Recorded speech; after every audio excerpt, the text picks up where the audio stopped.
No, no problem. I did them a bit late.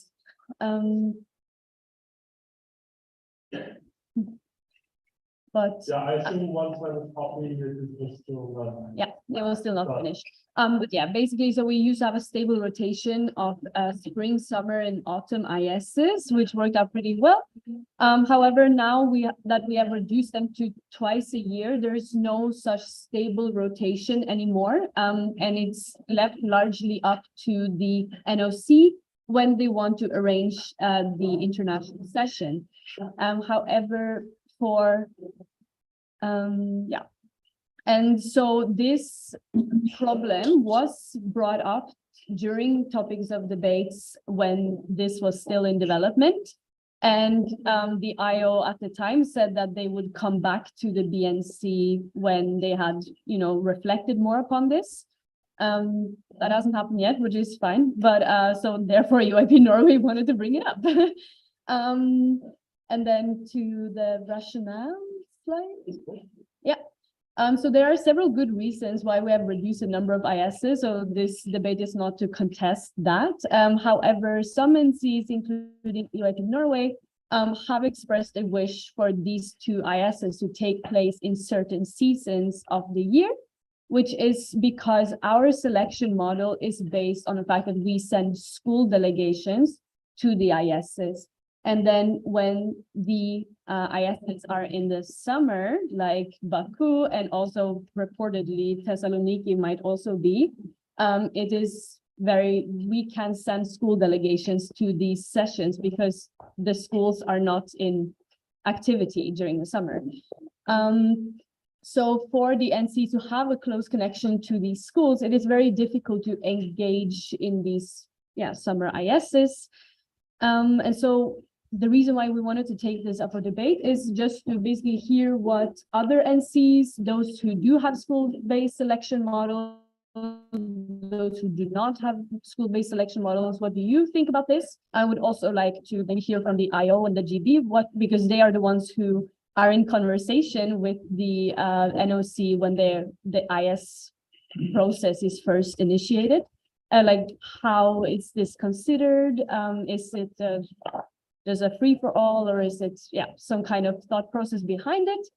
And yes, so the possible action plan is just a good old reflection. We hope that the IO and the GB can reflect on the given points from this debate, and to when they are working on future ISs, and then to update the BNC on any internal discussions they might have regarding this matter in the future. So not very complicated in that sense. Yeah.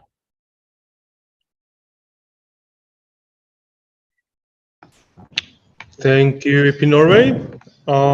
We will be moving on to statements. If you have any NCs that wish to make statements regarding the matter. That's a couple. Oh, that's even more. Okay. So I see six placards in the air. Or is that the seventh? No, it's not. Okay. 6 placards in the air, I think. Can you please raise them highly? Okay, so it turns out it's fine. So each one of you will have up to 2 minutes maximum to deliver the statement. It will be timed. We will start for Yasha's sake. We will go in circle. We will start with Sweden. So firstly, we'd like to thank UIP Norway for bringing this topic to the attention of the BNC, as well as we do believe that the discussing of the timing of international sessions should be held. Similar to UIP Norway, UIP Sweden closely works with teachers and schools in its action to plan to recruit more members and new school delegations for our sessions. So following the selection process, 4 schools get selected to attend 2 international sessions. And in this process, we are not, if we are to have summer ISs, we are not able to send these delegations because teachers do not want to take the time that they get off school to go and do something that that the school is proposing to them during the summer. So with the recent shifts of the 2 ISs being per year, we only offer spots to selected ones. So when it comes to being held during summer holidays, our ability to send these selected delegations will be limited. And then we would have to have a wildcard open a call, and this also limits schools from going further to ISs. Yes, you could argue that we could go to national sessions, but we also want to give the opportunity to the delegates who are selected to go to ISs. So essentially, EIP Sweden is most likely not able to send delegations to summer ISs. So that is why we would like express our preferences for summer and for spring and autumn international sessions, as it would offer better participation, stability on our side, and also as a network. Thank you. I will take a second comment.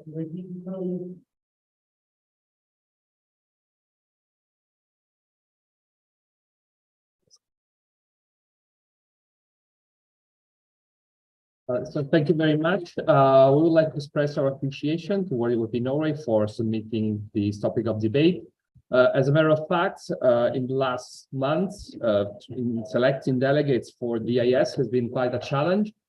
And as the IO knows, we had to replace many delegates, and having an established framework and timelines for the ISs could really help, I think, all NCs, to help and select delegates also in advance, having already a predictability on when these delegations may be need to be found. And also, we would prefer also as summer, not a summer IS, not only because school delegation, but also because for those NCs having nationals in spring, it's very hard to have a proper delegation with check-ins and perhaps replacing selected delegates.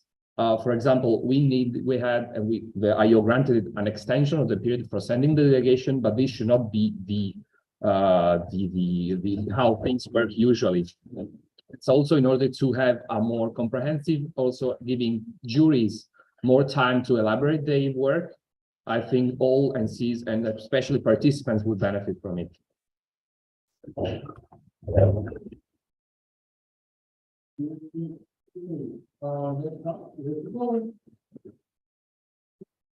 Thank you very much. So first of all, we would like to express the appreciation of the idea of having an established framework for when are we having our international sessions, because we believe that just knowing whether the sessions are going to be taking place in summer or in autumn will be very helpful for everyone. But we, of course, understand EIP Norway's point, but we would also like to express how it works in EIP Poland. So since we're not choosing school delegations and the teachers are not attending sessions, we're just sending individual delegates to sessions. Sometimes it might not be possible for some of these delegates to take 10 days of school during the school year. And such summer events are a great opportunity for them to attend an international session. So this is how it looks from the perspective of our NC. Thank you very much. Thank you. Thank you. I think it's a very important discussion to be had, and I want to bring a few points. Cyprus is very similar to EIP Poland, that we have school delegations and teachers are very eager to go with them even in the summer, but it works much better and for us it's much easier to find delegations in the summer when there's no schools and no exams. It would definitely be great if we knew when ISs happen earlier, like as early on as possible, so we know to communicate the dates with delegations. But I'm also very conscious of limiting when organizing teams can organize ISs, because Cyprus could never organize an IS outside of the summer, because that's when fall support universities are free. And I think we've tried to organize an IS and failed, but like, no, not because of this, but it was so hard to find dates, and we were so restricted by when we had 3 ISs, we're so restricted by when the other ISs were, that I think giving the organizing teams flexibility to find the dates that work for them could encourage more NCs to actually organize ISs instead of limiting them.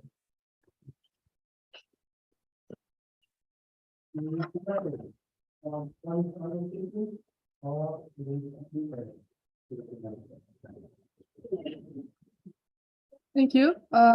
We would like to raise the point not only about the full delegations, because, for example, in EIP Ukraine, we strive for more participation from the university students. And if we take into account university students, they are not able to miss 10 days of university, and it might be much harder for them just to skip 10 days because university is requesting too much work during the school year rather than school. And another point is also about the officials at the sessions, who are also usually students as well. And that also brings another point when you are preparing to the international session, it requires a lot of time. And it requires full participation. If we already have one session during the school year, so like it's one in the spring, then probably we can have this balance with one international session being in summer for students to be able to participate both delegates and officials roles. And we are having this international session in spring that mostly also like Ukraine is sending school students to participate because teachers can help them. So yeah, just to have this balance between two sessions in a year. Thank you very much. That means that we want to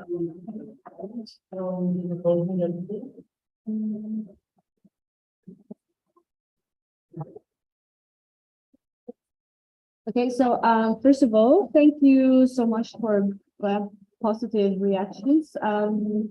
Of course, I guess the biggest problem for all of us is that we have different selection models. Some have school-based selections, whereas some.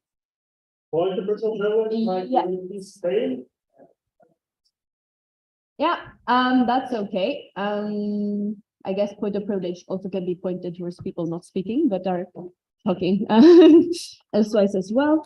But my point was that the biggest problem among us, I suppose, is that we do have different selection models. Like some have wildcards, some have school-based selection models. And so this does kind of, someone's going to lose out either way. Someone's not going to get to go because they have to go to school, and someone's not going to get to go because their school isn't going because they can't go with their school. Now there is different preferences here as well. Some request stability, like UIP Norway, UIP Italy, like that there would be nice to know when this IS is coming approximately. Whereas UIP Cyprus also pointed out that flexibility is important. Yeah, but it is nice to hear all of your views. Of course, I would like to point out the fact that UIP Norway just had one of the biggest ISs in several years, and that was during school times. So it's not impossible for people to come and travel for 10 days to the other side of Europe. But yeah, that was it from me. Thank you, Norway. Opening the floor to debate. The debate is not structured. It will be just general debate. We will then start with taking your points from somebody who didn't have a statement. So it might be the Netherlands.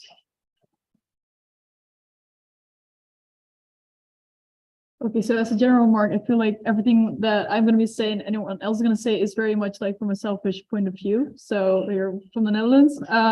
As you probably have seen in BNC list, we've just altered our timeline. So most of our events are going to be taking place in the spring season, so like February to April. So we discussed with the board that for us personally, it would be more convenient if the ISs would take place in the summer and fall, also for kind of that our delegation wouldn't have to wait an entire year for the spring IS, because the only other event would then be the summer IS. And I believe, but I don't know if this is an assumption, that a lot of NCs follow like a similar timeline, but I don't know if that's true.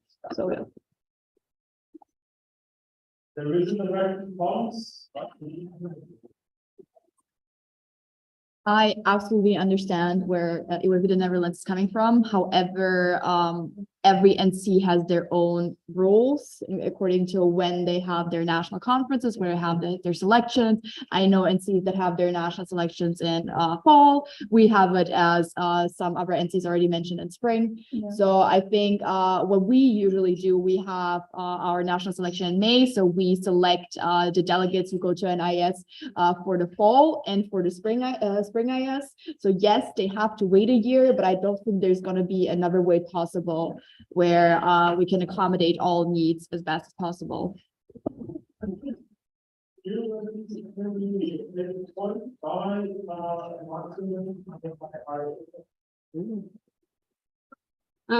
I think for me, the point is kind of just, again, from a very selfish perspective, but also I feel like a little bit more in general. I feel like if we were to move the two ISs that we have to spring and fall, we'd still not be accommodating a big group of people who would then rather send their delegations during the summer. For example, if you have school delegations, right, you can either send it during spring or autumn, right? You then have that choice. But for these like NCs that would rather send their delegates during the summer because their schools are very, very strict like that, summer ISs are the perfect thing. And if you don't have that at all, it becomes then very, very difficult. So I feel like a balance between both, the way it is, moving it either to fall or spring, again, it's not going to accommodate everyone, but I think that's like a good meet me halfway type thing. Because if it's not that, it just won't accommodate a huge group of people that would then rather, again, send delegations during summer. Yes, done.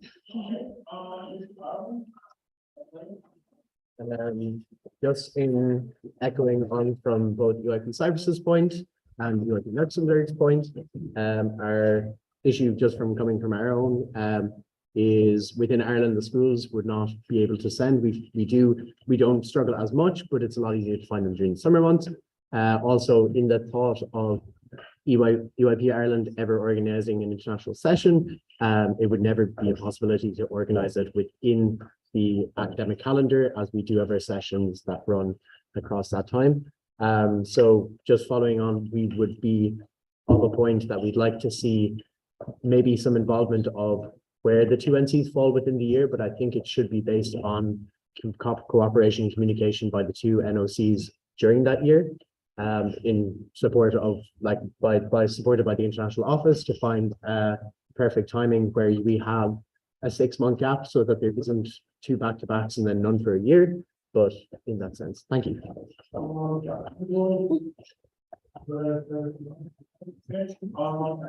I think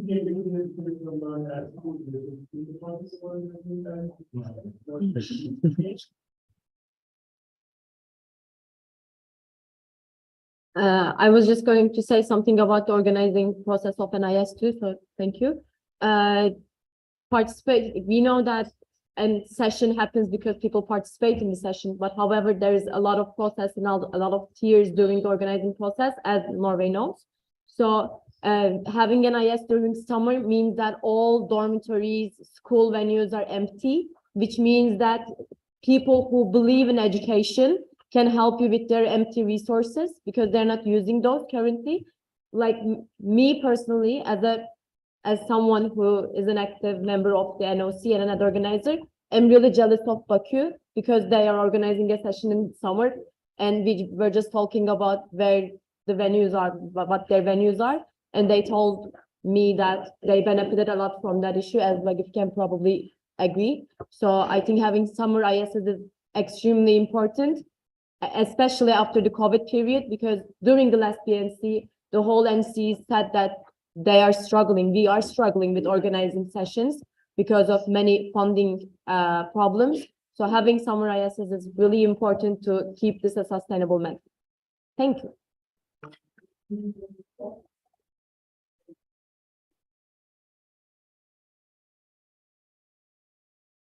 Yeah, so to the fact of like the venues during the summer being open, this is not the case in many countries. For example, in Sweden, teachers and our schools do not allow us to have the schools when it's summertime. We are more likely to get the schools during spring and fall because of the system that we have set in place when, like, during the summer, the schools are shut, no one is working there. So we would not have people to actually help us get these venues.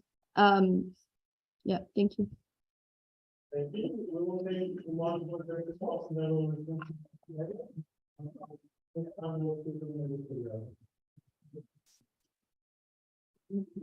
Thank you. Well, I think we can, like, this entire debate can get easily lost because for UAP Serbia, it's unimaginable not to do sessions on Thursday, Friday, Saturday, Sunday, because there are no other days to have a venue.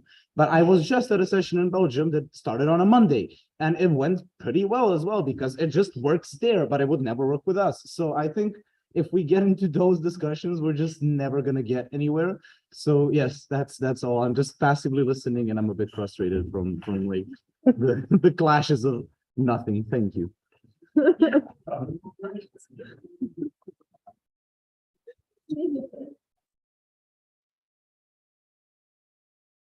Yes, so maybe first of all, thank you, Serbia.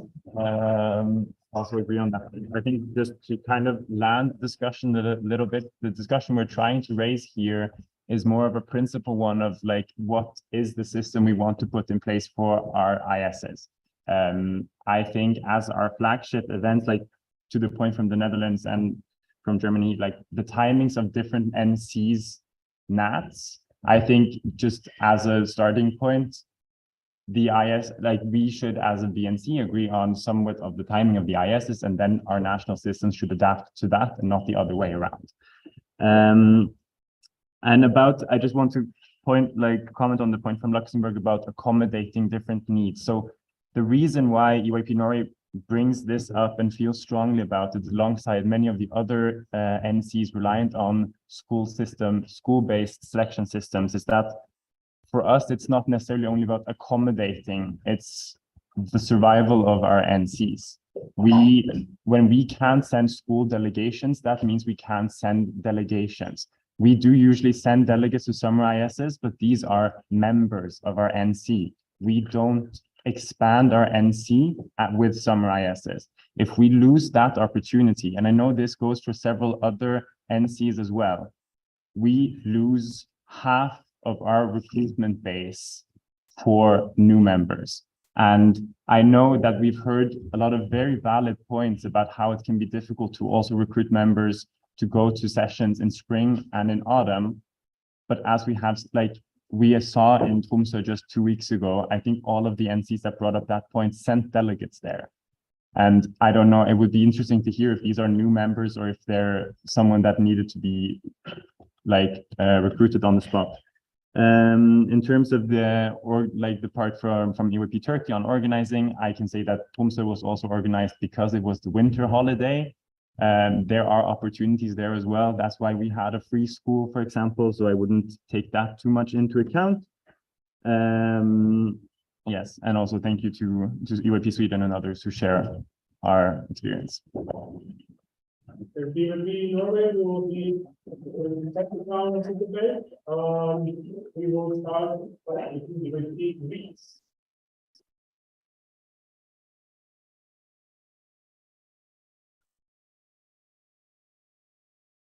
Okay, great, thank you. So how it works in UAP Greece is that we organize two nationals, which take place in December and April accordingly. So what we do is select 7 delegates and 7 delegates for 2 different international sessions. Thing is, we discussed between the executive board and the members of UAP Greece, and we think that summer. Oh, sorry.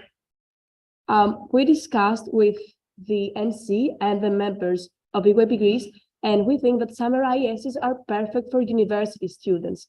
But the thing is, what we do is that we mainly offer opportunities to school students.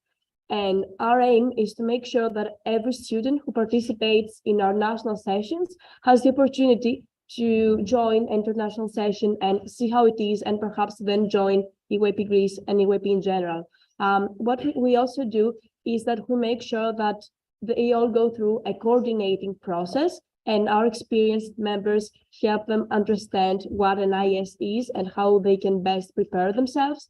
So, well, firstly, thank you, UAP Norway, for bringing this topic up.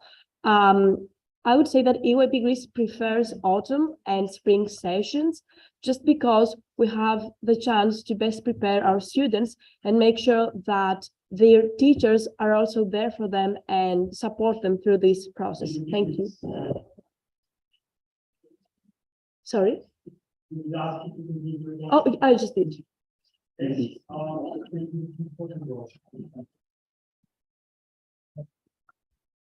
Hello. I don't want to dismiss CYP Greece, sorry guys, but we really at this point are just stating our NC's preferences.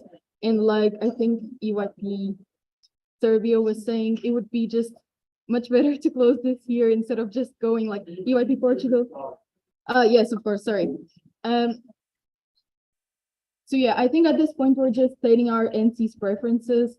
So we're not really gonna get anywhere if each of us says, oh, EYP Portugal prefers the summer, or so yeah, we're not really having a discussion anymore. We're just stating our preferences. So yeah, what someone suggested, I think is gonna work the best for the most people, which was have one in the spring and one in the summer, and then at least half the people are happy, I guess, or half the, yeah. Because we're not really doing anything.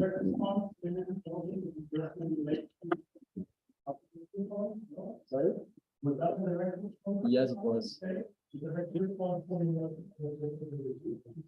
Yeah, indeed. I agree with Portugal here. And again, I want to reiterate what Luxembourg said is it's going to be bad for like EYP Belgium. For us, it doesn't really matter. Both have their negatives and positives. It is just like, let's try to do something that works for the most people, and that is one summer, one not summer IS, and then leave the national organizing committee with some room to discuss like in which month it is. Like, I don't really think that we should specify that it's in like November and October, because then it's really limiting the options for some national committees. I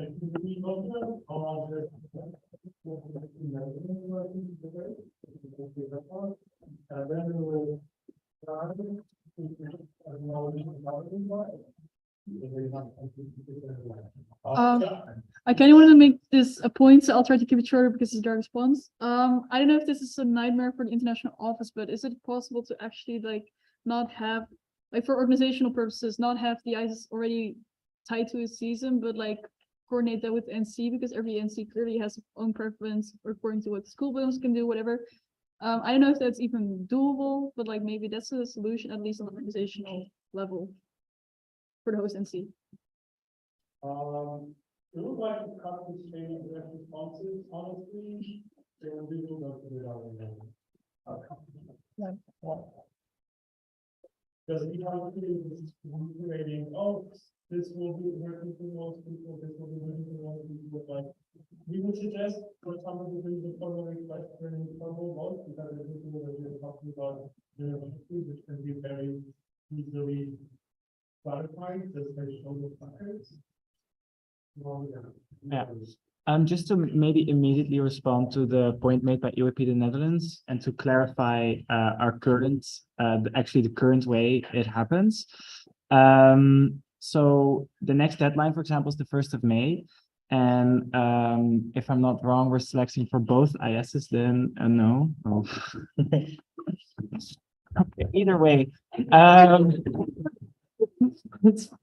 It currently is up to the National Organizing Committee that is putting in a bid to decide when they want to organize the IS, and it's a time frame somewhere between February and November, and they can choose. So that's already the case, that it's not tied to seasons, and they can. But Ilya, please do say if it's. Just a second. Yeah, we're calling for screen. That was a conversation that was nice.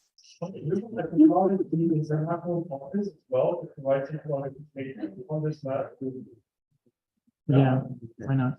I think the current status for now is that we have called specifically for spring, but there has been a conversation, and I think the GB will take comments from this debate in what further go on, because right now we have called for spring specifically, but there have been conversations whether we call for two ISs together at the same time and give more flexibility to the NOC. And that is a future conversation based on this input also. Yes, so It's a bit of a nightmare. yeah, that's kind of also how we are in this debate, is we're just listening to your inputs, and thank you for bringing this up. And I think we're a network of 40 different realities, but it must be a solution somewhere where at least yeah, where at least everyone is slightly happy. So we're listening, we're taking notes, and we will take everything that is being said here into account for the future. Thank you. Some couple of points, I guess one more than we do. Okay.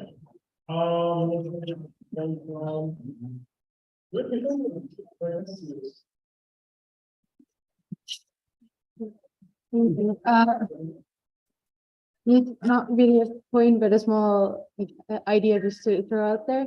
I don't know if it would be feasible for the IO and GB maybe to send out like a poll to kind of, because everyone clearly has their own preferences, and it's understandable that different NCs have different systems, but to kind of evaluate the overall situation and maybe see what kind of would be more the most suitable for everyone. So maybe doing like an actual needs assessment or something like that. We'll just summarize the point a bit louder for. Yeah, sorry. So maybe doing a needs assessment or kind of some type of form to evaluate this between NCs instead of like this conversation format, but just like actually sending something in a written format. Thank you, Peter. We will be returning to Norway.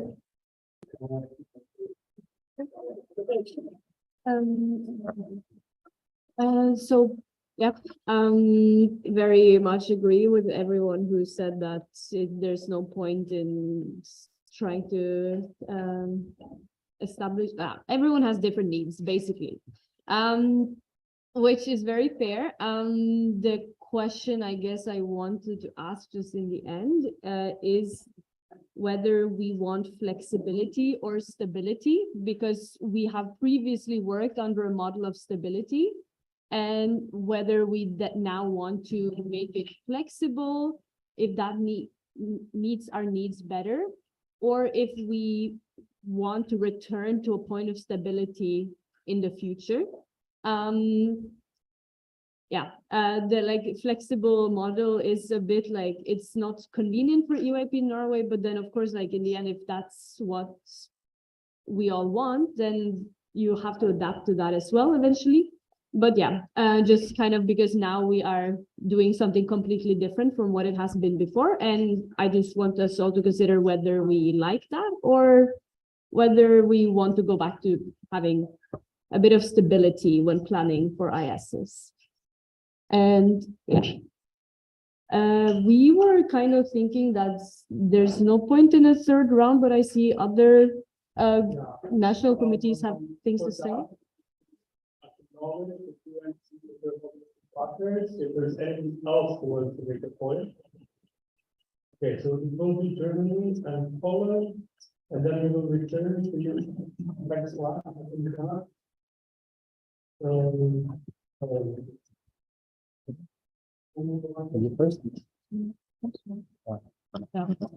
Okay, so what I heard is that people are either in favor of summer ISs or against summer ISs. However, I don't think it's like black and white just like that, because we were also in a similar situation like EYP Italy, for example, where yes, Baku is in August and we were supposed to send the delegations now, but we're only going to select in May, which is not an ideal situation, but we got an extension by the IO.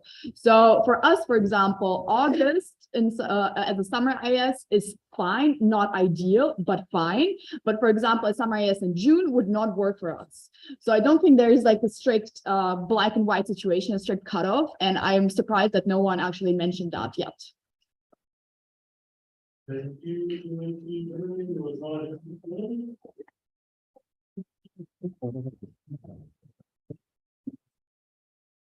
Thank you. So I agree with you, like in Norway, that having two ISs nearly at the same time in the summer is not really acceptable for an NC with a model of your sort. And we've decided that like we all base on different models, but I think that going into the other extreme, that is having one IS fixed in spring and the other in autumn, is also not a solution. And I was actually having in mind what you just said, Vilde, about stability versus flexibility, and I would actually be in favor of flexibility and balance. Balance in the sense of reasonably setting ISs in different times of the year. So to avoid the situation where we have both of them at the same time of the year, because it just doesn't make sense, like you said. But so having this reasonable balance, not necessarily fixed, but just reasonable, and flexibility in a sense that there is no way in which we accommodate to the needs of all NCs at a single year. There's no way, because like we just discovered, we all based on different systems. And also we all have our national sessions from which we select delegates for international sessions at different times of year. So if we agree on having fixed ISs in spring and in autumn, it also forces NCs to adjust their own system to those ISs, to have national sessions right before ISs to be able to make some sound selection. But then we end up with having no national conferences in the middle, because time-wise, it just doesn't make sense for a single NC. So I would say that this flexibility and just trying to arrange ISs so that they are different in different times every year and accommodate to the needs of as many NCs as possible.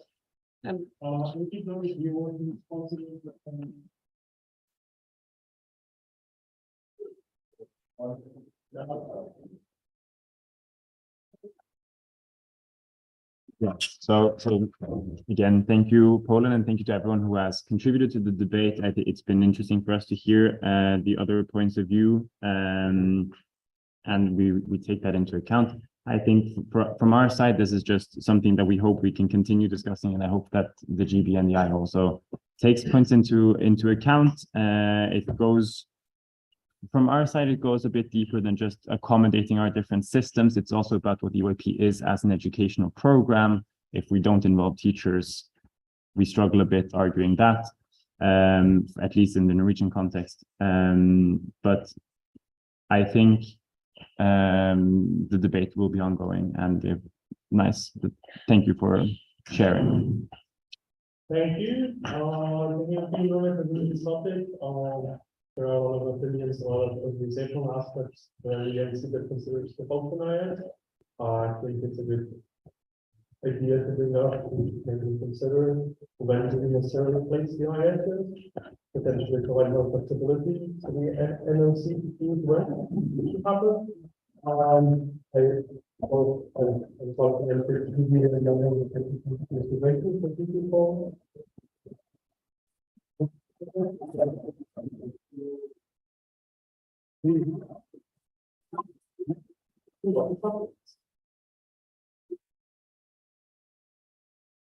Oh, yes, sorry, yes, there's an announcement. There is a group of photos that will be taken. Right? Yeah, yes. Okay, that's correct. Governor said that the group photo will be before the.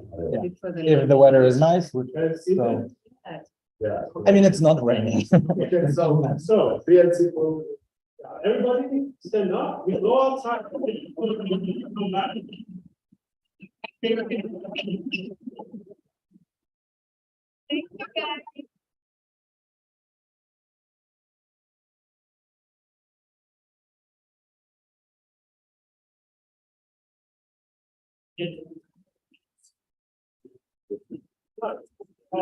Why?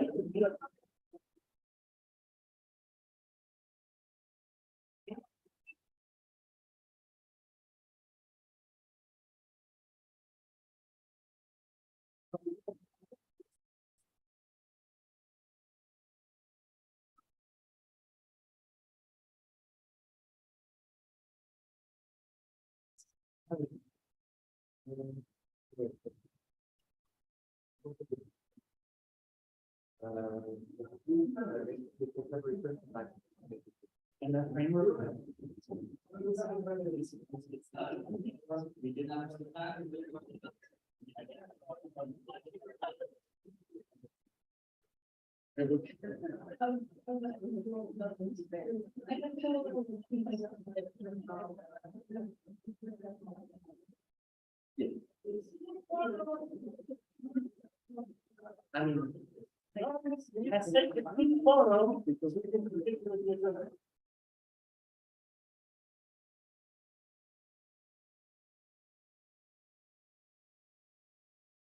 Yeah, that is the plan right now.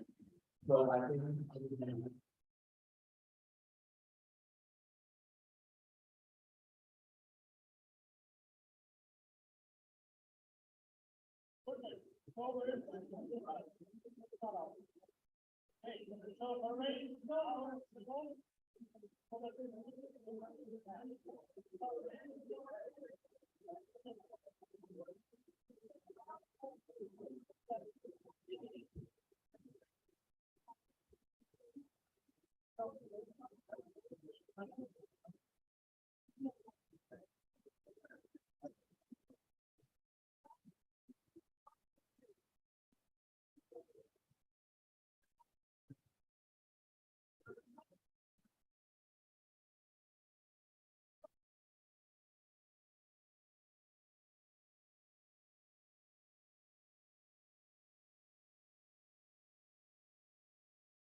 No, I think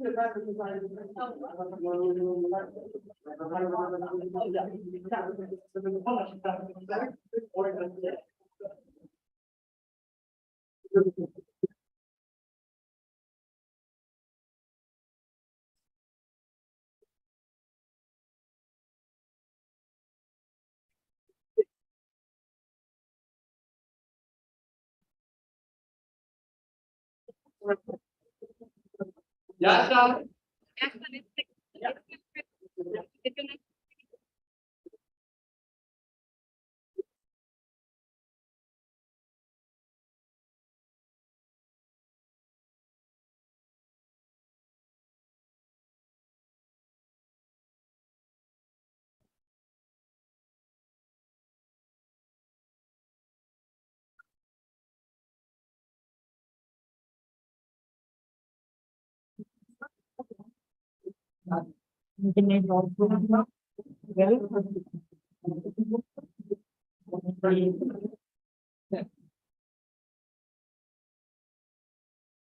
Yes.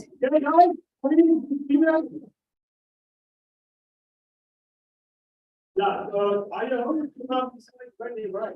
Yeah, I have it. I'm just, yeah, yeah. But that one for Zoom. Yeah, Yelena.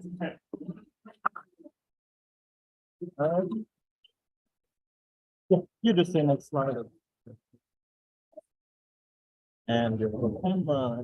Is that okay if I stand here? We can speak like this. Do you hear me? Louder?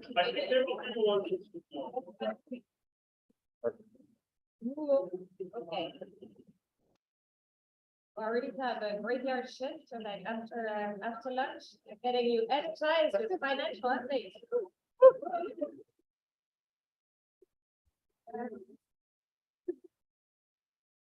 You guys gonna have your attention, please. So I really want to apologize just for everything, just for those of you who are used to BNC meetings. Normally, the IO and I, the executive director, do send updates. So it's two big documents, a big document on the updates on all of the tasks and activities that we do, as well as financial updates. You will get these documents. I will send them to you before the weekend is over. I know this is not ideal. The normal process is to send them before, so you have time to consult them, to read them with your board, to prepare questions and come to me. Sadly, there's been, it's mostly for personal reasons and some quite serious personal issues that happened right after Trump, so that did not enable me to finish this on time. So I take full responsibility, and I really do want to apologize for not handing them to you.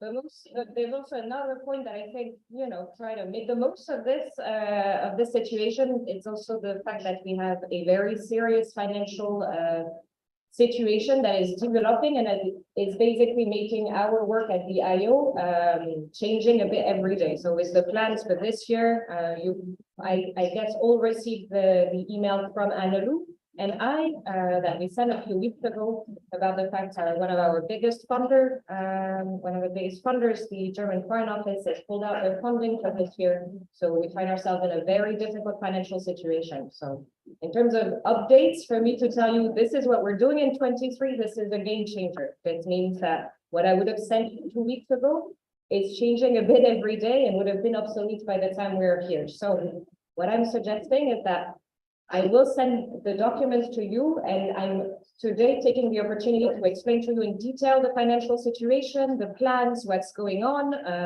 the way that we're thinking about 23, the way that we're thinking about everything, and then I can gather your questions already. So we really make this a time for us to clarify the questions. I basically give you the reading glasses, so then you are equipped with all of this to come back to your boards to discuss this internally.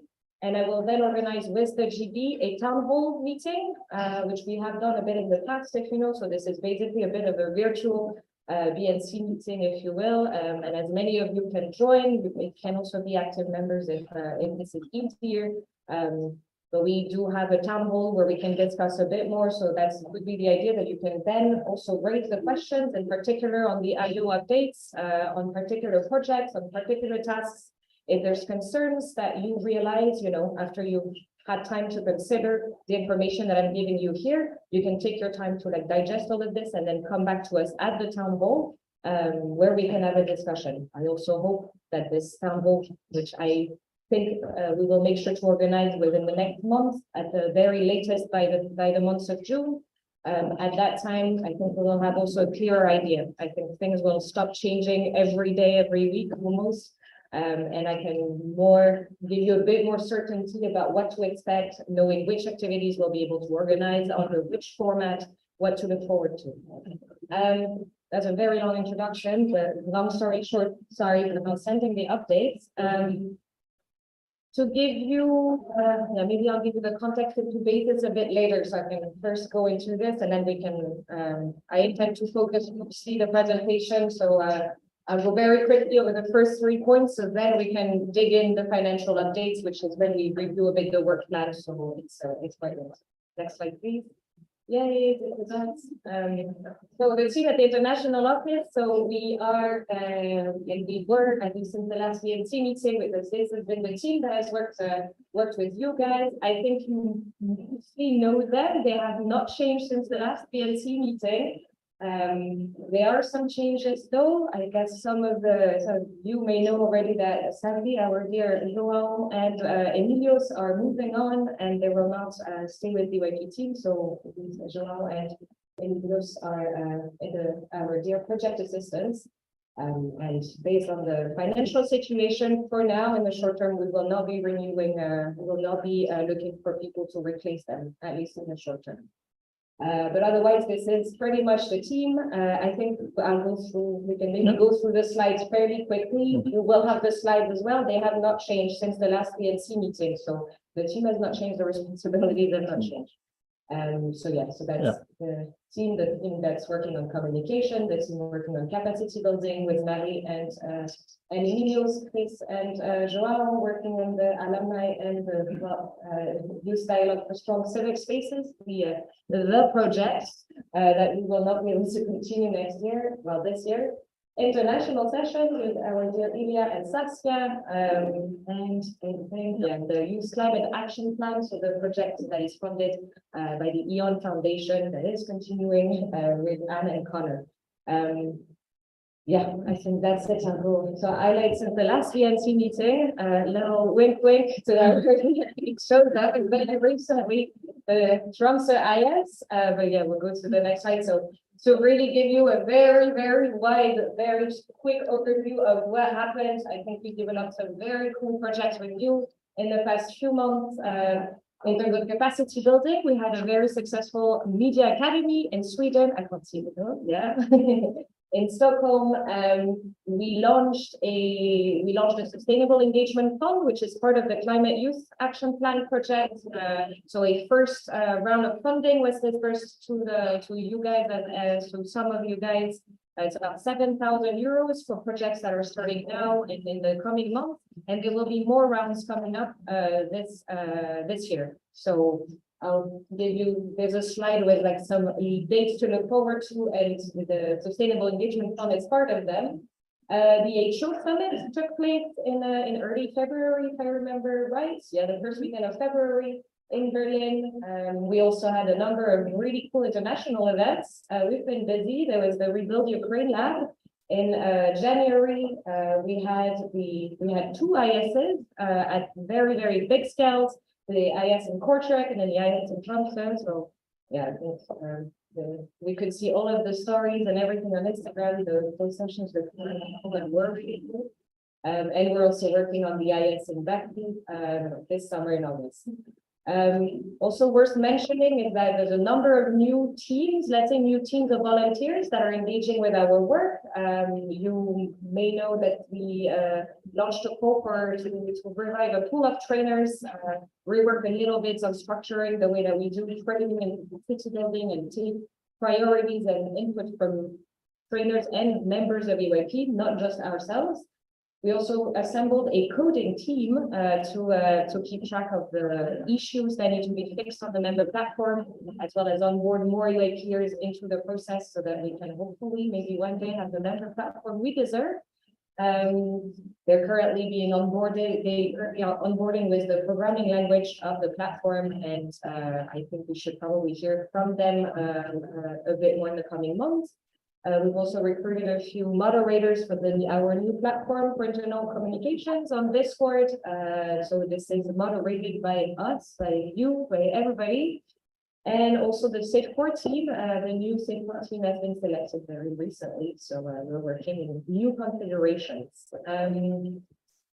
I think then I have a slide also just to give another bit of an overview, but when you will have the proper updates all written down, they're really done. They're like 95% done. Don't worry, you'll have details on all of this, but this is just to also give you an idea of the amount of different projects and lines that there are that are going on at the moment. And the next slide, please. Yeah. So yes, just tag a few deadlines and a few upcoming important dates. So on Monday, get ready, get excited that we're opening the call for the Sustainable Engagement Fund. Just so you know, in 23, that's about 20,000 euros of funding that we have available. So not the full amount we'll launch right now, but it's a big chunk already. So you'll have all of the information, and I think Anne and Connor, we've tried to be as vocal and open about this as possible. I think they'll do some more office hours. So really do feel free to contact them at any point to know what kind of projects could fit if you have any ideas, because we're very keen on working with you on these ones. So yeah, stay tuned. Another part of the beyond funded project is the Young European Multipliers for Climate Action, the YEMCAP. We really wanted to do YMCA, but thought that might pose some copyright issues. So that's the YEMCAP. So the call for facilitators and ambassadors are also going to be published next week. So look out for this. This is a pretty cool project. Erasmus Plus, I think so put that, let's not forget that the next deadline is in May, and I think the mandates request has been sent around, so yeah, keep your eyes open for this. And yeah, we'll be opening the bids for the 102nd IS, so spring 25 is opening next month, basically. And yeah, the BNC board elections will be running shortly. We'll have to figure out a timeline that works and to organize the BNC board handover and transition meeting as soon as possible so that there's a smooth transition indeed for next year. Yes, we want to put a little congrats because this year was quite an achievement with so many of the EYP national committees being nominees for the youth Charlemagne Prize. So we can see in Finland, Ireland, Latvia, Luxembourg, Slovenia, and Estonia, we have nominees. So fingers crossed. I don't know when the award is. It's in May, so we'll see. But it's already, I think, a pretty cool achievement to see that the work that we do across many different countries, the work that you guys are doing, is actually really being recognized externally. So kudos to all of you. Yes, we started crunching a few numbers.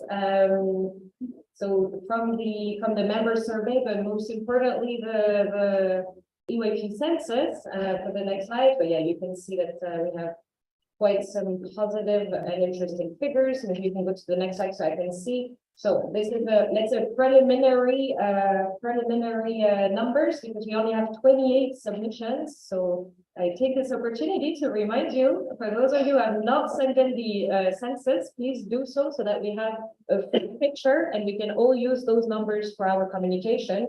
But it's already pretty impressive knowing that this is not even all of the NCs. We have nearly 20,000 participants in activities in 22. Nearly 1.7 thousand active volunteers, 250 events, and 615 days of EYP activities in 22. That's pretty cool. So congrats.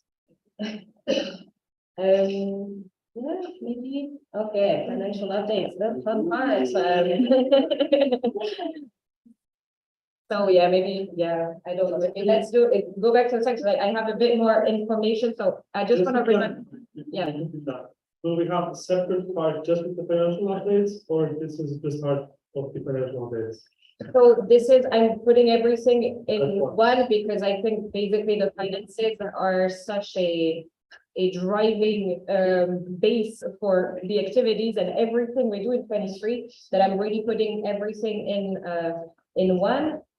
Well, just so that if that's okay with everybody, I was thinking of maybe speaking so that you have all of the info. You can of course note down your question. If there's something that's extremely unclear, please do feel free to raise your placards maybe on the spot, but otherwise maybe we take questions after I'm done so that you have had a chance to hear all of the info, which I will try to convey clearly with the brain cells that I have left. So I want to remind and give you a little bit of context on the BASIS project. So BASIS is the old name, but we kept using BASIS for everybody who knows the project. So it's the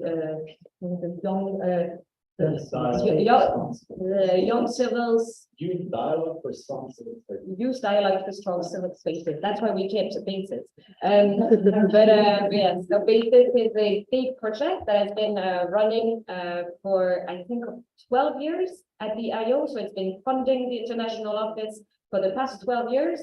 The focus of the grant, which is given to us by the German Foreign Ministry, is mostly focused on our work with the Eastern Partnership countries. So that's Moldova, Belarus, Ukraine, Georgia, Armenia, and Azerbaijan. We have received a sizable grant for the past years. It was mostly helping us fund travel for participants from these countries to network-wide events, as well as other events by the NC. And it was also, and the way that we framed the project is it was funding a large part of our network-wide event. For instance, everybody coming to the BNC meeting from an Eastern Partnership country would be funded through the project. So you can imagine how this impacted quite a lot of our activity. It was also providing a little bit of logistical supports for some of the costs. So it was basically a bit in everything that we did, and it was also funding a big part of the salaries of the EYP team. It's been, yeah, so that's what it funds, and it happened. It's still, we've done quite a lot of investigation. This is still ongoing. We are in touch with our contacts at the German Foreign Ministry that confirmed that it's not a problem of the the quality of our application or not, it's not a reflection on the past collaboration. They're still happy with the way that we've been working. We're still trying to investigate exactly what happened, what we could have done differently, especially to make sure that we get back that grant next year, possibly, or that we secure at least some funding in the coming years. I'm just checking my notes to make sure I give you all of the context. Yeah, I think what we've gathered so far is from what they've told us is that they are shifting political priorities for the ministry. And we are not the only ones. We've talked with other organizations as well. We're not the only ones who saw our funding cut.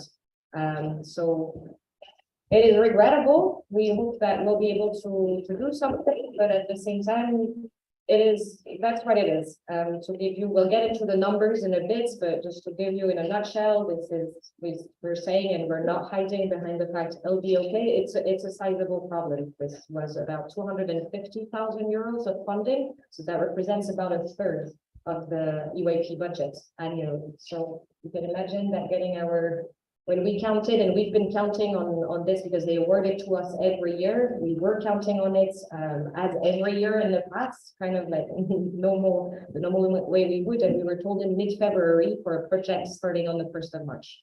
So this is something that is kind of happening and unraveling as we speak. So I also apologize in advance for maybe having to say, I don't know, I will get back to you a lot in today and possibly in the coming weeks. We're trying to figure it out as much as we can as we go. We'll make it work. It takes quite a little bit of rethinking and re-strategizing essentially. This is the context I wanted to give you. I think then if there's no big concerns, I'll move on with the presentation. So we can go to the next slide, so that you can see the fun numbers. So I tried to give you something fairly clear. I refrained from going too crazy. So the original plan, original plan, that first column is what we planned for. That's what we budgeted. And we were budgeting with a budget that was about the size of our budget last year. So it's 790,000 euros. And we would have, assuming that we would get the basis funding, we had secured 710K. So we were basically, this is quite normal that at the beginning of the year, given the size of the budgets, it's normal in an organization to take a little risk, thinking that we have a lot of pending applications, we will have some fundraising, some more fundraising to do, and we did leave some buffer here and there in the budgets, so that based on we basically started the year with assuming a 90K funding gap, which may sound huge to you, but that's not even 10% of the budget, and that would have meant that in case we were not fundraising for this missing amount, we would have made cuts or basically reallocated monies throughout the year. But this is what the original plan was. Currently, so that's where we stand in the middle. We have planned expenses, the way that we planned to work with the events that we want to do, with basically everything that we have currently set up and we were planning in our head. We would need 660K.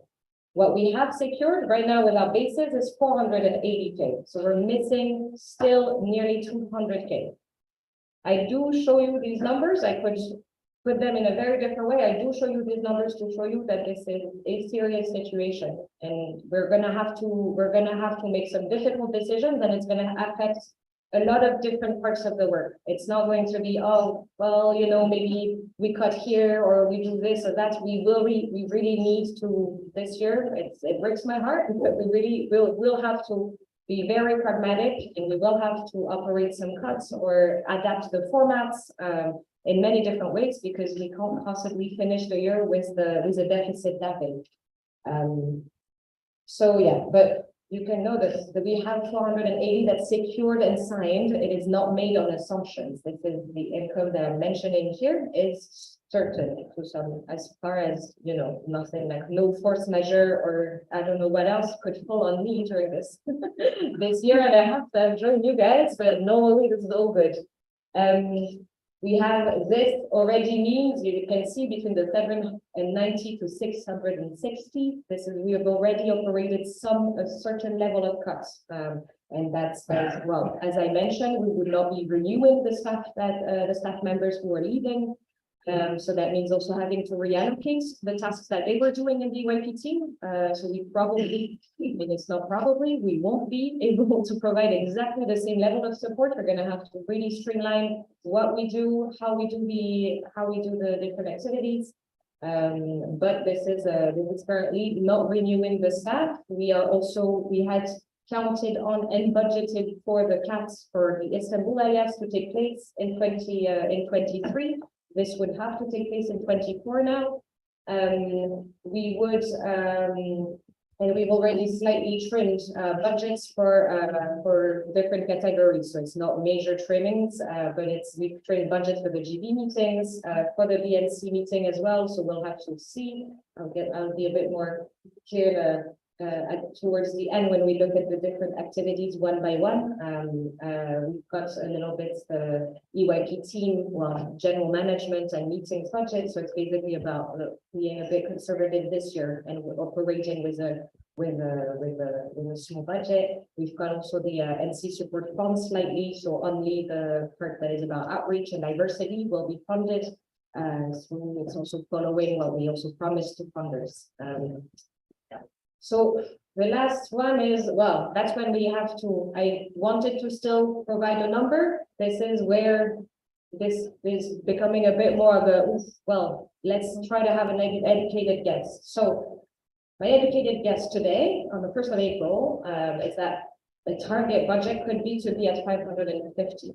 That is assuming and trying to balance the budget basically with 550 on expenses and 550 in income. That means that we need to secure another 60K of funding, which is something that I assume is realistic with the current applications that we have pending and the current fundraising efforts. And we still have 9 months of work to do and a number of things. It's not as if we were starting from scratch. So it is, I think, a realistic, possibly conservative, but I tend to be a bit more conservative as the EYP team knows. That's a conservative estimate, and that means an additional 110,000 euros in cuts that we need to find, and there's several scenarios. I don't want to go into detail. I don't think it's necessarily the best forum, being 70 people to discuss in detail, but why don't we cut this and why don't you cut that? But I'm very happy to exchange with you, give you a bit more insight to some general ideas. I would aim to be a bit more specific with a proposal for how we're going to tackle this at the town hall. It's just that right now, there's virtually dozens of different paths that it can take. And what I want to do, I put this little asterisk because basically you can assume any amounts that we would fundraise beyond the 60,000 euros would mean that we don't have to cut as much. Okay, I don't know if it's clear from the logic. So to arrive at this 550, to arrive at a balanced budget, this is what we're counting on. So we need to find, we'll probably end up somewhere in between. So we'll probably maybe end up at 600K. And so I will only have had to cut 70 because we fundraise more. So this is going to be the fun part for the next few months is going to be what's the sequence, what's the timing, when do I, what is the scenario that I put in place to be able to make it work. And we will obviously keep you posted as soon as the information is a bit more clear for us. Next slide, please. So yeah, this is to show you, maybe I just go back before so that I mentioned. So now all the numbers that I'm going to mention, they are based on this budget, okay? The 660. So this is important because do bear in mind that this means this is the current secured more funding. So this means this is the current plan, but we will have to operate some cuts. So next slide, based on the 660, the critical budget review. So on the side, I don't know how clear this is towards the end, but this is in you can see basically the different categories of funding. So there's governance, international sessions, capacity building, management, and organizational development that includes monitoring, and all of these costs. I've also put in the staff costs inside those categories. So this comprehends the whole budget of EYP, communications, project-specific activities. I will maybe start with this. This one is a bit the one that we can't touch that much because these are usually attached to grants and to funders and activities that we promised as part of the grant. So this is not a place where we have an enormous amount of flexibility to cut. But we still manage, because you can see in dark blue is the 2022 budget for reference. So you can see that I think in the very vast majority of cases, the 23 planned budget was already a bit lower. And the 23 critical budget, which we're operating on right now in pink, is a lot lower. So you can see a little bit what's the proportion of each of our activities represent for the total budget of EYP. And it's pretty balanced in a way. You can see that capacity building takes a lot of the resources, but it's not enormously more than other aspects. It's quite balanced in terms of where we put our focus and our resources. And the general trend in almost every single area is a reduction in budgets. Then I'll go into detail, the fun part. So yes, next slide, please. So governance, about 10% of our budget. So you can see the detailed numbers. So I mean, I guess the general word is always the key takeaway. We're reducing. So we're very much reducing. Also, we were hoping to, well, based on a lot of the feedback that we received at the BNC meeting that we discussed with the GB, we were trying to put different priorities, different focus areas into the 23 budget. So you can see what we planned originally. So that was to do a lot more with the BNC meeting, to try, and I really do try my best to make sure that we could have meetings with that many people, so that it's a better experience for everybody involved. Sadly, I think we will have to go down, and we will make a proposal at the town hall, but it's very likely that we'll have to seriously discuss maybe the format for the BNC autumn meeting, because I don't think we will have, if we're not successful with fundraising or find ways to work with the foundation, we won't have the money to host a big BNC meeting as we normally do.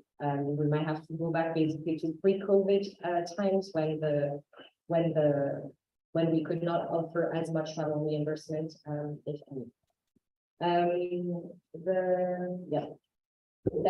the national sessions, that's about 16% of our budget. So you can see that with the CHO Summit, IS preparation meetings and CATs, we are, well, it's a lot more, but it's for a great cause, but we had a full chairs and media training for the Tromsø IS, which is why the budget is more, but this was decided, budgeted, and funded by the session as well. So this is why you can see that this is increased even compared to 22. Transfer to NCs, we won't have flexibility as we may have had in past years to provide further funding to ISs beyond the amounts that the IO promises to support with fundraising. So this year, the current plan, we really do not have the money to support ISs further than what we do. The travel and guest program is also going down as much as we can. And we love the session in Tromsø, but it's very expensive to get there and to live in there. So we tried, and we are going to try to reduce the travel expenses as much as we can, and they will be reduced already from the 2022 budget. Yes, I put that here.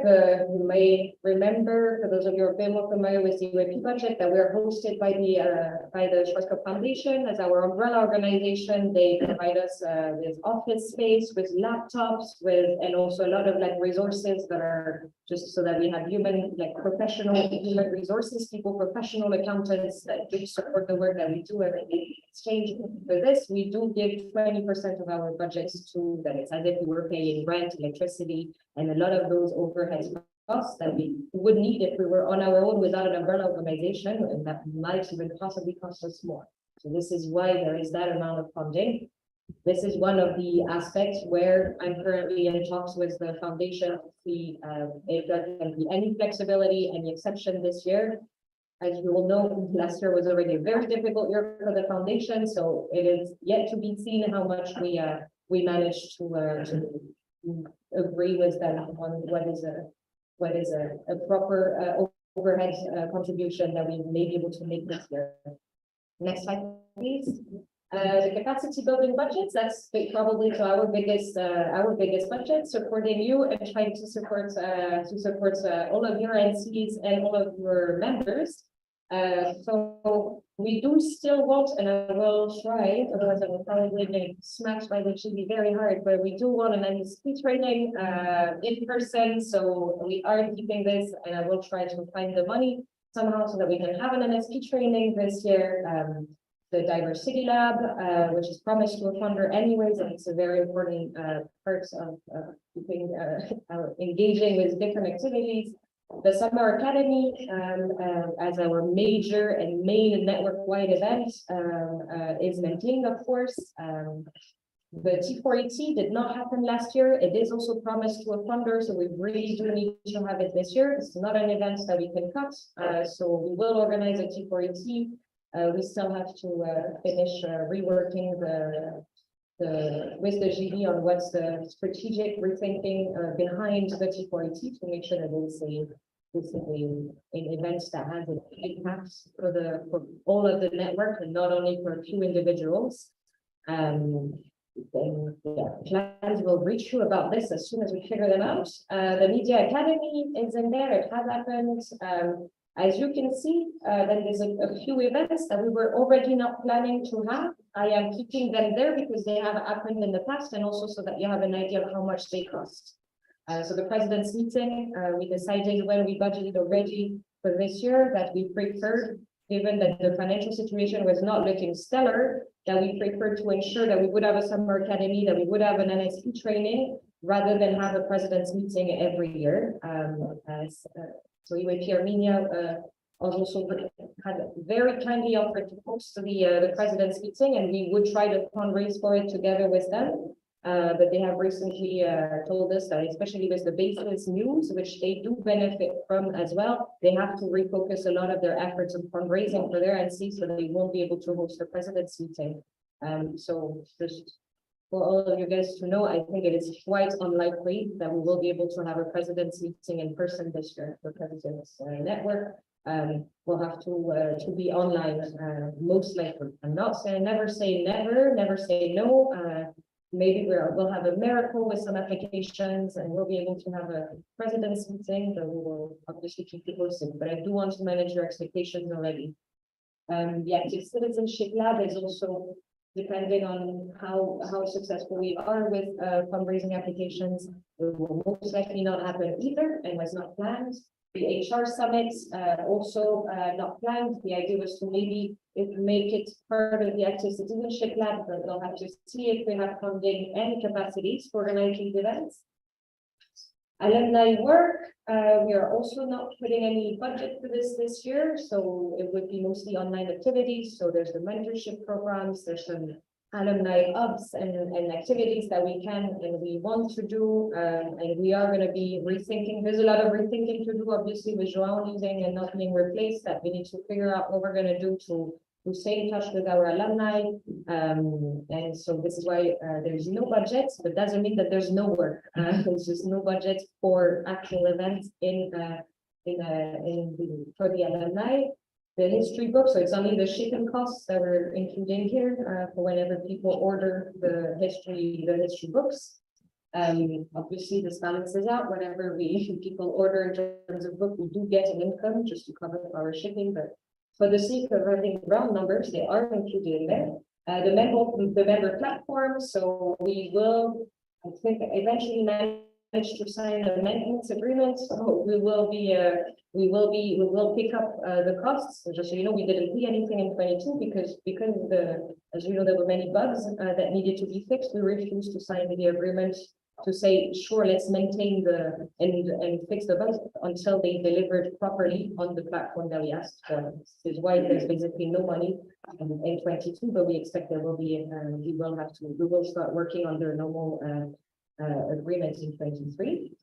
And obviously there's quite a lot of human resources behind organizing these events, doing the participant management, all of the team. Basically, I think most members of the IO probably work on some level of capacity building, so they are included in this calculation of I'm sorry, I didn't clarify. When I say FTE, it means full-time equivalent. For those of you who don't know, that means that as if someone was working full-time. So 3.4 would mean it's three people and yeah, a bit less than half of a person. And they're small. I'm going to it now. So 3.4 people. This is the way to assess how much work and how much staff work is behind. Then we could go to the next slide, please. It's the last one, I think. Hold on, we're almost there. Management, organizational development. It's a bit of the put it all in category. It's about 7% of our costs. So there's a small line for EYP team. What I call the EYP team is not all of the, it's not the staff costs that I said there, the other category. This is more for the training, the coaching, the consulting, anything that we do for the team, any management costs basically. Any cost for our meetings as well. As you can see, we are reducing these.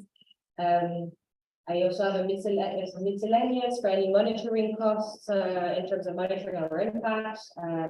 This is essentially a bit more of a buffer category, also for legal fees in case we got into any trouble or needed to have any support in any way. And then there's a general management. Well, yeah, and it's management including fundraising. This is why it's going up a little bit because I tried to assess a bit more clearly the amount of time that the staff at the EYP team is how much time they're devoting to fundraising and different activities. So this is why, even if it may sound a bit counterintuitive, but I mean, in a way, they just spend money to get money. So we do need to refocus our efforts on fundraising. Communications, about 13% of our budgets. It's a lot, it costs a lot to communicate effectively. So in terms of licenses, software, video production, merch, all of this, the budget was, it looks big, but actually for an organization our size and for the amount of work that is being done to make sure we communicate coherently, it's actually not that much. And we had already put a very critical budget for 23 in there. That would really, this is a really small budget for the team that we can't really cut much further. It's slightly increased because of the grant of the European Parliament, where we promised we would launch TikTok, and we still want to launch TikTok, and we will launch TikTok. And there is money also in that grant to help us do this. So this is why the budget is slightly increased, and it's not just us being reckless. It's just this is actually a really small budget for communication for an organization our size. And then project specific activities, so we're at 18%. This year, for now, we have 2 projects that would be running the Climate Youth Action Plan. So it's a big project on sustainability, and this year we'll hope to still continue the activities of the Rebuild Ukraine Lab, and most importantly, there will be this YEMCA program with the ambassadors for climate action, including an event at the European Youth event. Which is organized by the European Parliament in Strasbourg. So there's quite a lot of different activities in there that we need to deliver to the funder, and a lot of those costs are essentially to run projects and also deliver funding to you.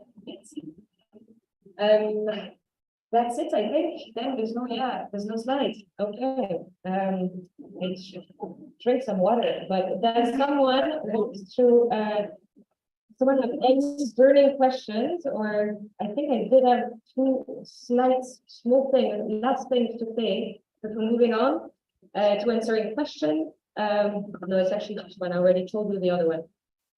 I just want to ask before we move on to anything, I want to ask for a little bit of sensitivity with the round of questions, concerns, and everything you want to say. This is not easy. There's a lot of members of the IO team, and we're also talking about their jobs, about their livelihoods. So I do, I'm very happy to receive a lot of questions, but I do please ask you to bear that in mind when you make when you make points, but I'm very happy to answer questions that and concerns you have. All right. Yeah. Two rounds in the way. First one being in regard to the first part. Two rounds in the way. That perfectly works for me.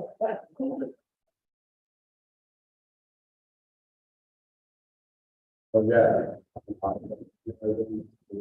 as you heard, 3 rounds of debate. The first one being exclusively an IO update round of debates. So no financial there, and we will have 2 financial updates.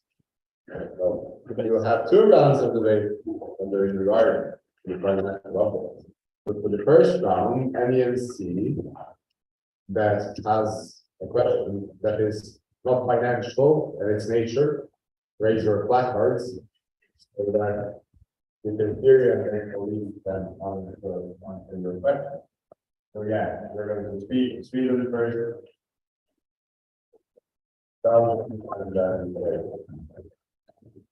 Thank you. This is mainly a question from many of our members who have asked us about the members platform and the coding team. So they themselves have ideas and suggestions to do to who is the person in contact to deal with this. And there's a team of yes. Yeah, he's the community manager, I think. Community manager, but I think in the church, in the case, Alaska, Navi is supporting the team to make sure that what's the best way to reach it and the team of coders. Because if we have to ask the IO and then someone else, it's nice to go straight to the person in question. Exactly. Just make sure so people should get the diagrams. I would assume so, but I will like any double check. Thank you. We have a diagram in the corner. So I just want to say about Nico, if you ever need to reach him urgently, you can always reach out to me and I can direct you because I know how to reach him. So if anything, just so FYI. Yes.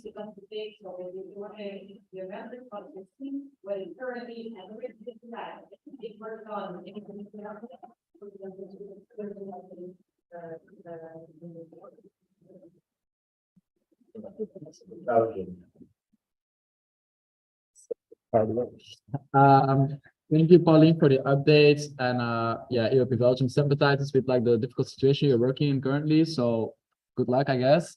That's not the way worse, but really good luck with the difficult time. Anyways, question. With the numbers, EIP numbers, I might be very bad at looking, but is it also possible to like upload it on the members platform? Like all the data that you got, like how many percentages of people felt involved or listened to, or like all those numbers, as it is really convenient for I think every NC to use in their grant applications, because now I'm working with numbers from like 2020, I think, which is already far back, so it would be nice to have some updated facts, something else. I don't answer. Yeah. So we do answer. Oh, okay. Okay, amazing. Duly noted, and I also want to flag that we are working, I know it's taken a while, but also with the website updates, we are working on having a page actually that has the EYP impact. So then you actually can see all of the numbers, the partners can see the numbers, you can share the numbers with the partners directly. So that's the plan.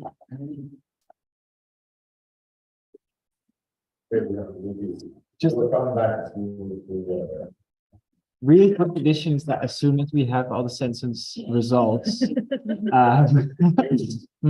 then we will also publish the state of the network, which we do every spring. So then you will also have a document with all these numbers. So just quick addition from mine, the rents, it's very short.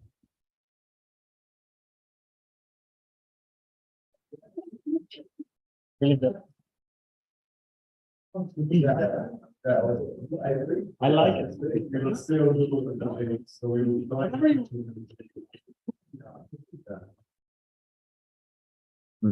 Okay, I can go here. So it's a very brief question, actually. So Polini said that, okay, due to financials, there will be no longer two project assistants. And in terms of generally employment, you can hear me, right?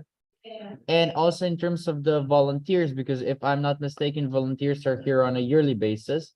Are they supposed to stay on, is the same number of them supposed to stay? And, is there like a more definite, timeline in terms of IO employment and work past this year? What? What? Yes, this is more good.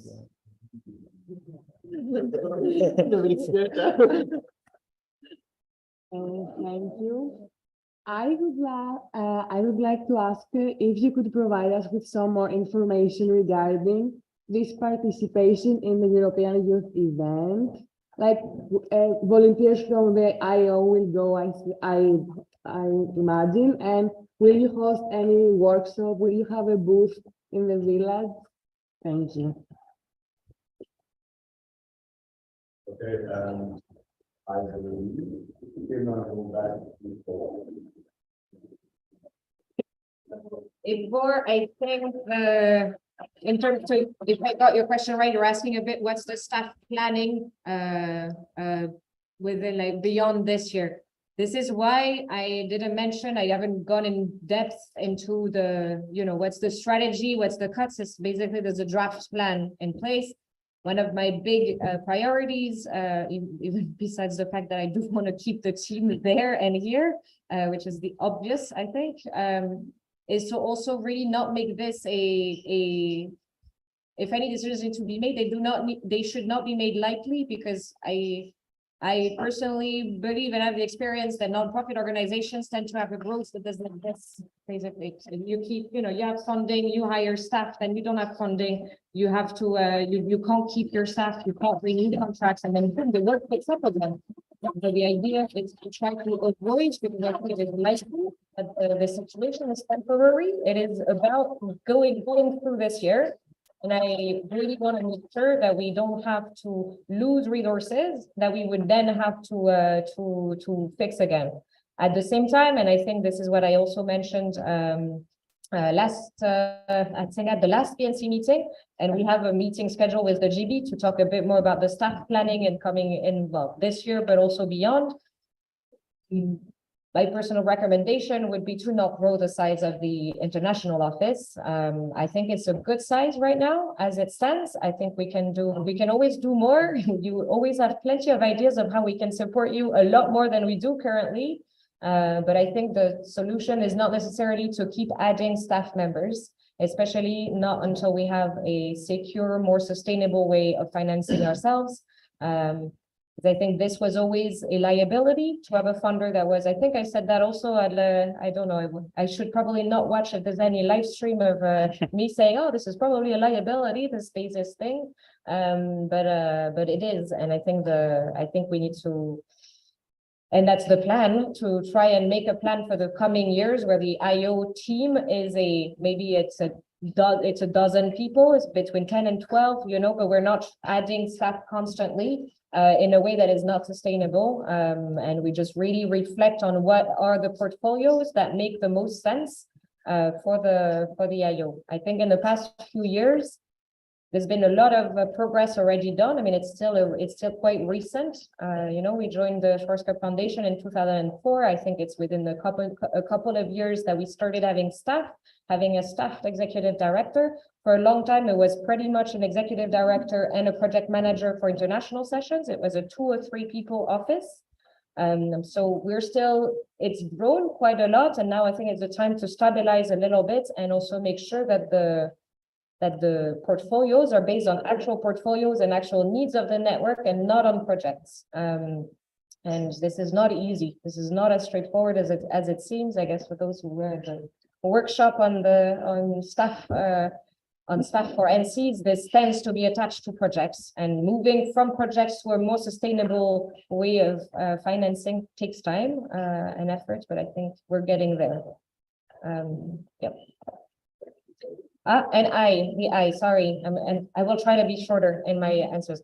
Yes, so we did get a workshop for the I. We will be hosting, basically, we try to pitch the YEMCA project that we have also partly funded through EON to the parliament. So we will have the ambassadors on climate engaging with other youth at the European Youth event. They will have their kickoff meeting before and then also bring the workshop. And we're working with EYP. We're exploring working with EYP friends on this as well. So I think we still don't know exactly about the delegations, but we'll see if we also have if we get additional funding to fund travel from participants to the I. But there will be a EYP workshop at the I this year, indeed. And there's a social media post and I think also a BNC message coming in the upcoming weeks. So I think there's going to be more information. Absolutely. Yeah, that's what's coming up. And also the second rates that are exclusively financial. BNC has a question regarding international finance.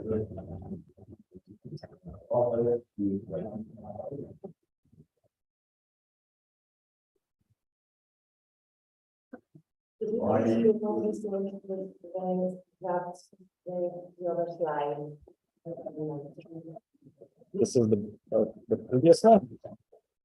Now maybe the next one. Do you? Which one? Or which slide would you like?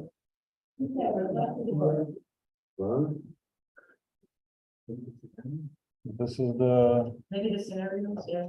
this one? No, the one, yes. Yeah, this one, right? That one is how.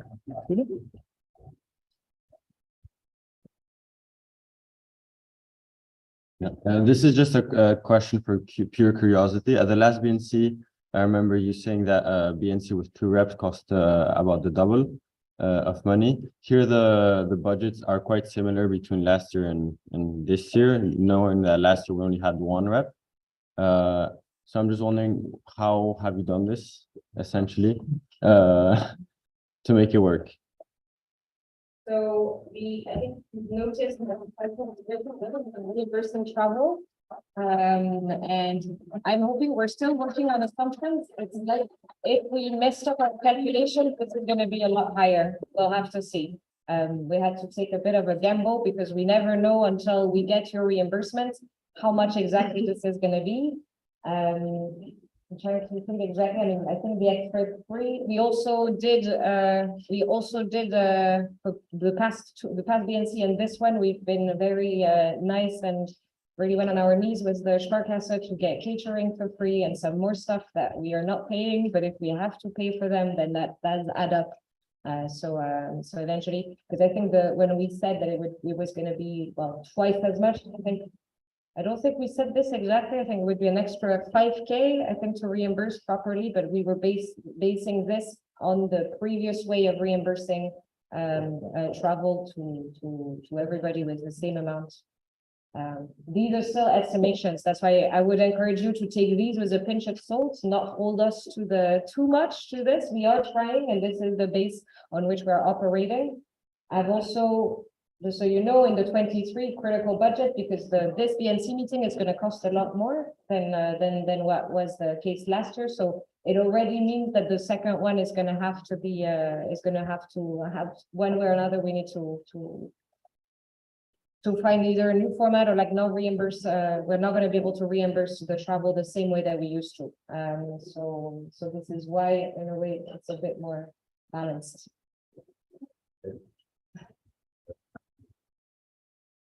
I think this point kind of got already answered, but just fine. My question was going to be like BNC's budget for the diversity lab, for summer academy, and for the future of BNC, like fully, possibly just paying for the representatives, like travels, or should we expect possibly some? So, good question. I think I haven't yet we haven't yet gone into that level of detail of really, okay, what are we gonna ask NCs? This is why I think this is typically the kind of questions that we will want, that I want to bring to you guys at the town hall with some suggestions over what would be the most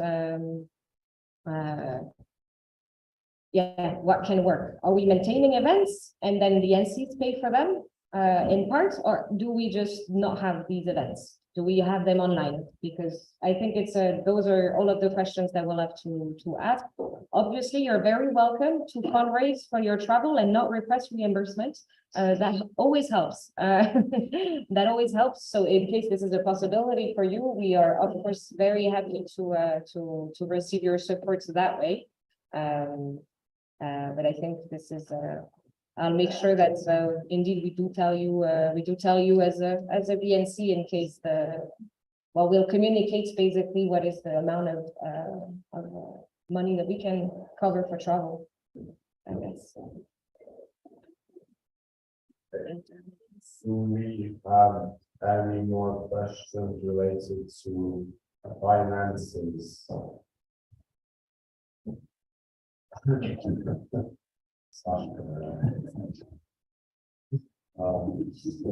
Okay, since there are no questions, and we still have 3 hours in base, maybe if someone has questions that are not directly associated with finance. Basically going back to the first open round. If you want to. Okay, I will take this as a no. Just so you know, like we planned for 60 minutes per minute, now it's longer than before because we hard. I personally, I know, but I think that's great. I was like, okay, if we do it right, we don't need that amount of time, and then everybody can go through have a break. That's also why I try to keep it not go too much into the IO updates in detail on some projects, but yeah, no, from my perspective. Apparently, we have all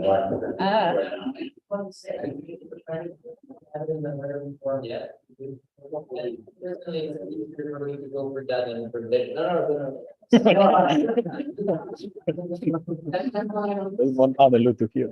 That when the IO has the booklet, the update booklet, you can post it in the dedicated Slack channel, and then Pauline, you will be with us during the day and tomorrow. So when you read it, I think feel free to approach. Exactly, that's going to think. And the town. And the town hall, mostly, if this is the right place, I think it will be the right place, and I tend to, what I've seen in the past year is that even if I feel like I repeat myself all the time, but really you can, I am on Slack, you can send me a message on Slack, you can send me an email. If you're wondering about a project, you don't know where to find info, you're wondering about why we're doing something, I really am very happy to answer, as is everybody in the international office. So after I send the updates, please do feel free to ask, and indeed the Slack channel can stay open, so then everybody can see can also see the answer. I would be very happy to work that way. It doesn't stop at the BNC meeting, essentially. And once you have the complete booklet, it will be reincorporated into the updates booklet, which I think are updated uploaded in MG, so it will be there to be referenced to this info link. We will not hide it, it will be where it's supposed to be once we have the required. Also, maybe I would have just one comment, like when it comes to questions regarding the IO, I would encourage you to actually use Slack and not have like private messages and private questions. Those were silly of it having in public. And so that we don't have the same questions over and over again, so that everybody can see the question, everyone can see the answer. I think Pauline's life will be easier. I think your life will be easier. I think everyone is having the benefit of being transparent and better. So we have each one so yeah, I think we can thank Pauline and the IO for the updates. And I currently Currently, I have no idea what's our next, Filming Instagram stories.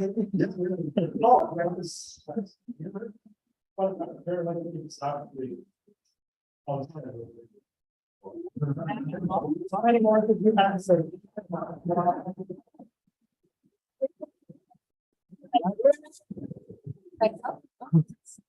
I want. So, you're gonna get ready. 15 minutes.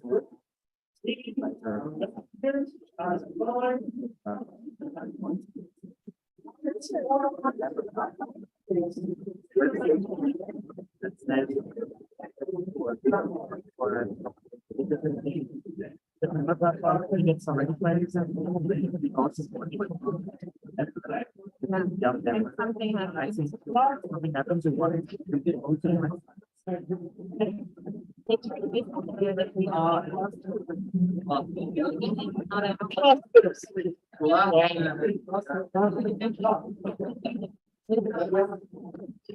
I remember this, right? How it's worked, and then it's something. The only thing they added, right? Yeah. Oh, no, and then, yeah, you're talking into the conversation. You could just put it here with the wheel on the sides of the. I think it's good, I think, yeah. Right there. Right there. How can I figure out if it's done? You know? Yeah. It's already- That's why I'm looking for like how the university works out.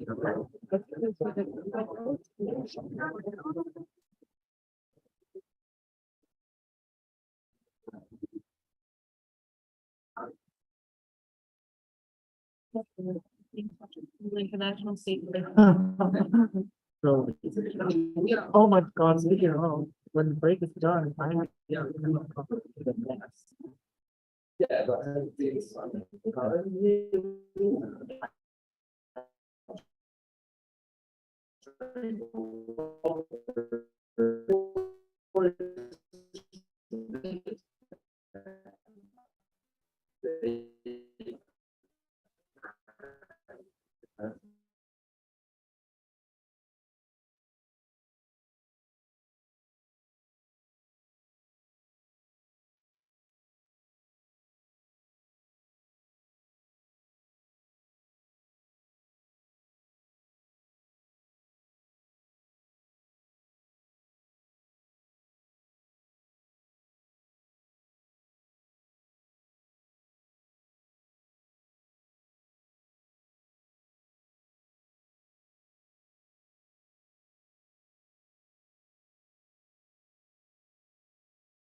legally, because national committee board reps are responsible legally for the consequences of their events. The event safe people are not, and that creates a very a big problem for us. I'm sure many of you. Yeah, next slide. Yes, so the intended outcome is to allow for, not force upon, allow for a division of responsibilities between the event safe person and national committee board rep, if that is something the national committee wishes to do. So we know you all have very different structures. If this is something that works better for you, if it works better for the welfare participants, we understand. We just don't want to have a decision where the ESP has to be the one that has sole capacity to make disciplinary procedures enforced upon us. Prevent the ESP from having unilateral control, allowing for a shared burden of disciplinary procedures among leadership.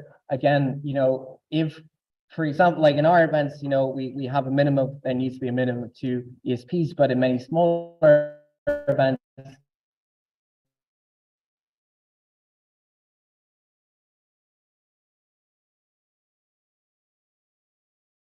if you have 1 ESP and they have the shared burden of the capacity, very bad for the well-being of the ESP as well. And so we think that's just something that's very dangerous and something that is very important, because the ESP is a very taxing role. And we did talk to a lot of past ESPs, we do regularly, and it is one of the roles with one of the highest rates of dropout after EYP. And so that's something that's very important, that forcing this upon us would be very bad for the well-being situation, where they're unable to protect safe environments despite being the body legally responsible for maintaining those environments.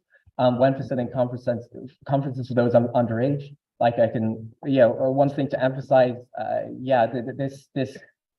the way this policy is structured would leave us legally non-compliant. It would not be possible in the current situation in Ireland to ever have, to relinquish this capacity. So it's just something very important for us legally and many of you. So thanks. And now we statements. So the BNC have a statement regarding this amendment to the proposal. I will say that. So okay, we don't have any debate structure. One round of debate is intended, general. So I'm opening the floor to the INT, of course, BB as well, the regular placard, the points. Okay.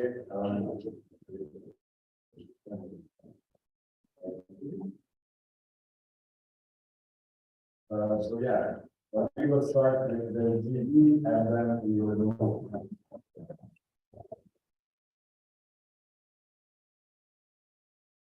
Yes, as Joshua, I'm just kind of building on to what Joshua already said, but as you already mentioned, this is an amendment to our proposal that the governing body supports. The original role of the event safe person, when the position was established in 2019 with the passing of the safety policy, was to be a focal point for support and advice and questions, education and prevention. And at the first BNC of 2022, clause 30 of the policy was amended to make the event safe person kind of the only actor to take sanctions. And now the governing body proposed, okay, if that's the wishes of the BNC, then we want to make the policy internally consistent. So let's also amend the rest of the policy to make the event safe person the disciplinary actor. But EYP Ireland is proposing that we keep the event safe person to be someone who takes these decisions in co-decision with the national committee.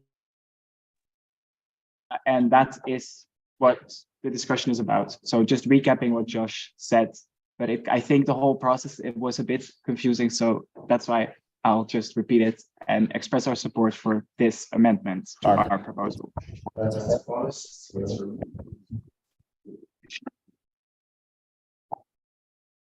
Okay, I have to be really honest, this one kind of threw me off now because from what I understood.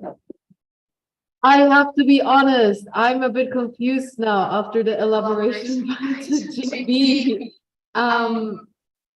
One thing that I wanted to ask was that, I fully understand that the ESPs then, wait, okay.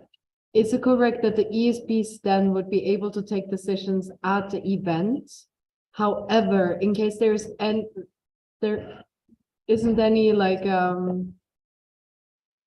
any policy within the NC itself, like the GB or like the safeguard team could still be contacted respectively on like things that happened at events.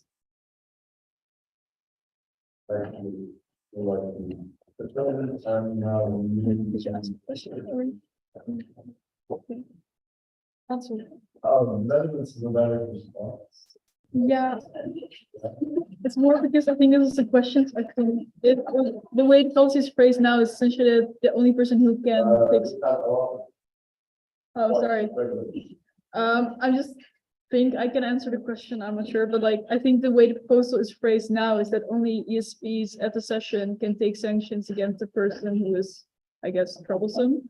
And they want to expand it so that NC reps are also by the policy allowed to do that. That's it. We still have a point of privilege. Oh, sorry. I was just saying that, like explaining why the policy was shortcoming, that only ESPs are now allowed to take sanctions against misbehavior, and that it's gonna expand to NC reps also being allowed to do that, etc. Okay. Portugal.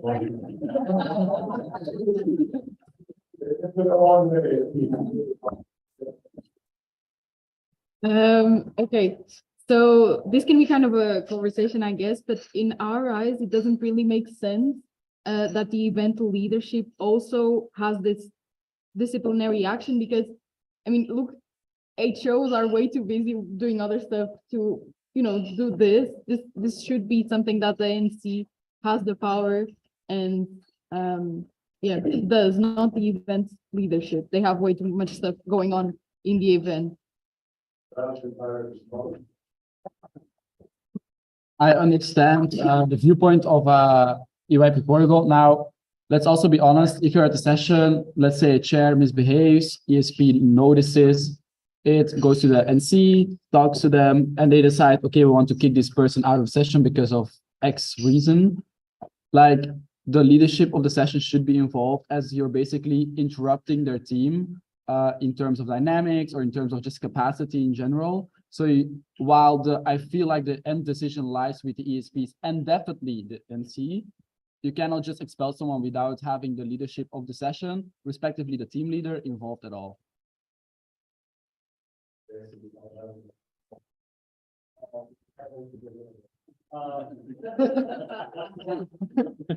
Building upon what was just said by EYP Belgium, speaking from experience from past sessions, it is usually the custom in sessions that the session leadership is consulted as well. So we believe that this does make a lot of sense since mostly it is someone within the officials team when we have such cases, and it is the best approach to consult the session leadership as well and to give them the power to make this decision together with the ESP/NSP as well as the NC.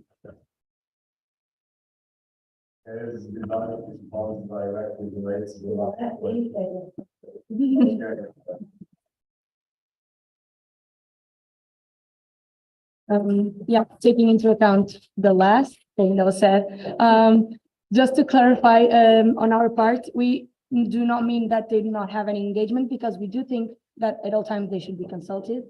But at the same time, when we put that, you know, in this clause, it also means that they have to do so. So we do not see that they have to have that responsibility. They can and should be consulted because they are an important part, but not necessarily have the obligation to make those decisions.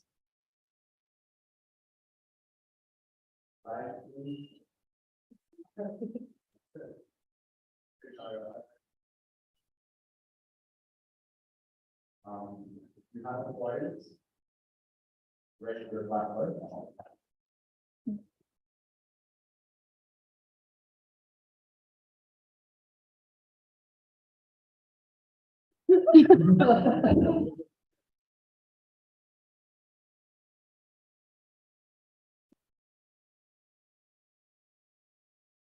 So as Joshua mentioned, we are also representatives of the legal entities in our country. So that's why when taking steps in those conditions, we have to bear that in mind. But in the amendment that you're proposing, I haven't specifically seen the approximation of those steps. So maybe are you just thinking about at what steps or stage that the NC rep should be involved? Because this line should also be distinct for the sake of the procedure.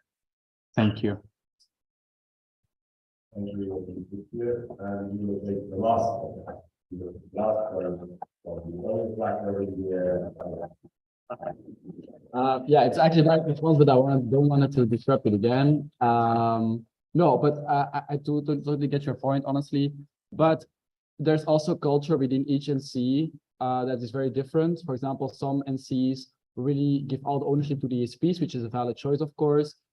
In UNIV Belgium, for example, we set clear distinctions between the roles, where it's like as soon as something illegal happens at our session, so for example, smoking weed or harassment or anything like that, we need to know that, like someone from the board. So, but in other NCs, such as Ireland, maybe it's be even stricter, or maybe in another country, it's not as strict as in either of our countries. So I really feel that the steps are for each NC on their own, and also the ESP's capacity to think about, okay, when should I get the NC board on top of this? I feel that this should not really be laid out in a policy, honestly. So we have 5 points, 4 direct responses. By turning this, this is the time to actually go back and vote again.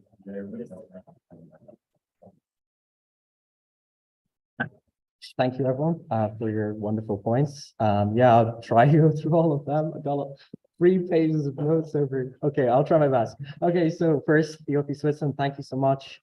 Yeah, this does not affect the composites of the safe routine or the GB. And yeah, just to elaborate, this is about giving freedom to national committees to make their own safeguarding procedure around their legal requirements. So if you want to involve the ESPs into into disciplinary decisions, that is okay, but it's at the discretion of, and the use of "and" is used to make sure that that is at the discretion of national committees according to your own procedures and your legal requirements. Thank you, European Netherlands, for helping to clarify that. ERP Portugal. Yeah, the choice to involve leadership. This is not it's the opposite, actually. So it's you talked about how it shouldn't be enforced upon NCs to involve leadership. That is exactly why we wanted to make this. So it uses the word at the discretion of and then ... leadership. So it's allowing, depending on your kind of procedures, to allow leadership to be involved in that decision, but they don't have to be. That is the point, to give NC's choice. Thank you, EYP Bosnia. And yeah, okay, so EYP Czechia, at discretion, yes. So thank you, EYP Belgium. We actually agree with want to echo what they said. Every NC's kind of legal requirements around this are incredibly complex, and we think trying to put so much in writing on a network-wide policy will not be super effective. For example, our safeguarding policy is 87 pages. I don't think that would be a very effective policy to have on a network level, and I don't think it would pass. So just keeping that in mind, we have very, very specific requirements. For example, in our case, the reason we said NC president is because the NC president is the director, and they are personally accountable. They are legally accountable to debts and certain legal issues as well. So they need to be involved in that decision for their personal self. And so that is why that's there. Thank you. Thank you, Joshua. And with this, we are done with the round of debates, and we are moving.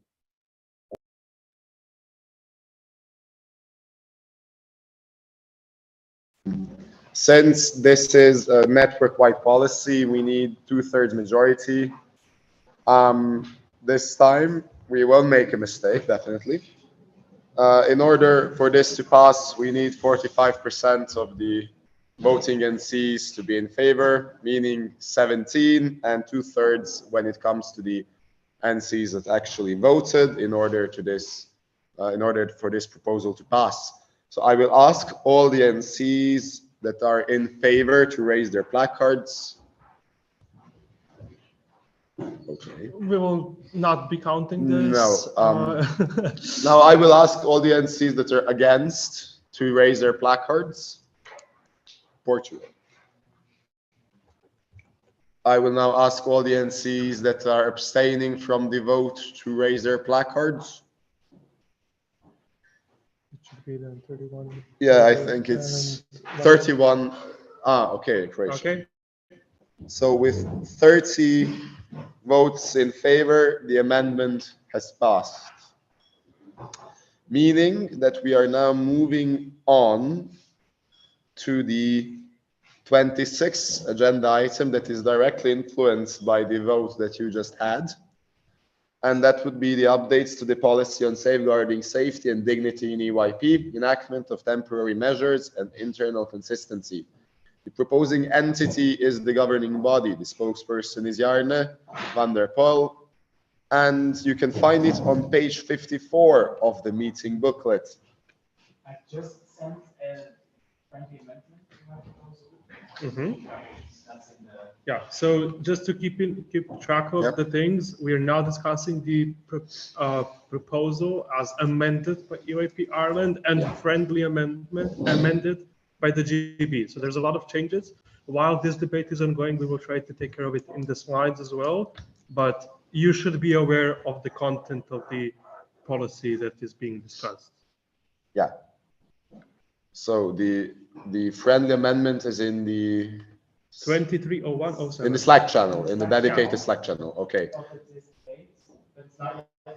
Yeah. So might be confusing if I introduce my proposal now or not? I think we can give them a minute to read the friendly amendment in the dedicated Slack channel so it makes more sense afterwards. And we will try to incorporate the things that just happened.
I will assume that you had enough time to read the friendly amendment. Did you?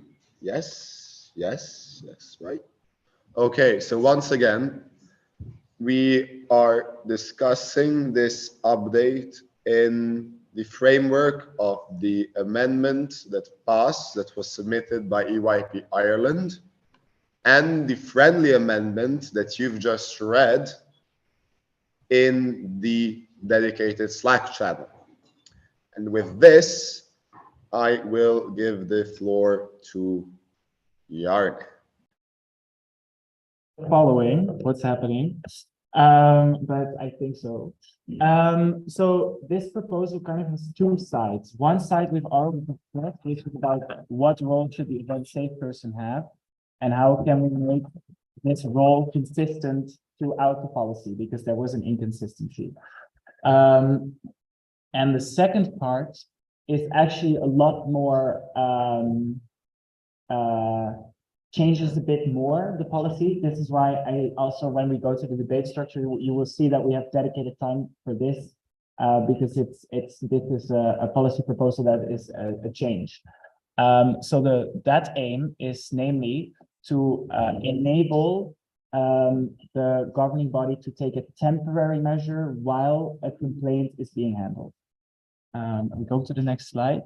So the history of that part of this policy proposal, the temporary measures, the policy on safeguarding safety and dignity was passed by the BNC in 2019, and the complaints mechanism has operated since then, but has never been changed. And we have now discovered that there is a bit of an issue, which is that, you know, submitting a complaint, going through the interviews, going back and forth between the different parties that are involved and the witnesses, and then formulating a final report, and then waiting for a final decision by the governing person against whom a report is being made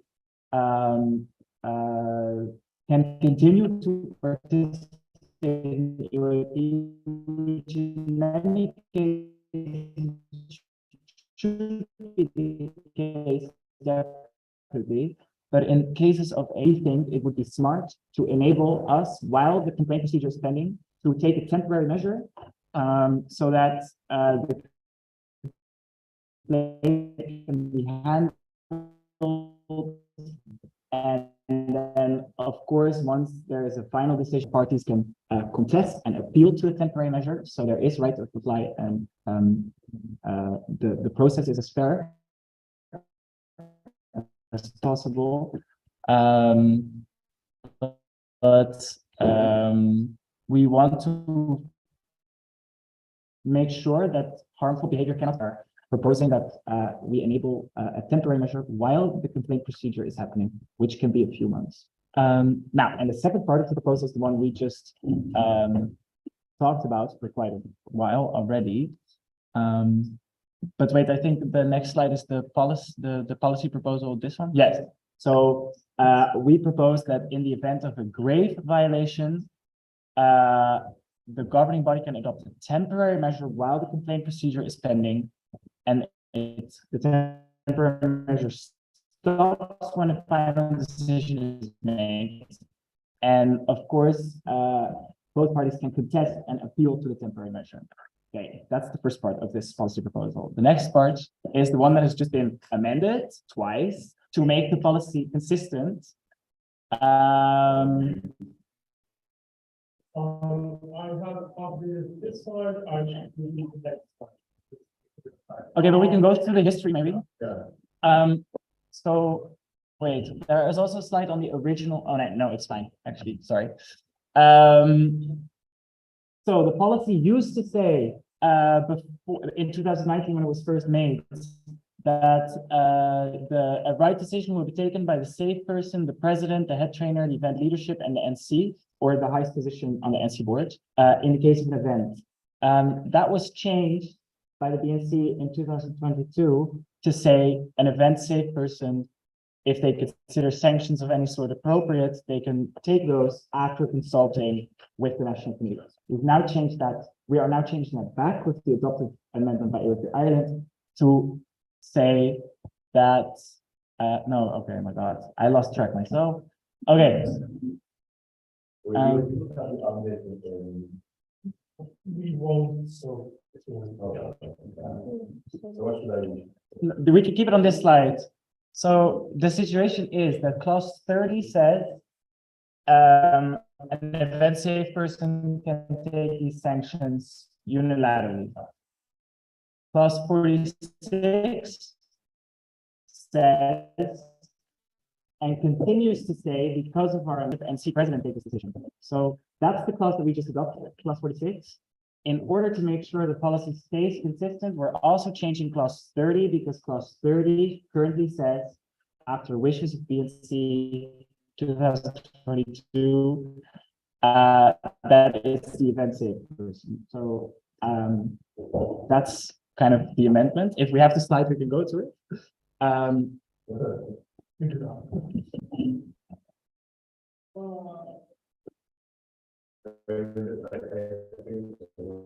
think the gist of it is that if you vote in favor of this part of the policy proposal, you believe that any sanction during an event should be taken together by the event safe person, the event leadership, and the NC.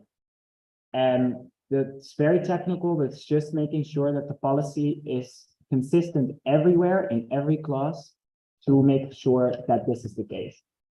If you vote in favor of this part of the policy proposal, that is what we are achieving, basically.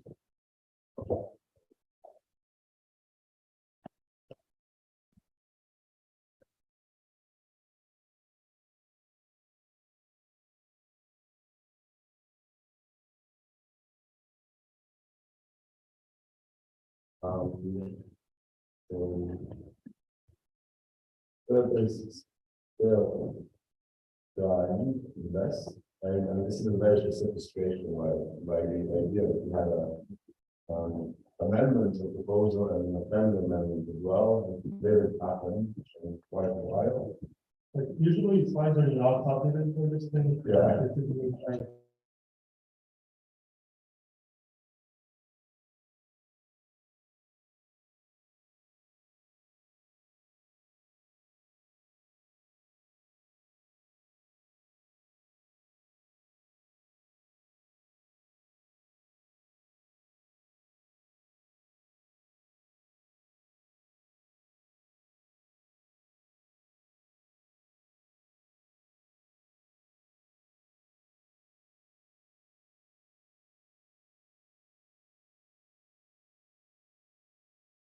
Together describe the role of the end of the safe person, and we're pulling them in the same line, which is to say the event safe person should take decisions during events together with the other actors.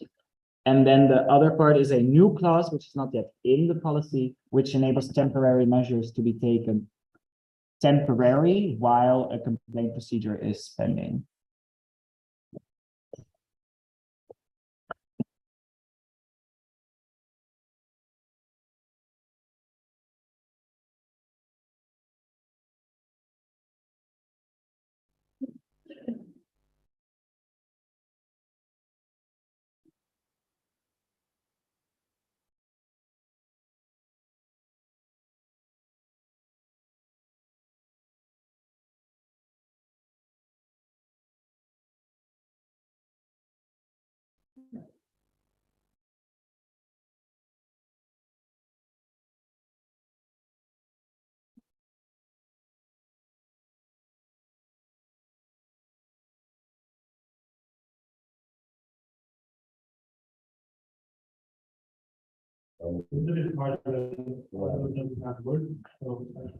We can also start the first round of debate because I think in general people are quite clear and we can discuss the content already. Yeah, for sure. So under the assumption that you know what's happening, we will start with the statements, and when Philip finishes the unified proposal, we will show it to you so that you can actually see it in full, like in front of you. But until then, we will start with the statements under the assumption that you know what's going on. And if you don't, you can ask, and we can explain.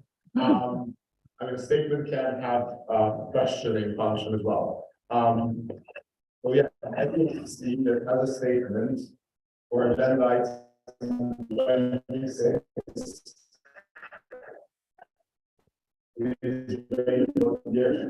Raise your platforms.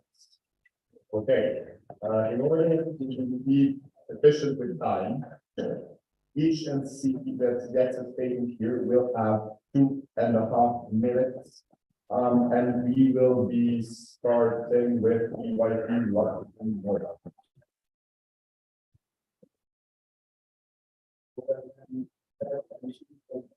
I will have to take it myself. It will not be necessary, but thank you. We would like to state our agreement with the proposal, and we would like to ask what you define as temporary, and if possible, share with us the normal duration of these processes, so that we have a notion of how long will the sanction like this would be in.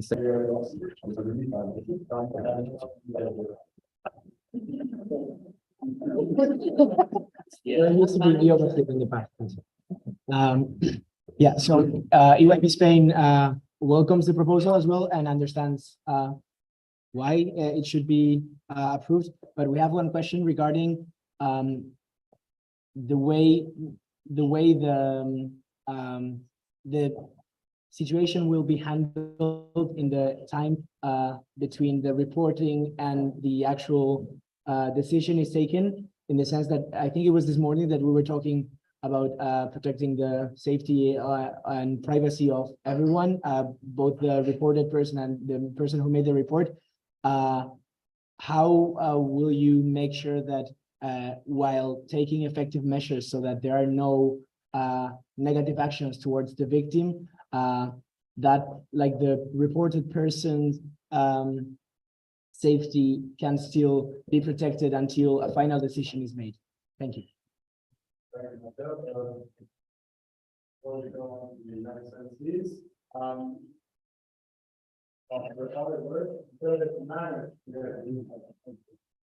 other thing that happens is here. Being the amendment by UIP Ireland, people, the resident here.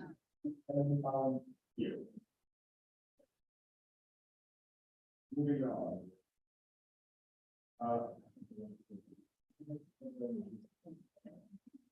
Yeah. It's something in there.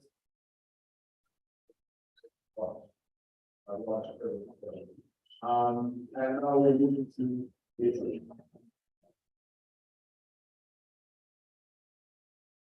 Thank you. First of all, we'd like to thank the GB for the proposal and acknowledge the good points made by Spain and Luxembourg.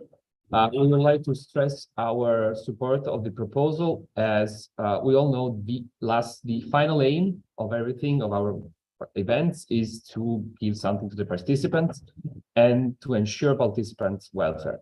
Of course, also the reporting process in case of breaches can be also very stressful, and it's something we will never want to see, as well as and therefore measures should be taken in the end after a thorough process. However, if a grave violation happens, it's because something that really impacted the event, and therefore there is a chance that this might happen again, and therefore we welcome the proposal of the GB to install some some measures. Although we would like also to follow Spain on how this will happen and how the information will be stored. Thanks. Thank you. We said that we will have like numbers, because that numbers should actually be changed, and you can find it on the site already. So yeah, this clause can be found, and this clause wasn't changed, it's the new clause. So yeah, the only changes that have to be are here. Moving on.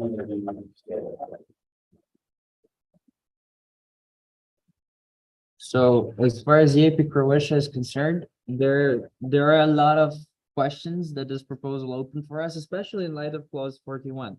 So besides the fact that EAP Spain opened some logistical technical issues regarding this, how this will be communicated, and also how will people be protected, and also the data point was seconded by EAP Italy, we would also, in addition to that, like to point out how would this actually play out in EAP as an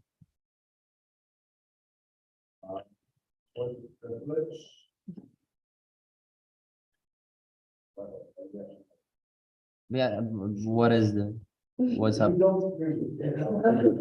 Okay, so do you want me to repeat everything or what wasn't audible? Please just summarize. Okay, so besides the points opened by EAP Italy and EAP Spain regarding data and generally protections of these people and other logistical/technical matters, we would also like to open the question of how does this fare with the notorious gossiping culture in this organization, considering the fact that these kinds of gossips, these kinds of news carry very onerous consequences. And more importantly, recently, the entire network was talking about a relatively similar case to this one with a repeated offender at different events.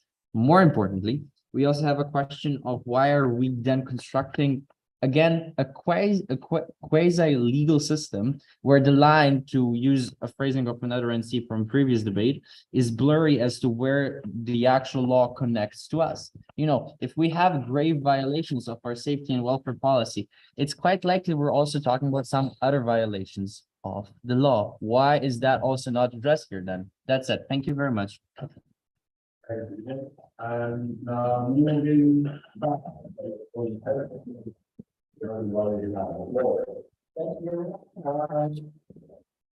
And thank you also for overall quite positive attitudes and just sharing some concerns or questions or asking for clarification.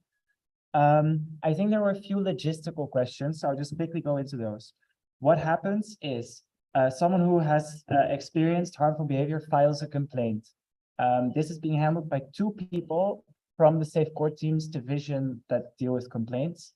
And only those two people will ever know the names or interact with the parties to this incident. The governing body then receives an anonymized report describing the incident. Now, in case we want to take a temporary measure, this would be fast-tracked a little bit, where a anonymized version would be shared with us. Hey, there's a complaint that this happened. We think it's grave enough to ask for a temporary measure. We think there should be a temporary measure taken.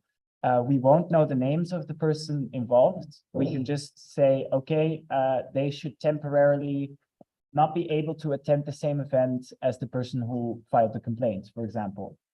This is then communicated to the HR officer of the EYP office. They are the only person besides the two people dealing with the complaint who will know the names, and the HR officer will then make sure that this temporary measure is upheld. So that's, in that circle, only 3 people in our network, on top of course, the parties to the incident, know the names of the people involved. So that's how we would respect the privacy while still being able to act quick and make sure the safety of the network is upheld. Then I think there was a legal question. I think I'm not a lawyer.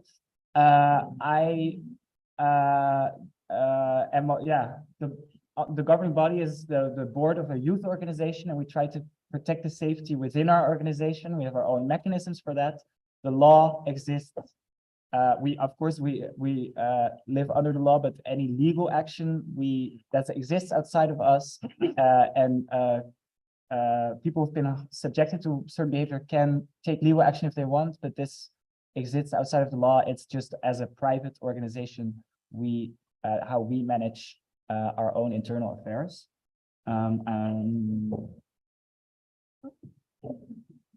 Oh, and there was a question about like how long this would be. We aim for a complaint procedure to be 2 months. This is sometimes the case. It's not always the case because sometimes it can take very long, up to 6 months. So that I hope can give you an image of the time that we're talking about when we say temporary. It really differs from case to case. So I hope that has answered all questions about what kind of measures we would take, how we would ensure privacy, how long it would be. and what kind of the logistics would be. If I missed anything, do remind me in the next rounds. Thank you, Rhonda. And now we are going to the debate phase, the debate structure. Is, well, we have 3 rounds of debate. The first one being 12:46 and 12:30. If we still have residual points from the debates on the proposal by White Island, the second one is the temporary measures part, and round 3 is the general round. So if NENC still has a point regarding clauses 46 and 12:30, please rate them backwards. Also, the unified proposal will be uploaded. It already is in the dedicated Slack channel, so you can find it there. Yeah, the unified proposal that we had for government is here. So yeah, if any NC has a point regarding clause 30 and clause 46, please raise your blackboards. Okay, okay, you have your Croatia.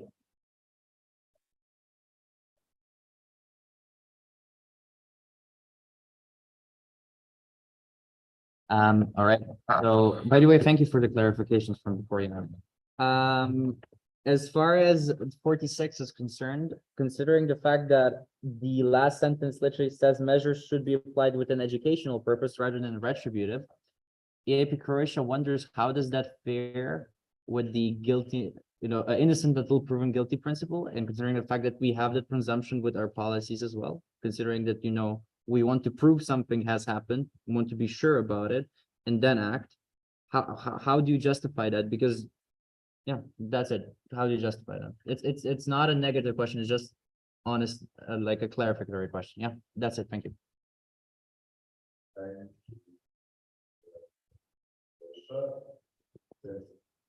This is rather basic and no matter what, we'll get to try to this question.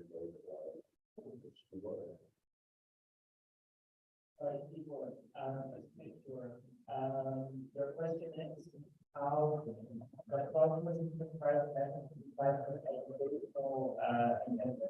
Yeah, considering the fact that they are quite retributive, even before we are certain something has happened in terms of a policy breach, unless I'm following your proposal wrong. 46 and clause 30 give the event safe person in the NC and the leadership the competence to take measures in events.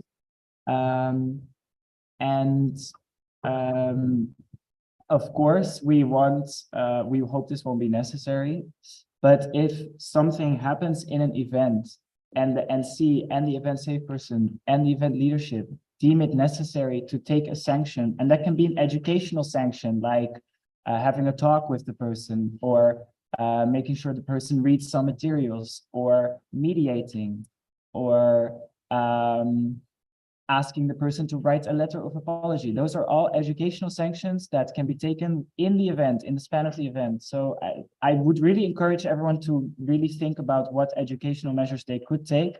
And that's, for example, measures that are really grave, like removing someone from the event, that they are only taken as a very, very last resort. But in some cases, for example, when someone has committed behavior that is that really puts other session participants in danger, it is an option that you might have to take to protect the safety of the rest of the participants at the event. I don't know if I hope that answers your question. Okay, great. Thank you, Anna. And now we are moving to debate round number 2, proposal for temporary measures. If NENC has a point to make about debate round number 2, please raise your black cards. We will take the first point from BYP Boston Texas.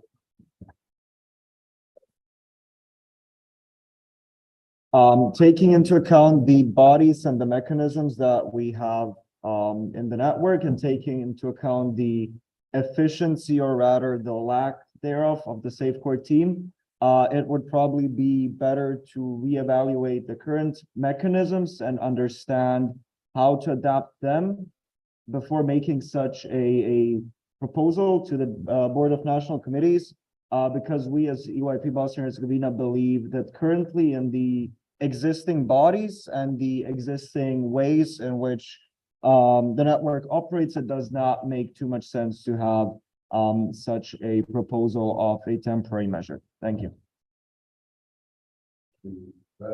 And now moving on.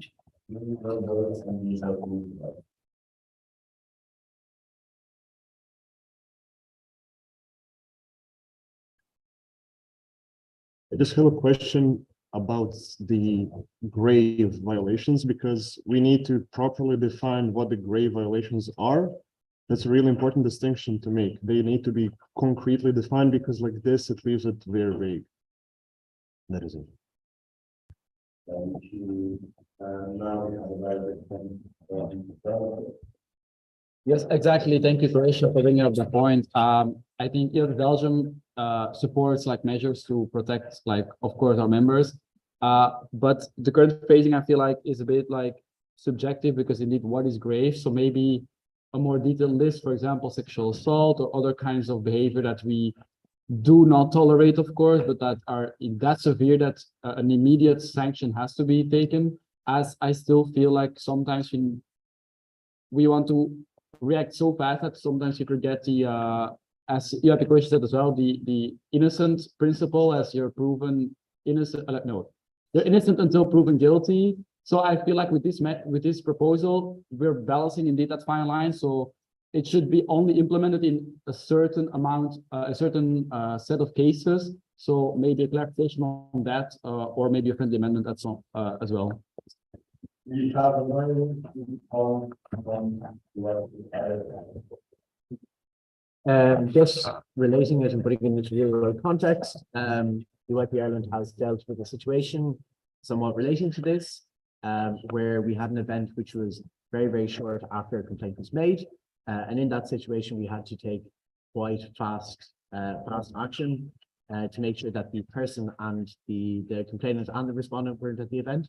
So we do believe that in situations like this, it is very, very important to have policies in place in certain grave senses where we can take action to not have the person feeling like they're in danger or unsafe.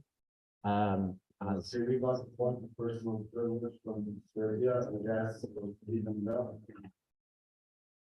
So just we have an example of this within an organization where we had to take fast action. So therefore we are very much in support of this, as we feel like temporary measures need to be in place to make sure that the respondent or the complainant feels safe within these pods. Thank you, Ireland. And now moving on to, I'm not sure if you want to say this. Okay, then we are going to do Apologies, EYP Serbia is next, so I forgot to hold the placard. Yeah, so I'm gonna try to make this point make sense, because it's a direct question to the GB on the mechanisms of how this would work exactly. And the whole part in the explanation where you would only have a few people that actually know what happened, I don't see how that works in the context of having those temporary measures have the goal of preventing people from meeting at further sessions. Because how do you prevent them to meet on other sessions without letting everybody know that you're trying to prevent them to meet on other sessions? So even though it's going, like, the information itself is going to be private, when it comes to using that information in a practical manner, I think this thing kind of falls apart and it's just very confusing. So I would like some elaboration on that. Thank you. Yeah, and with that, I will end this round of debates.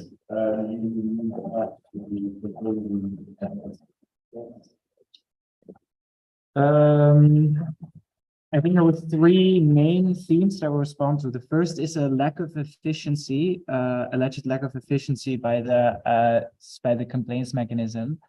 I think fact-finding and making sure that every person has a right to be kept in the loop throughout the entire process and can give their feedback and their comments and tell their version of the story, and then taking a decision that is fair and that takes into account all sides of the story simply takes time by default. It's a long process if you want to do it well. And I don't think that's because I personally don't think that's because the mechanism is set up in a certain way. It's because these are things that take time. Also in the world outside of UIP, they can take for over a year, these cases.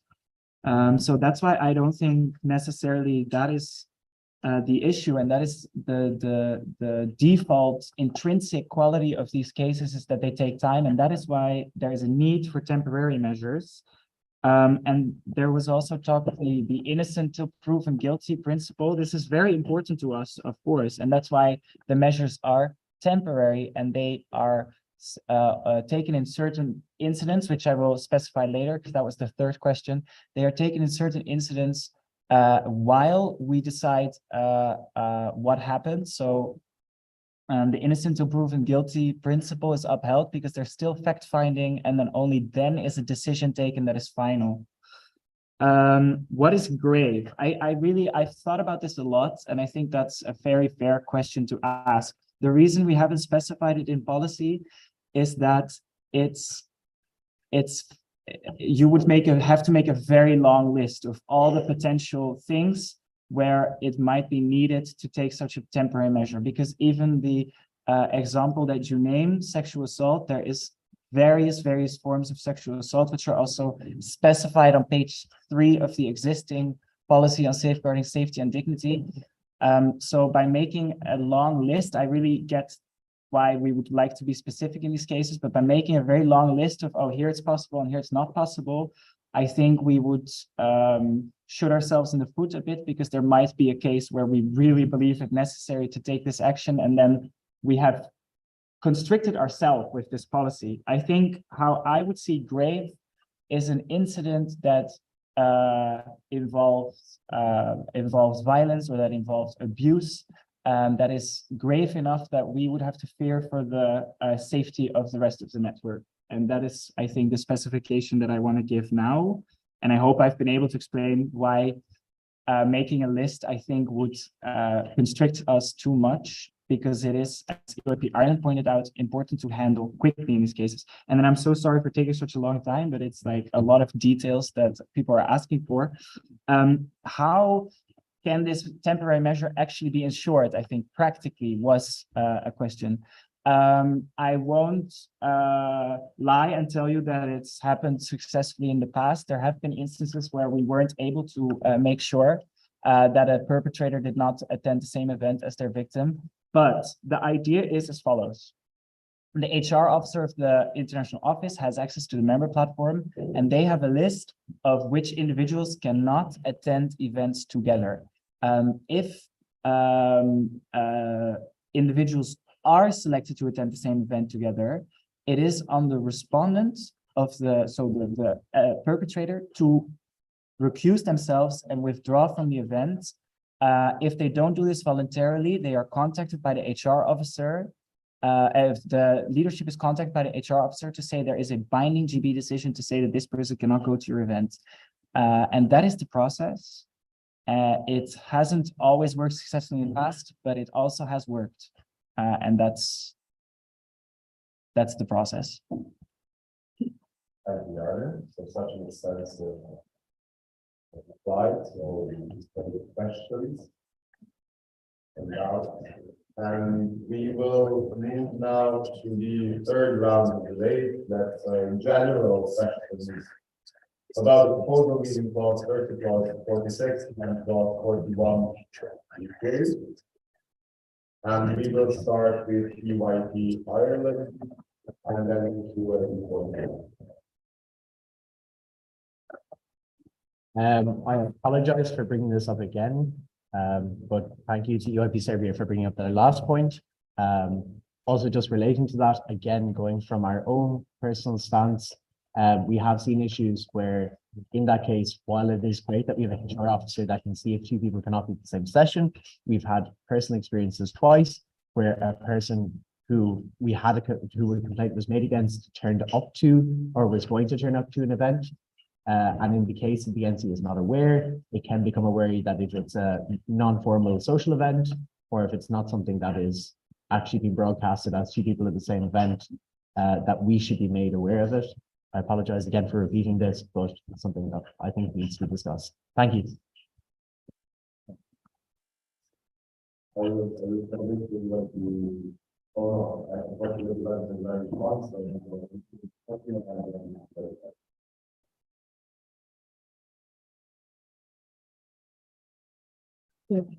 So you can correct me if I'm wrong, and I apologize. I know this is much less important than what the other NCs are talking about, but I think it's still important to make it clear. From the previous amendment, I think clause 47, sorry, should now read as if a national committee board member or an event leadership member is the perpetrator. So because now we approve that they will have access to appropriating disciplinary action, it should also be, I believe, included that, you know, there is an exception if they are the perpetrator.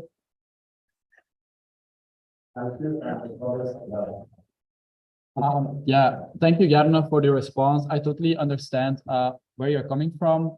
However, I think you basically said what could be written in the proposal, honestly, by not very specifically mention certain cases, but for example, as you said, like complaints where violence is used, or it can be still a broad terminology, but limiting it to a certain set of cases instead of now grave is so like subjective. Honestly, it can mean a lot of things to different people. So in order to make sure that in, like, let's say 5 years, the GB then has the same interpretation as we do now, I still feel like it's really important to include some clarification in the policy. Okay, thank you. Do we have any more questions?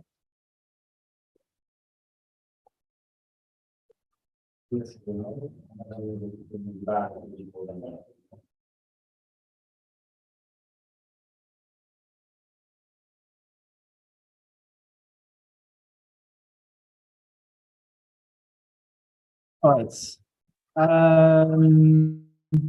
Thanks to UIP Portugal for again pointing out the existence of clause 47. Yes, the clause 47 prescribes a procedure in case one of the people in that group has a conflict of interest or is involved. So that's just a necessary addition.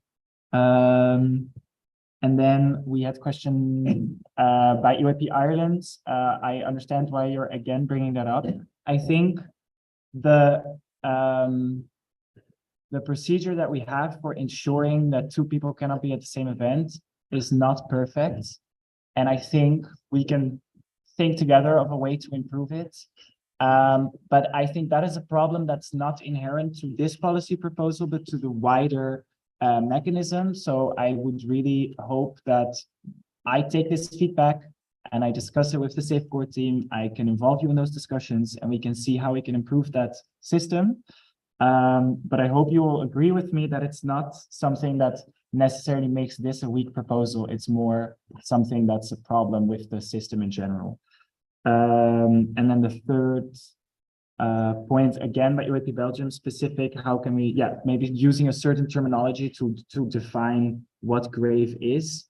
The word grave is already a term that is used in the existing policy on page 5. I agree with you that maybe we can make that term, define it better, make it maybe a bit more specific, but I don't know right now how. So I hope that's something you'll allow me a little more time to think about, and that we can then accept the policy in its current form. I hope, we'll see later, but that we can move forward with this policy and then maybe strengthen it, make it more specific if I and the Safeguard team and you have the time to think about how to make it more specific. But right now, I'd like to, yeah, move forward, put it to a vote like this, and hope I can count on your support. Thank you. With that, before we move on to the vote, we actually got one formal request from UIP Belgium for a split vote, and we got formal requests by UIP Serbia, Bosnia and Herzegovina, and Croatia for the same reason. So, the first thing that we will be voting on is whether to separate the changes done to clause 30 and 46. So the one that's been changed by Ireland and the GB by the amendment. And the second vote we vote on the new clause, clause 41, the temporary measures. If I'm correct by the formal request thank you. So, BNC that agrees to split the votes along the lines that I just stated, please raise your placard.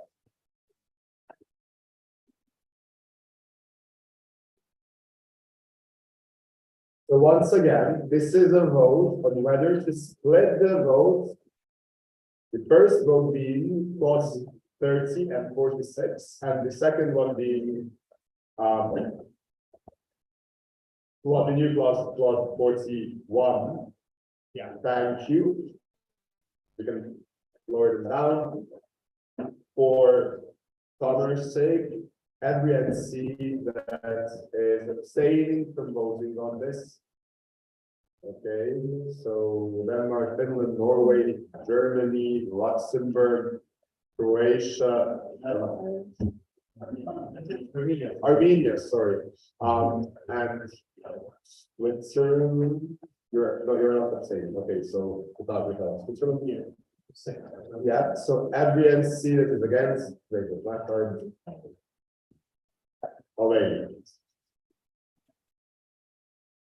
As you can see, the vote is passed, so we will be voting first on article clauses 30 and 46. And I will repeat myself once more. So that's the one that has been changed by UIP Ireland, automatically changed in this proposal as well. Friendly amendment, and we had a friendly amendment by the GB. So the first vote, clause 30 and 46, so this is not the temporary measures. Yeah. It's a vote on this. It's a vote on this, yes, to be more clear. So BNC that is in favor of the unified proposal, please raise your placards. Once again, this is not the vote about Article 41, the temporary measures. Thank you again for Connor's sake. Actually raise them again. Raise them again. I can't give it's a 2/3 majority vote. It's 1, 2, 3, 4, 5, 6, 7, 8, 9, 10, 11, 12, 13, 14, 15, 16, 17, 18, 19, 20, 21, 22, 3, 4, 5, 25. I'm not sure if I counted it correct. 1, 2, 3, 4, 5, 6, 7, 8, 9, 10. 11, 12,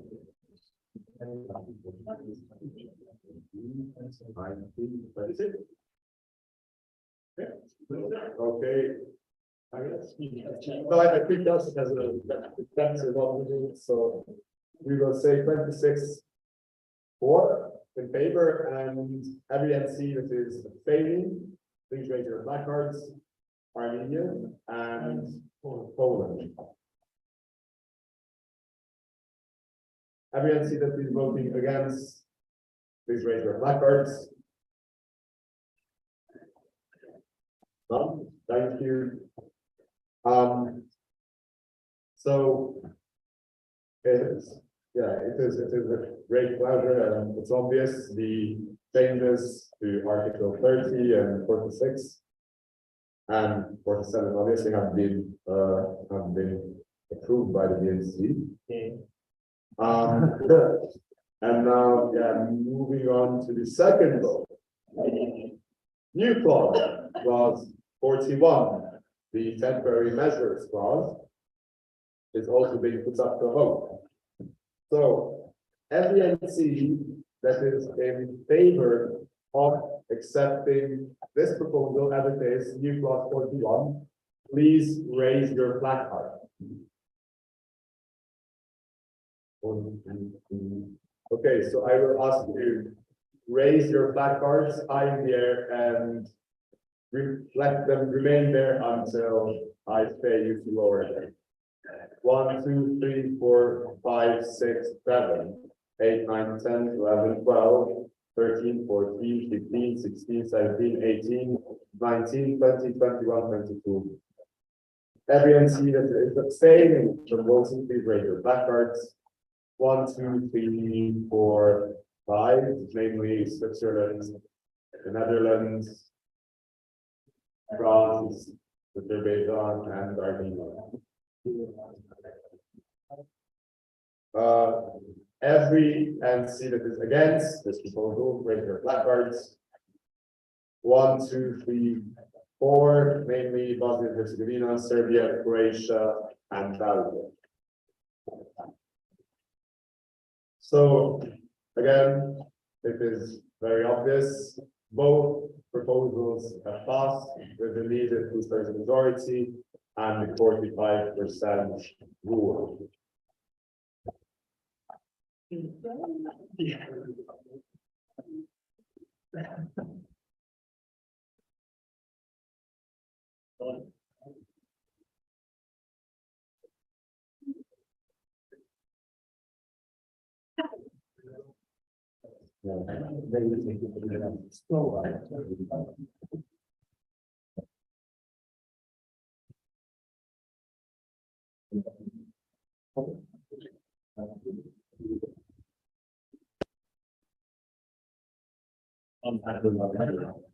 are moving on. Last continue agenda, which is in meeting.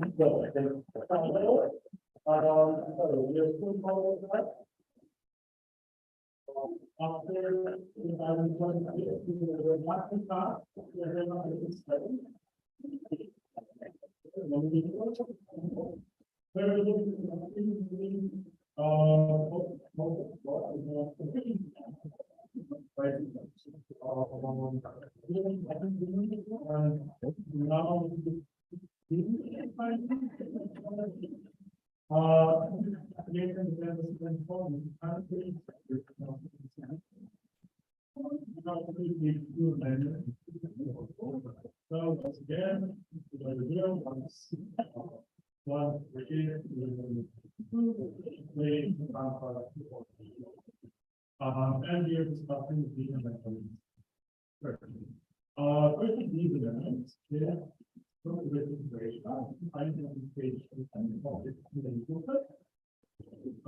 aim is to basically have some new representation upon basically but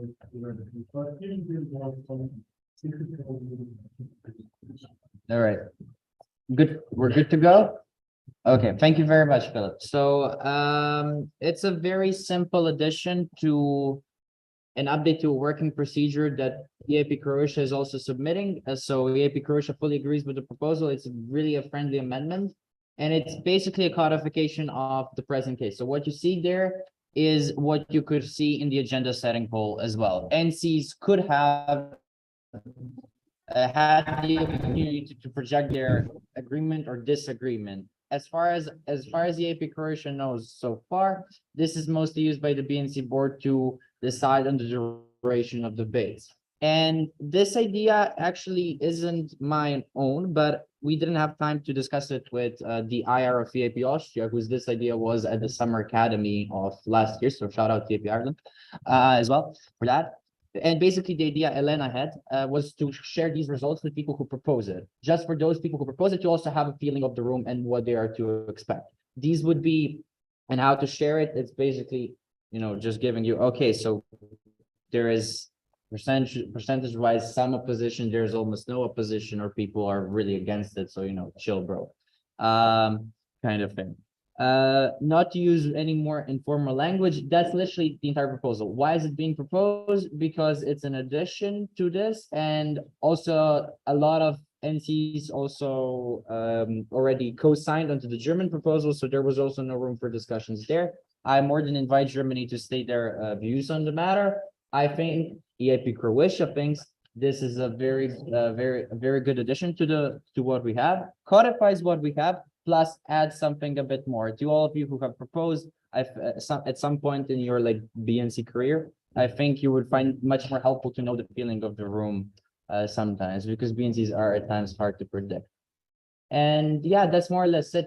This doesn't exclude anyone from doing anything else, but yeah, it just gives a bit more work to the BNC board and codifies the state of the matter as far as the grading scale is concerned. That's it. Thank you very much.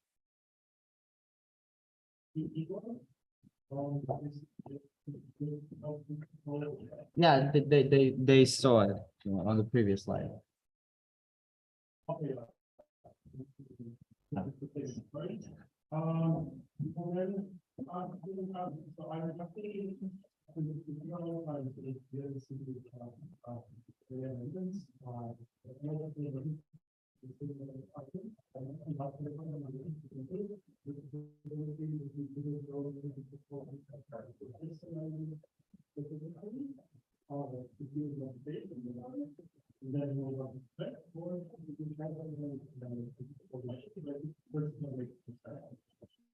Okay,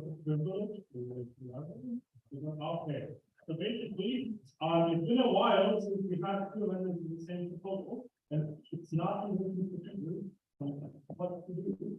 So basically, I think go to the proposal then, I think, to answer the amendment, but to do,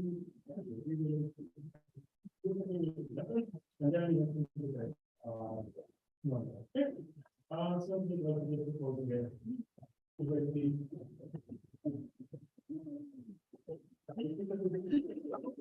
Okay, so thank you very much for the amendment.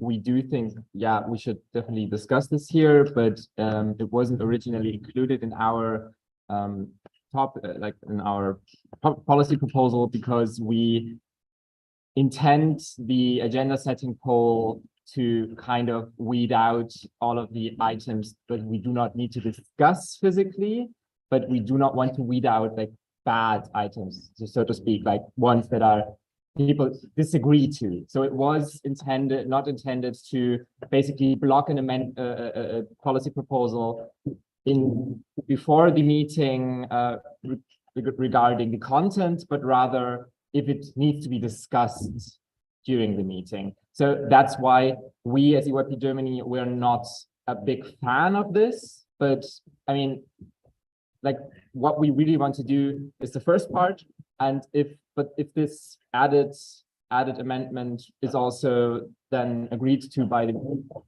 BNC, we are fine with it. It's just we really want the first part to pass.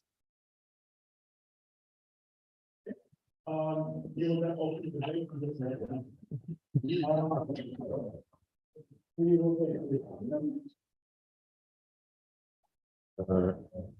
Thank you. So regarding the amendment done by EYP Croatia, EYP Sweden does not really agree with the fact of having a grading system in terms of agreement or disagreement. We think that there is a risk for intimidation as part of the NC that is proposing, seeing potentially as an important part of the BNC being not that in favor, and we think that the BNC around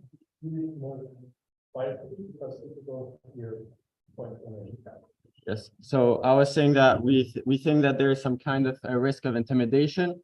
We think that telling a proposing entity before the meeting that their proposal might not be appreciated much. It's not really fair in the sense that everyone should start the debates on the same grounds. And by the side, furthermore, we also think that having a numerical scale might not be the best. It happens that sometimes an NC might not agree with some parts of the policy, but maybe with the rest. So I think that having numbers might not be the most appropriate. But I do understand that it's a try in quantifying this. Thank you.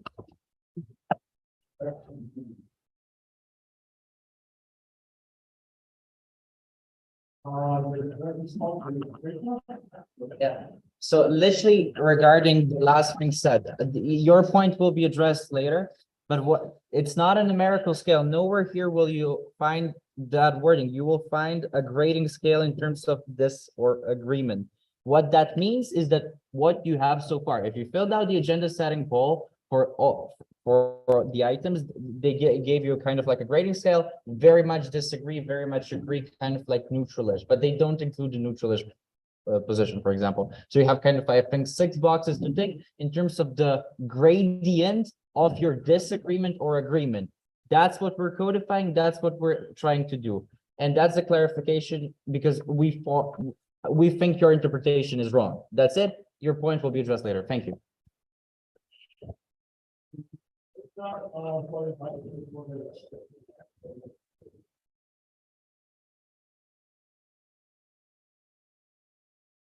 Thank you. UAP Norway would also like to second the point from UAP Sweden earlier, but also add that I think we've been talking about this also earlier about the need to have high response rates to the agenda setting poll.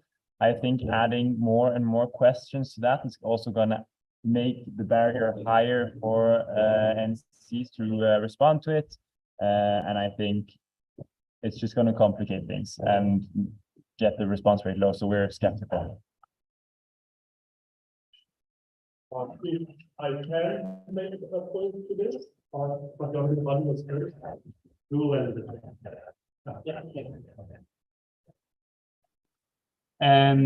Yeah, so I don't think we have like a very clear stance. We are also often faced with criticism of our proposals, so it wouldn't be a surprise if that comes back from the agenda setting. But I think that's not really the intention behind.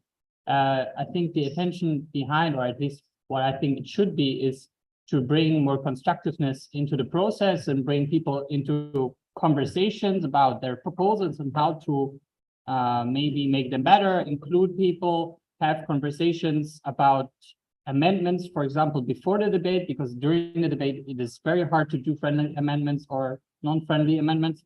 And then it's too late and you vote about a proposal that could have been improved and then it fails and then you need to wait another half a year. So I think it would be rather good to discuss how we can overall improve the setup of the meeting or the pre-process before the meeting to bring people together rather than more technical details. But yeah, I think we don't have a strong preference. If you want to change that, we just don't believe it will have a quality impact. Okay, and if we can respond because we actually know something about the agenda setting goal and the position made regarding the amendment. So those of you who have built the agenda setting goal are aware that currently also uses a grading system, which is not numerical in any way, but it's mostly agree, something like we are aware that you can agree or disagree on parts of the proposal. This is also why we try to point out in advance that some parts of the IAM knowledge. We are trying to point out in advance once we receive the proposals. If you notice, it's like times it should be 2 separate proposals because they come from 2 different ideas. So to avoid having clashes of opinions and positions regarding proposals, but some of them come from the same idea, but you might agree with part of it and disagree with part of it. In that case, there's also the very neutral option that we can set a poll, and also place for comments. So in that regard, we don't find this part controversial. It has been used at the BNC forever. The other part, sharing the results of the agenda setting poll, like the main purpose of the agenda setting poll is not to know whether a vote will pass or not. The main point of the agenda setting poll for us is to see if there's a big clash of initial positions. We know that this is going to be a controversial topic. And then we know that when you decide, oh, it's going to be a 15-minute debate, but you think everybody will agree with it, we know that's not going to be the case. We know that in that case, we have to err on the side of a longer discussion, which is what we always tend to do anyway. But if it's like very, very polarizing, then we will double the time for the agenda item. Now, yes, this is a part of the, we're the BNC board, sometimes we propose things, so we know the results of the agenda setting poll, and we know whether our proposals are likely to pass or not. I mean, yes, so on. To be honest, like, I don't think this is that very big a deal because we're not using the knowledge of the agenda setting poll in order to like fine-tune our proposal or whatever. Like, we haven't changed the proposals regardless of the, yes, fine, you are correct. So this will be the end of our point. We'll return to you already now for the one by original here. Because like I don't want to raise the point. That's quite a problem.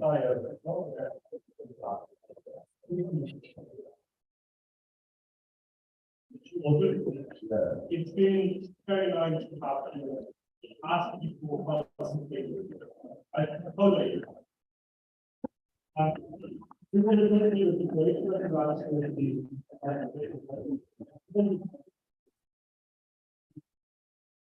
So, yeah, thank you. Guys, please. Go ahead. So to all of you who have made points, thank you very much for contributing to the debate. As far as the AP Germany's concerns are concerned,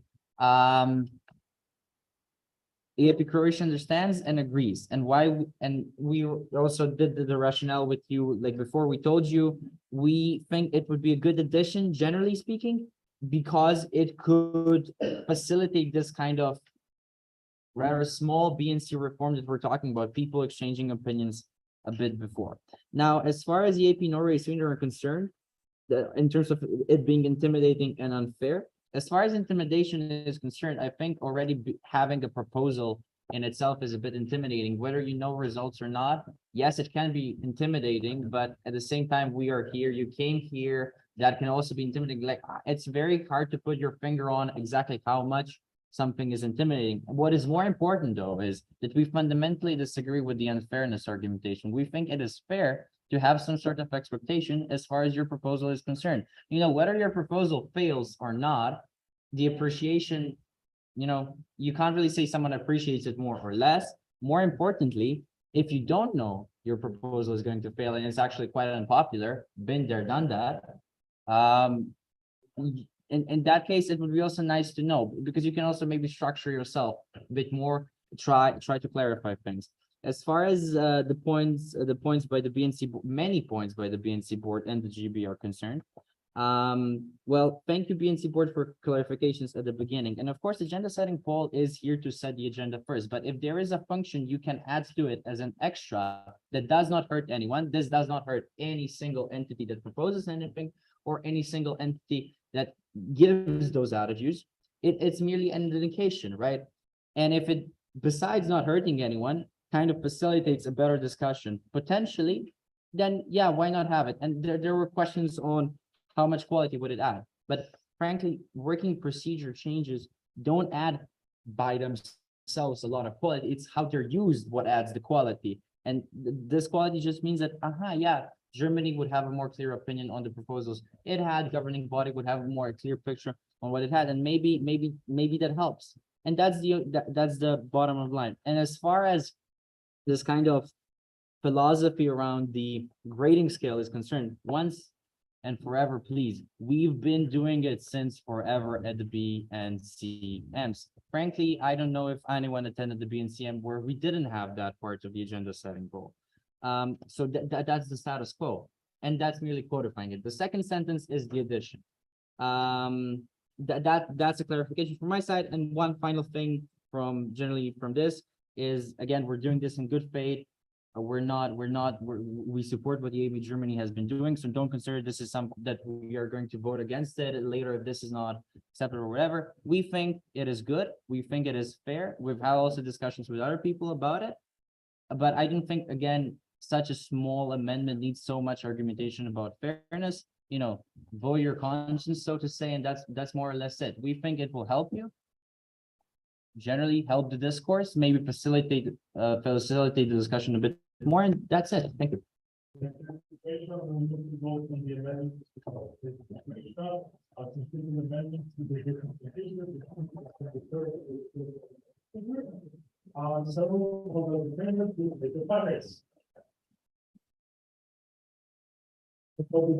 Please make your placards.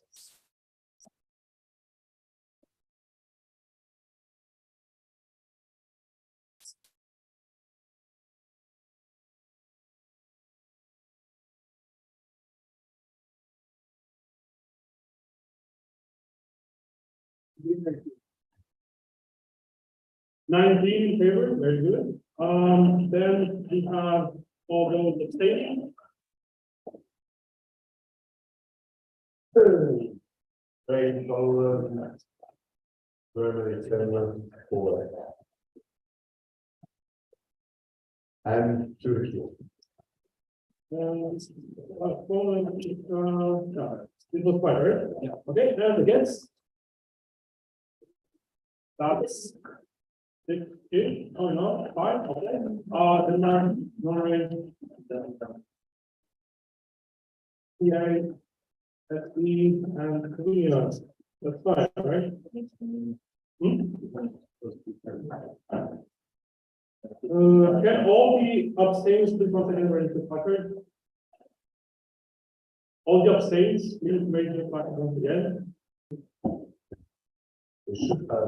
There is 6. No, it's or not. That's fine. Okay, I don't think that's ready. So with sessions like the two-thirds majority comparing 19 to 5 to pass. We will then be moving on to the second document. It's coming from our side. Basically, I'll try to keep this speak. We want to infer that the agenda setting poll, if we are to use it to move things to the online vote, we don't want to have 4 MCs fill out the poll, decide 3 of them that we want to move it to an online vote, and have it be that way. We find this immensely undemocratic. And another thing, we would like to keep the option of still having things voted physically at the BNC meeting in case they would be applying immediately or they would be applying to pre-BNC procedures or before the online vote. So like if you can do it now, or like we are regulating online votes, it doesn't make sense to move it to the online vote which it should be regulated. I hope that does make sense in terms of logic. Why are we doing this? Because the agenda setting poll, you know, it's not often very, it doesn't have a good turnout. You have the draft actually from the past couple of BNC meetings. We have devised a limit of amount of NC that we would like to see fill out the online vote in order for this to make sense. And the limit we have devised is basically we need to have at least a quarter of all NCs to vote in favor. So with 36 of you, we need 10 in favor, like 10 yes, it could be moved to online vote, and it also has to be more than half of all the NCs to vote. This will prevent the already explained situation, which we think, well, yes, this is how it will go if we approve the proposal as proposed. I don't think it would be a good direction in terms of democracy decision making at the BNC meeting, especially because when you move to end the agenda item early, everybody has to agree with it. If you move to postpone the proposal to the next BNC meeting, a majority of NCs were present, and we need to have 60% of the NCs here to make valid decisions.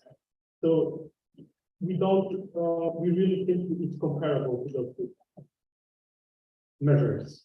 And once again, here's an overview of what we mean by immediately or regarding methods.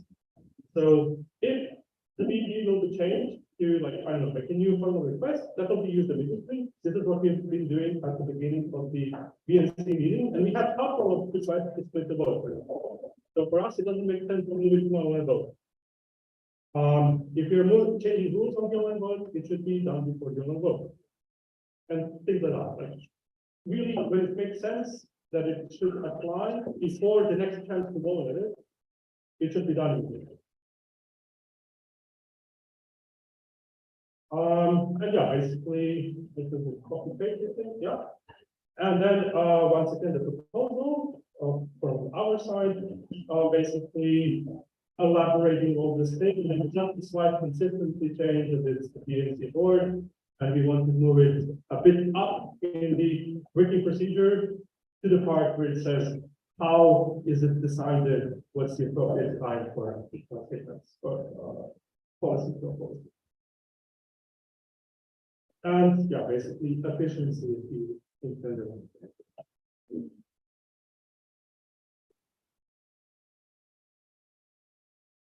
We will move to the determining to answer this proposal.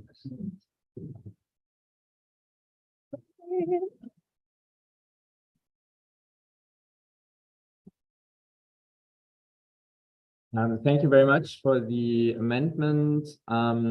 UIP Germany, we think there might be a slight misunderstanding why we want to have this change. We like this is also comes from increasing the effectiveness of these meetings. So what we want the change to achieve is to be able to just move all of the agenda items to an online vote where there's not much need to debate. And in that, this would also mean that as an NC which wants to propose something, you would need to kind of lobby with other NCs prior to the BNC meeting and to work out with them, yeah, could you please also just check on the agenda setting poll you want to debate this during the meeting, which would also need to increase the working amongst NCs.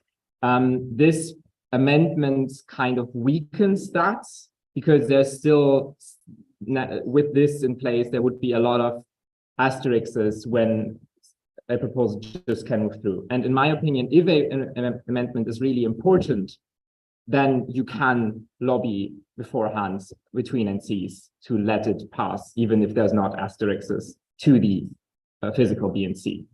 So that's why we as UIP Germany are do not think that this is in, it really changes the intent of the proposal quite a bit.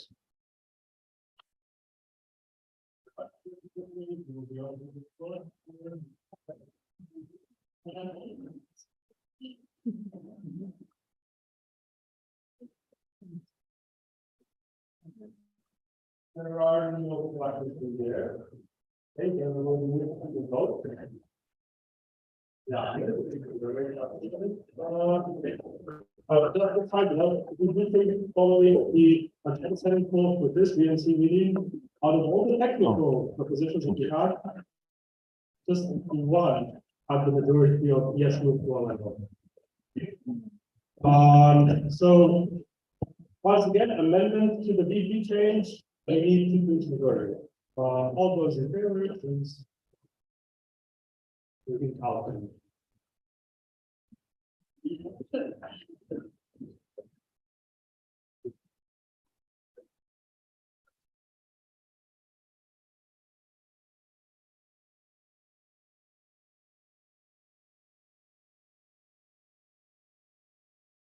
Yeah. Okay, we go up 25. Abstentions. 2, yeah, I know. right? And against?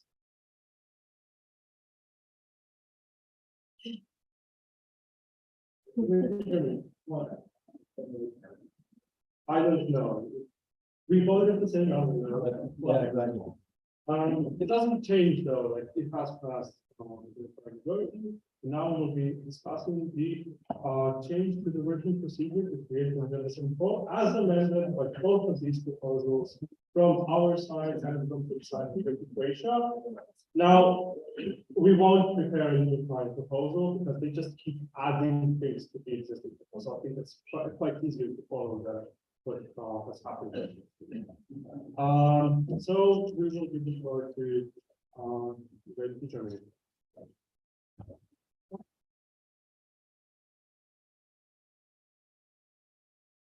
So even though the intent now changed of our proposal, still gonna present, I guess, the initial thought that we had. So again, this is a follow-up of the topic of debate of BNC meetings in the last BNC meeting. This proposal, it should aim at increasing the productivity and efficiency of BNC meetings by introducing an agenda setting poll that helps to structure the agenda of those set BNC meetings. Well, yeah, also an agenda setting poll is currently not mandatory according to the BNC working procedure, but it has been a standard practice of BNC boards in the past. Next slide, please. So yeah, basically the rationale is here to create an agenda setting poll prior to the BNC meeting, as it was done by previous BNC boards meetings, whatever. However, we kind of, so basically what you are used before, our initial thought was, okay, we want to continue what was done before with the length estimation for each agenda items, plus the option to vote online. However, the newish thingy would be that we would put a greater emphasis on the online vote. That would mean if a majority votes for moving an agenda item online, it will be moved online and the vote will happen outside of the BNC meeting, which would remove this agenda item from the meeting itself. Why? Removing discussion time for agenda items that do not need to be discussed. For example, a proposal that probably everyone is in favor for, or everyone is against.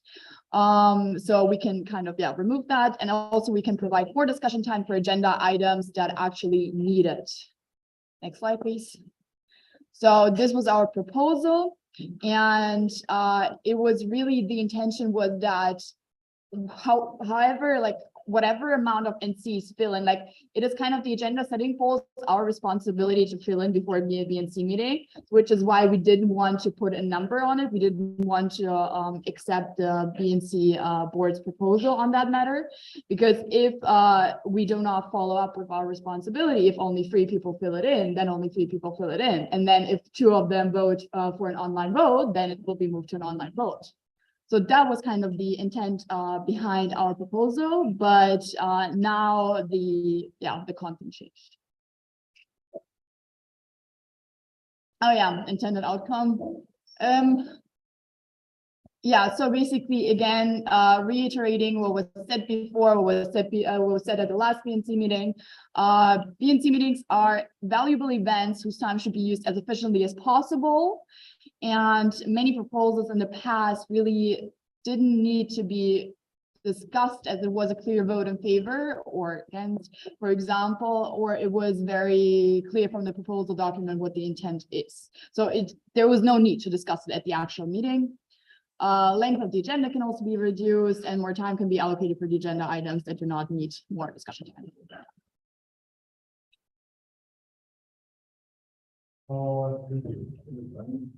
We will open it for any statements regarding this proposal.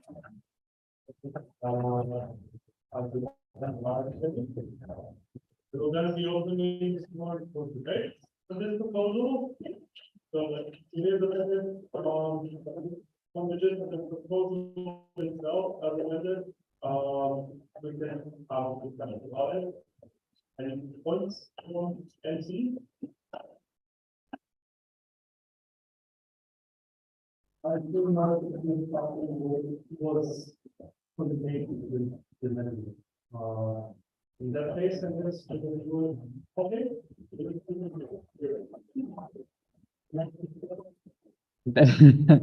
Also considering the amended version of the proposal, normally it was like in the previous version saying the NCs has to fill this out to actually make it better and like more efficient. That's pretty understandable, and yes, we totally agree with that.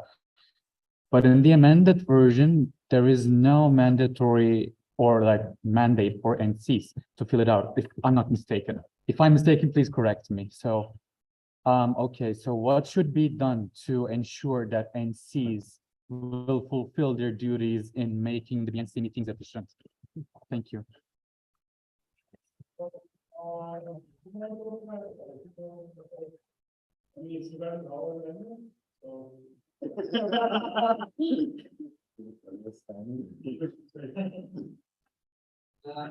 So I would, what EDP Croatia thinks is quite commonly an issue is that agenda setting poll is seen as a tedious task.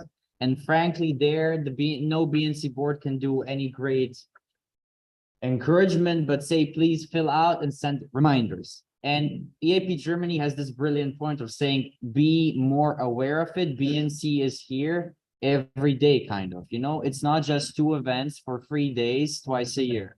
No, it's much more. And agenda setting poll is crucial also for those meetings like we are right now in. And frankly, it's our own awareness that has to change. If we don't have it, EAP Croatia has had it for, well, years now, and we're very much, you know, into filling out the agenda setting poll. But yeah, I think it's just that practice, that awareness, and that's it. Mandate that I'm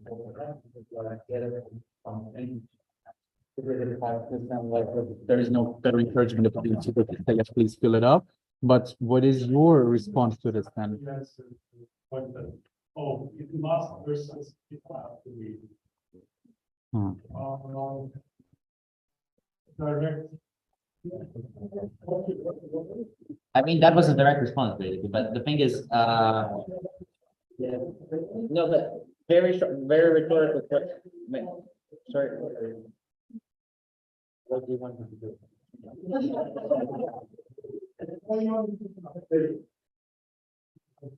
What? We have a very short question. Yes. But what sanctions could be there? Look, if you have a rule and it says must, what sanctions are there?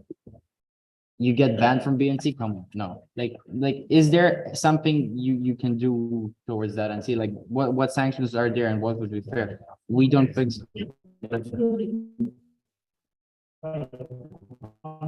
Proposal in here doesn't have a must. I don't think it makes sense to talk about sanctions for something which is not entitled to a legal proposal. Precisely. We will talk about no direct response to this. Like the reason why we have to move now is because we have I'll explain in our language. Any questions?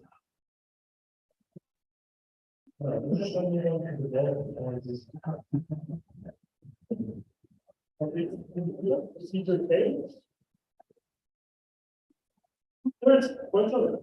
Sorry, yes, you have to respond to the. Okay, sorry, you're correct. Apologies.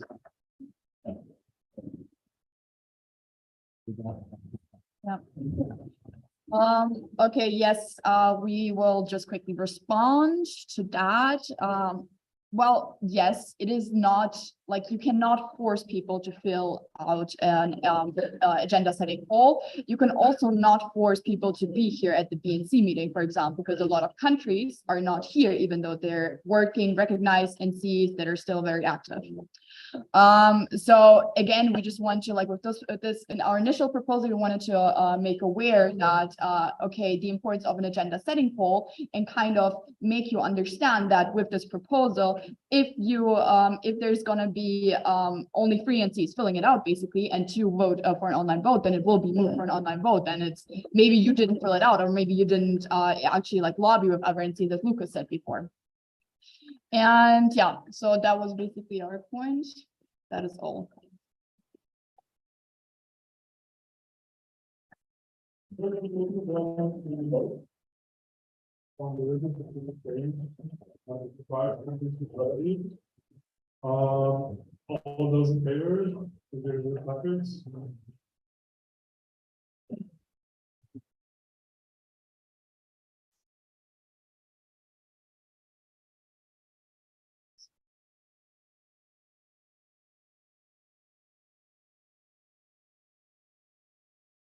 Which one? Minus 170.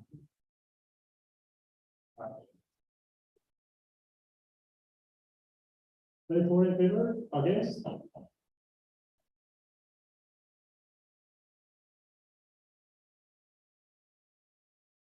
Two, and in abstentions. Are those two? Can you please raise them finally here? You can see them. Yeah, so it's three. Switzerland, the Netherlands, and Greece.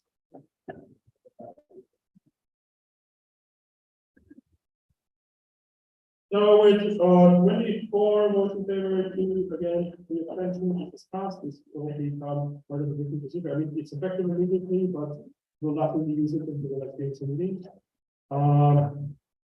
So with that being said, we are moving on to the next event. BNC board update. So we will try to keep this short because you have seen a lot of our work already. But what we've been up to since August, basically two important things that we're doing is, of course, the whole BNC meeting part, preparation of the meetings, but also you always try to explore and continue on projects for previous BNC board to come up with new things which can be done outside of the procedure. Yeah.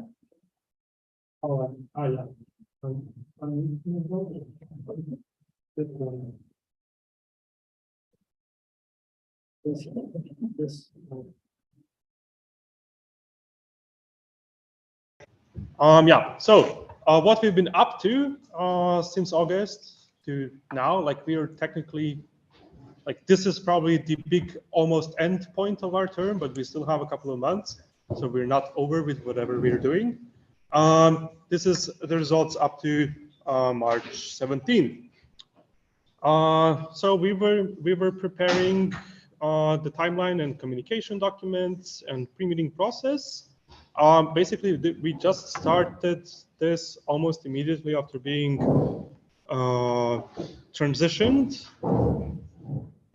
I don't know why it's not working on Zoom, but basically, we created the timeline. We have talked with the IO, made changes to it. We wanted more time for the past BNC meeting. We wanted more time for proposals and more time for amendments, which was then done compared to the initial proposal brought by the IO.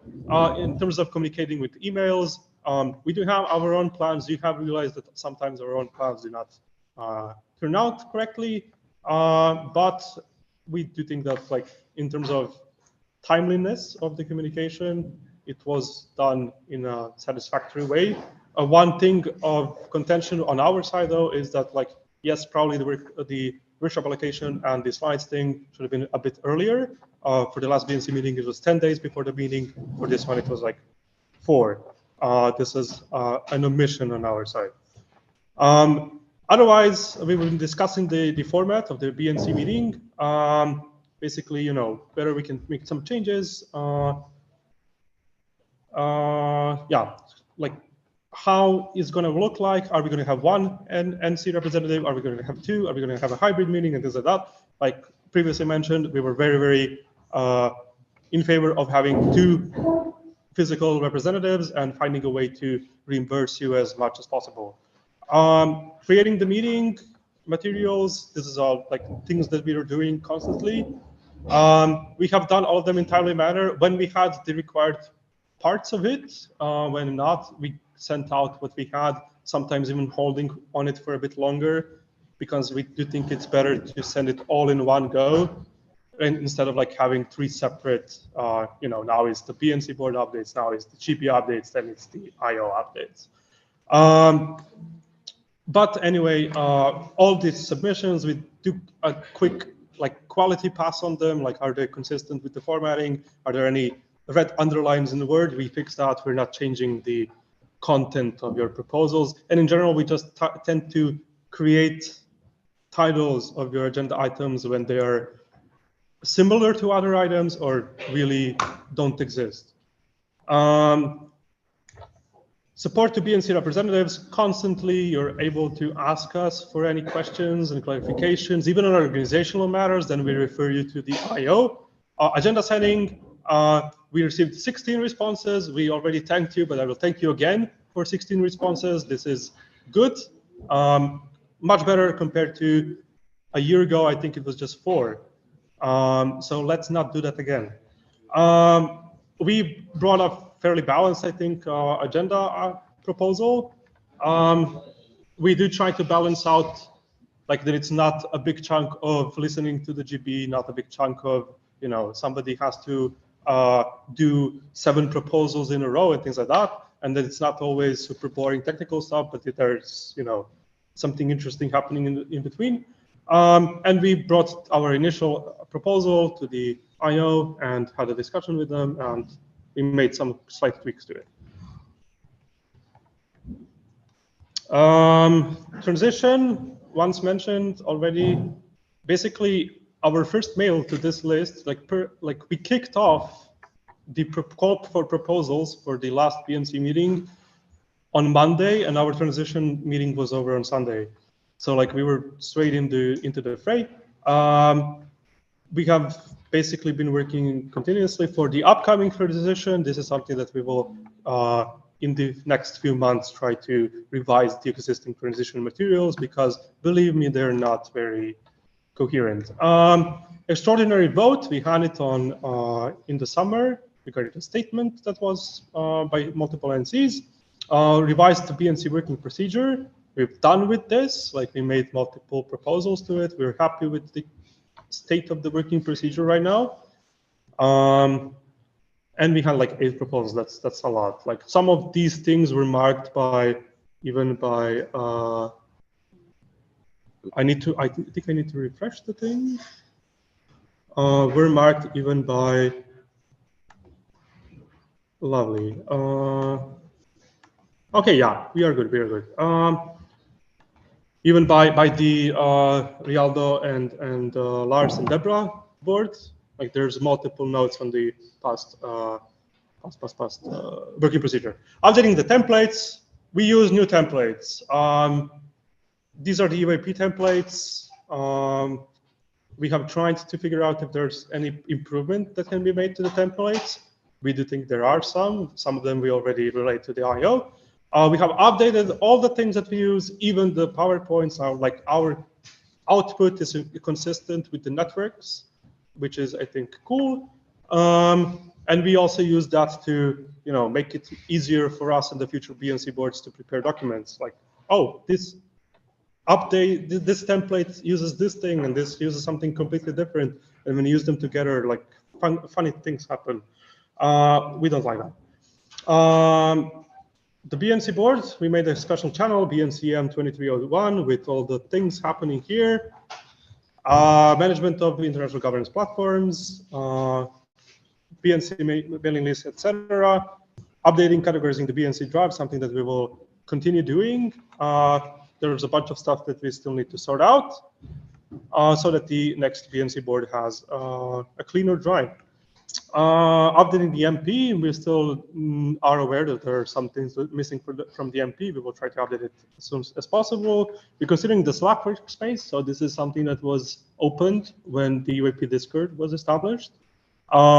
Basically, right now, Slack allows us to either have complete history of what we've been talking about, but if there's less than 200 of us, which is kind of in clash with what is the international governance Slack used for, because like, I don't know, the media lab also used international governance Slack for its main communications platform. So like there's a couple of things which are added on to the international governance Slack, which take away from the limit. Like if we cleaned up the workspace, we could be under 200, but extra things got added to it. And another possibility in case this whole 3 months preservation is not good enough, is to potentially move parts or all international governance to UAP Discord.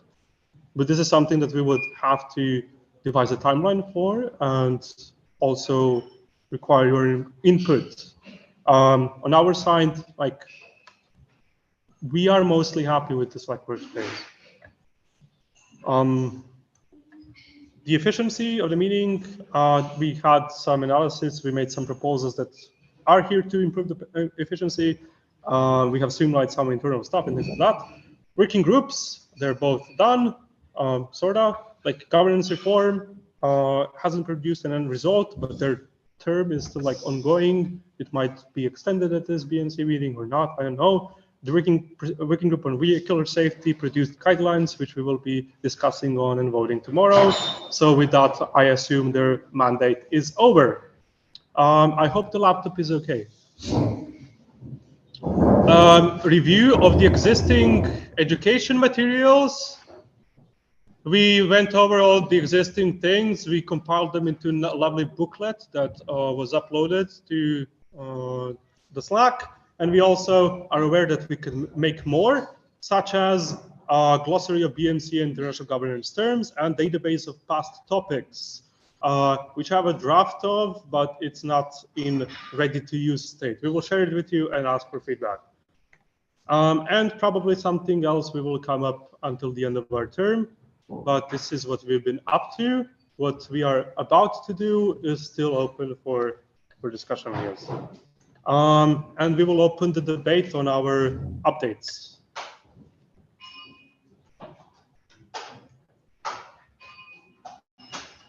No questions about what the BNC board is doing? I'm not sure if that's good or bad, but there were some other things we wanted to do, but haven't gotten around to, like having some more webinars or some more onboarding stuff for new representatives. But we've been kind of moving into that direction with the whole review of existing materials. And we have picked up on like some projects, like last time somebody considered making a database of topics, it was in 2018. And the only thing they had was like one line of a template or something, and it was never brought up again. So like, even though it's the two of us and we have to do a lot of things on our own, we do try to come up with new projects which we can feasibly do, or even ask for your help. I think the database is the one that we will ask for a lot of help to streamline the process. Yes, you have Peter Tia. So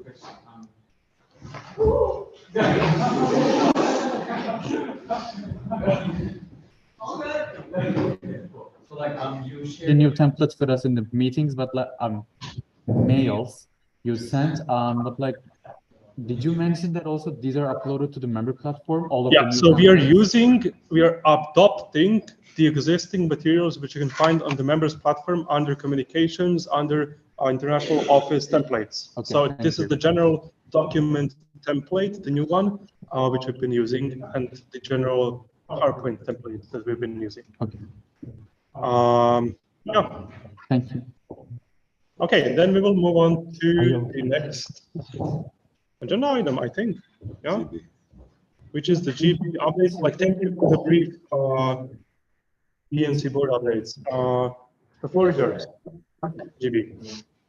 Oh, just to be aware of the things it's going to work, we're going to have two parts of this.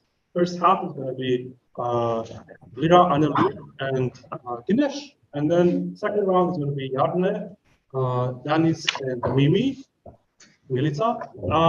They will deliver their updates, and after each half, we will have rounds of the debate.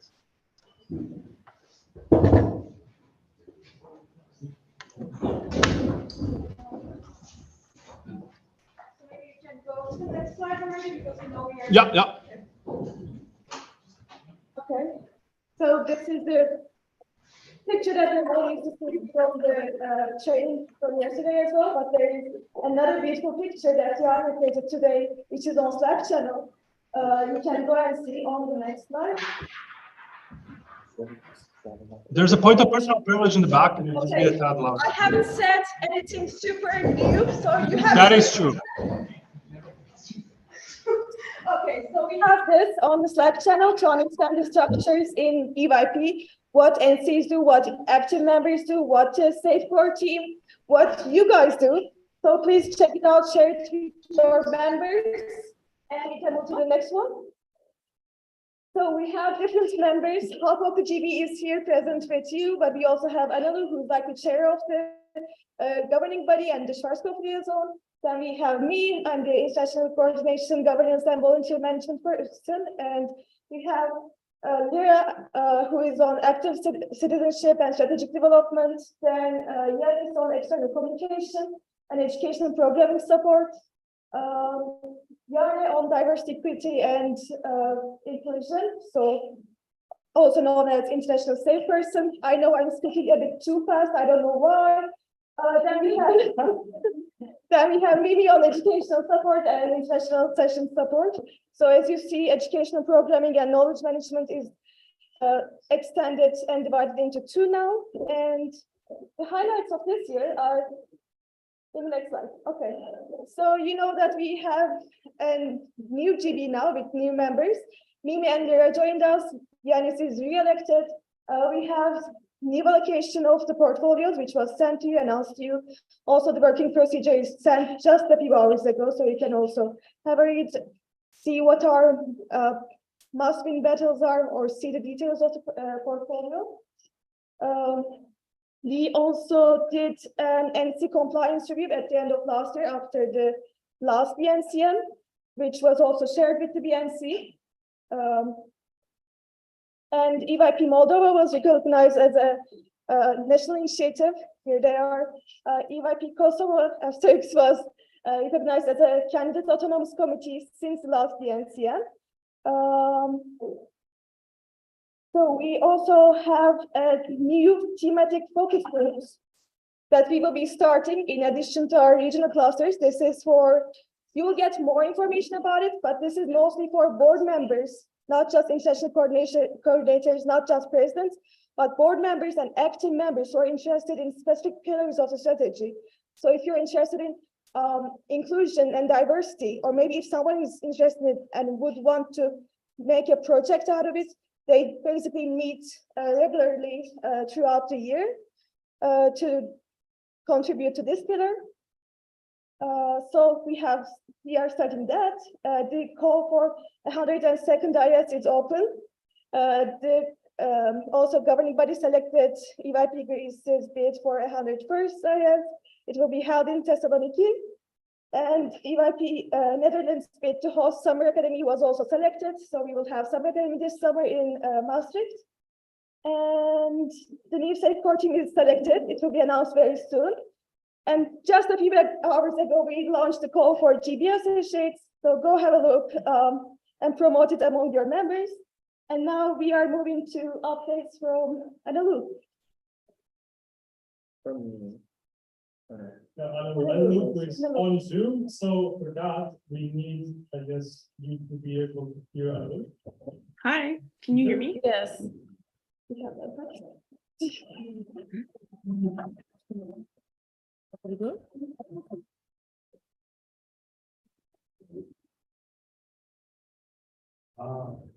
In the meantime, GB associates, so there are different associate profiles that you or your members can apply for. So there is one for crisis and conflict education in EYP. We had a workshop related to this yesterday. It was fruitful. Maybe some people are interested to join this one as well. There is one about NC support and compliance, which could be, I don't know if I'm being biased here, but it sounds like the best one. Just kidding. So there is also disclaimer. This was not an official statement.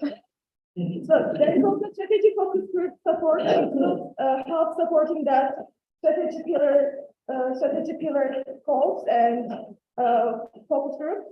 There is also international session working procedure updates that will help updating the procedure for that. And there is also European election for this year, so that would be active citizenship pillar. And do we have another? Hi. Sound, not, So, no. yeah, wait. Okay.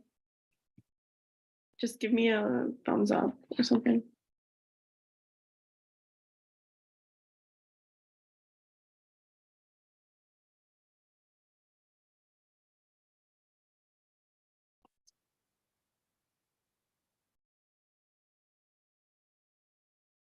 Hello? Can you hear me? Amazing. Can I start?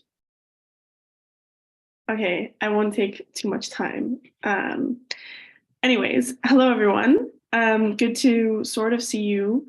I can't see you, but you can see me. So, since the start of this year, I've been mainly focused on getting the GB up to speed and getting everyone to start work. So you've probably seen the array of documents I've sent to the BNC list, the meeting minutes from last year's last meeting, from this year's first meeting, the NC compliance review, the work plan, which I just sent, and the GB Associates call. So I've been working on that. I've also been liaising a lot with Pauline from the international. Anelo, just wait a second. Yeah. Okay. But at least we can see. Ah, yay! I can also see you now. Another option is that I open the Zoom on laptop. Yeah, I think that's for the best. But you need to send the link to. I will. That's the best way to do it. Okay. Okay, Analu, the best way to do this is people don't see you for a while. Sorry. Okay. But we will let once they see you. You can close your eyes and listen to my voice. Like ASMR.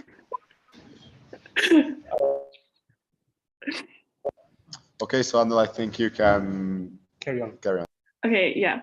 Where was I? Oh yeah, I've been liaising a lot with Pauline with almost bi-weekly meetings on the GB and on the international office, now a little bit more intensively, as you've heard also because of the financial situation we're in right now. I went to Tromsø IS. Anilo, please, once again, we're really sorry. We're having another technical problem now. Wait. So much drama for me.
Are we connected to it?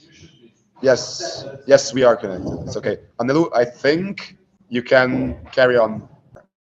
Hello. I have no idea what you guys heard and did not hear. What was the last thing you heard? Do you know? It doesn't matter that much. It's not that deep. Anyways, I went to. Anilo, so it was liaising with Pauline about. Okay. So I've been liaising with Pauline a lot on also the GB and IO collaboration to make sure that goes very smoothly this year.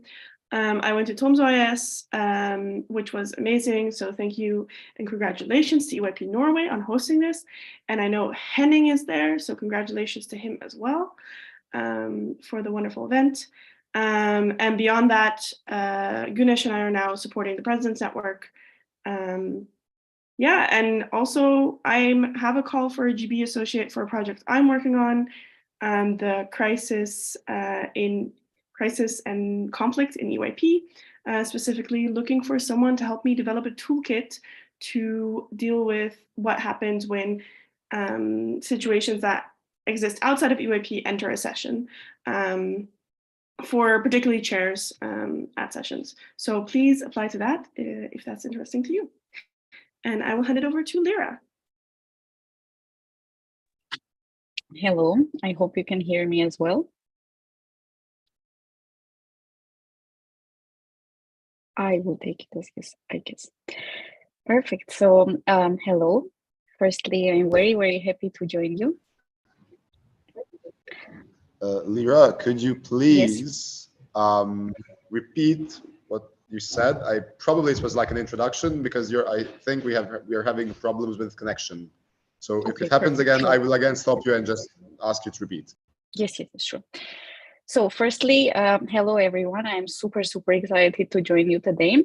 And let me just start with my updates. And the first thing was obviously joining the GB in January 2023 together with Milica. So throughout these 3 months, yes, now solid 3 months, we firstly had, of course, our handovers, so making sure we're on the same page with the rest of the GB, we're fully updated, and we can start actively working on whatever our portfolios entail. And from the very exciting stuff to start, obviously, it is the GB Associates that we're very happy to launch. So we'll be looking for 5 people, and 2 people will be closely working with me. First one will be closely working with me on the strategy focus groups, which is another initiative that we're introducing this year to make sure that the NCs and active members of the network will feel closer to the EYP strategy and to understand how we can bring all the events and the trainings and all the projects that we're implementing closer to our vision and the values that we have in the strategy. So that is the concept, and one of the associates will be closely working with me on that. And the other associate will be working with me and with Yanis on the European elections in 2024. So it will be everything about drafting the agenda, understanding how creative we want to be about that, and what are some projects that we can implement. Next, we're currently assessing how feasible it is having the Active Citizenship Lab, which was last time held last year in Hungary. So this year we'll soon understand if it is possible to hold one in September, or if it would be smarter from our side to postpone it to the beginning of 2024.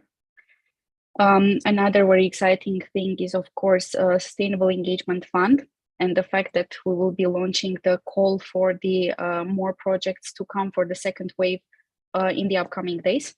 So that's incredible news, and we hope that we'll manage to make the NCs more sustainable, and you will apply with your interesting projects, which will also help you with the financial aspect of the work in the NC.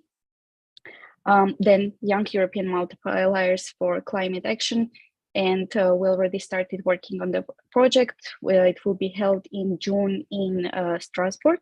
We will be participating as EYP in the European Youth event. So we'll start with launching a call for a facilitator or facilitators, and then around 10 EYPers will join us to shape the module together. Throughout the year, the plan is to continue actively working on the partnerships. And in April, we will certainly have the town hall for State of the Network, where you will be able to join and ask all your questions that you have about the strategy and what is the impact of the network so far. And I think that's it from my side for now. Thank you.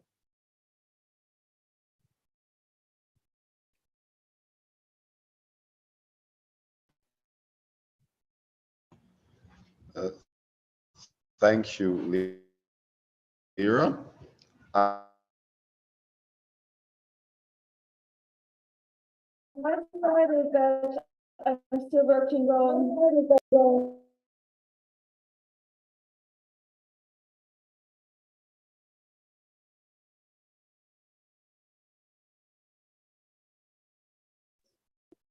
Okay, so I can do this. No. Okay.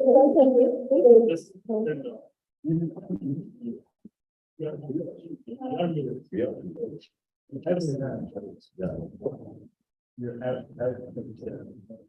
not sick.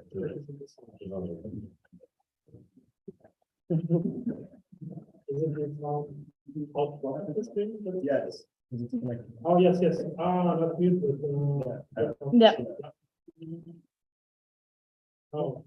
Yeah. Oh, it's on. Did you try speaking now? Third time is the charm. We hope so. Okay. So I will speak if people are willing to listen. Okay. So updates from my side is that I'm still working on international coordination and governance, which means that I stay in touch with BNC board and BNC and be the point of contact between GB and you guys. Also about the young NCs, I'm lending direct operational support to young NCs which are EYP Kosovo, Bulgaria, Hungary, and Moldova. About the coordination, we are trying to improve the regional clusters, and autonomize them. So you probably, I think most of you had a regional cluster call so far. If you haven't, you will have them soon. They will have a similar program to last year's, but hopefully this time they will be more regular and more regulated by you guys actually, like the president's meeting. And talking about president's meeting, Anadolu and I are taking over the president's network from Yarne. And what else? So I also have my own regional cluster about national committee compliance.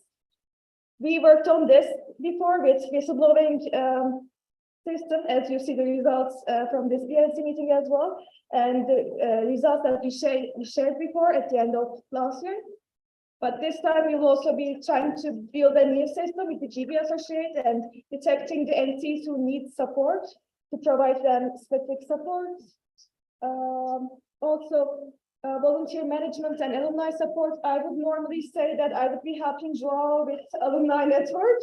I guess I will be helping the network with alumni support. Also, volunteer management, I will be helping you guys. Like almost all NCs struggle with HR somehow, but also there are different levels of it. So with different NCs, I will help with member recruitment and engagement. So that's a portfolio that I'm taking over from Yarne. If you have any questions. Guys, I know it's 7:13, but please just a little more. Concentrate, be quiet, and let us listen to the GB on this.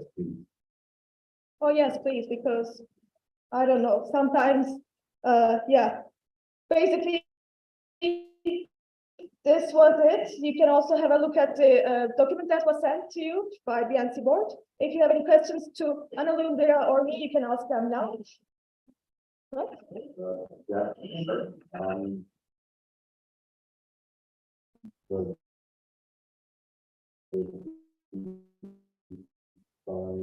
So yeah, guys, if you have any questions to Anadolu and Lira, feel free, and Yunus, of course, feel free to ask now. Now's your chance. So if any NC has any question, any point, please raise your placards. EYP Switzerland. I just wanted to say thank you for presenting so late today, and it was a really long day. You really did well, and sorry for not paying it like.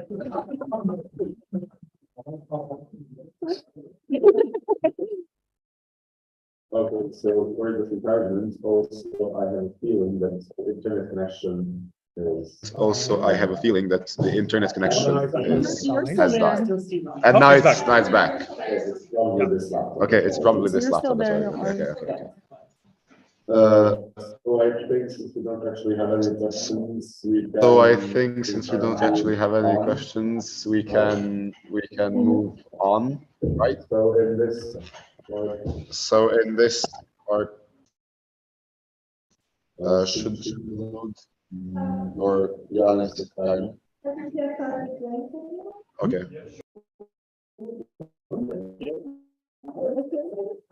Okay, everyone's dead. So let's all stand up. And I feel like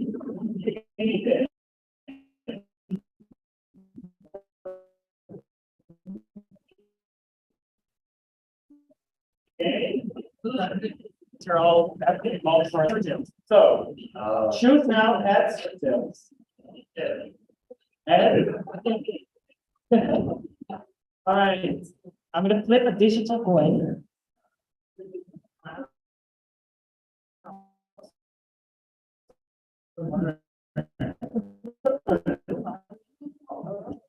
It's still.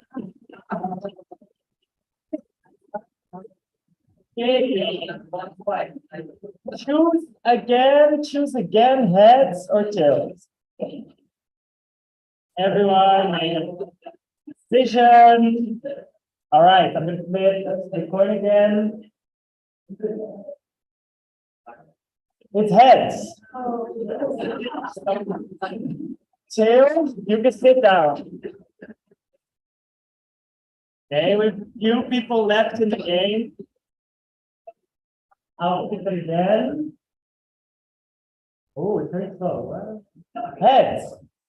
So, all the tails sit down.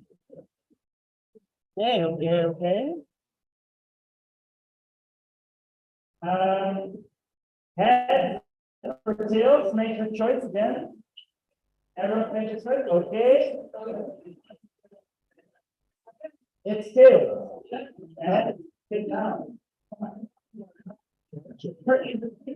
Okay, take choice again. Heads or tails? All right, and I'll put the coin. It's tails.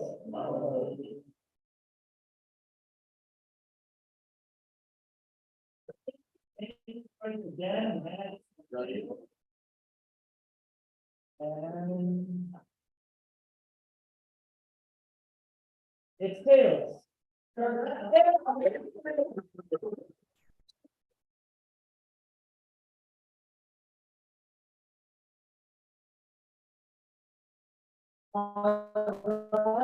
And now that we have a little more positive energy in the room, I can give my update.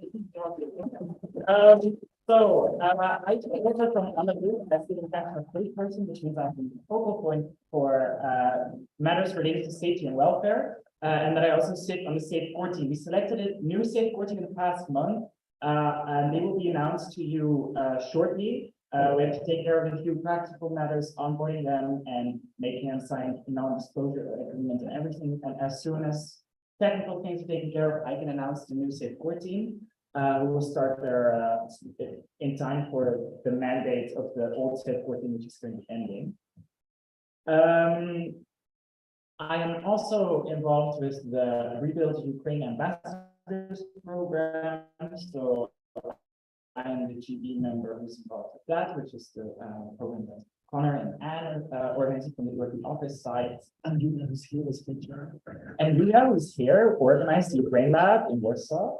And Maria is here, is involved. So there's a lot of us involved in this project, which is really great. One of the things I'm doing is also professors who develop ideas and a vision for Rebuild Ukraine can also talk to decision makers and make sure their ideas are heard. Selected the new members of the Safe Core team and selected them also with the division of the Safe Core team, the new members of the International Reporting and Complaints Support team. I did selection for for Baku IS, the president is Rayaldo, has been announced. And then some of the things I will focus on is organizing a training for national safe persons and organizing training for event safe persons and organizing the diversity lab and hopefully creating a new accessibility guide, which will help you organize events that are more accessible. And also one of the things we've been doing is the array of policy proposals that you had to talk about today. So thank you so much. I think it's become clear that we all have the goal of safety like very close to our hearts, but maybe have different approaches. So I also want to take this time to say, never be afraid to send me a message or an email if you have a slightly different approach than us, or if you have a concern. My DMs are a safe space. So any concern that you have, like, it's always okay to share. So yeah, if you have any comments or concerns, or if you have maybe a different opinion, it's really, really okay to let me know and together make the mechanism better. That's it. Yes. Very positive proposals, don't worry, we have one tomorrow. Yeah. As well.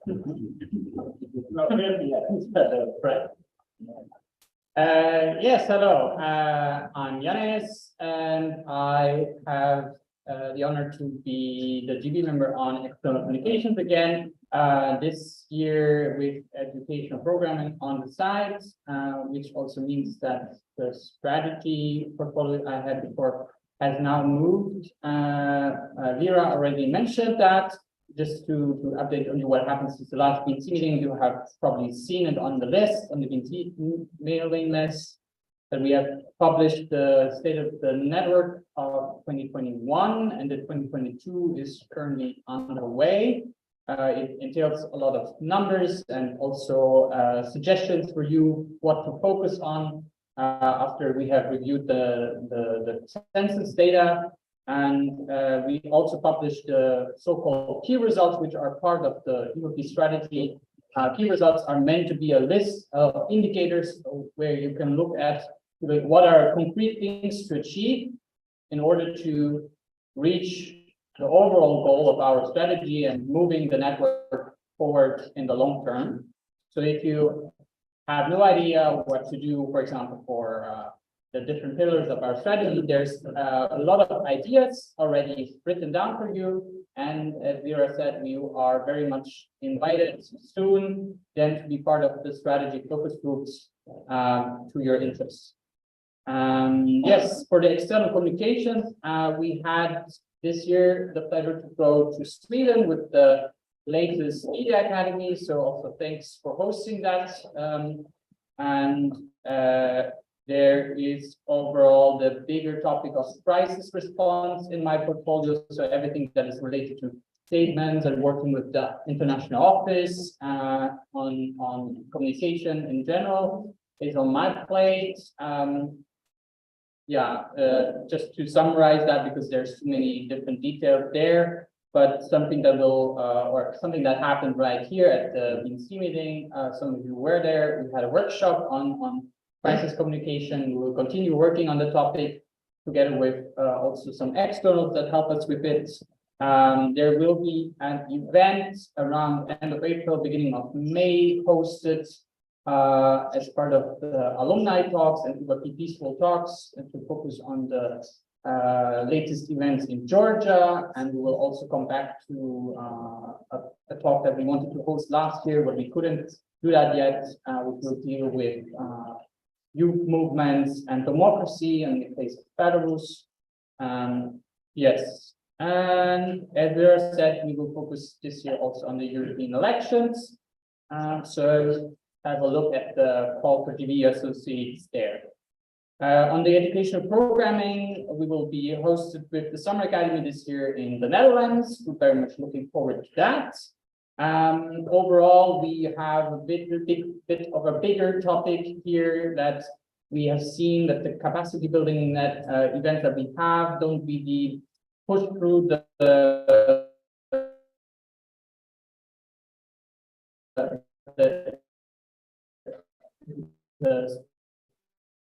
yeah, person participation and still. So we're currently thinking of how can we make it more efficient or effective rather with these events to help you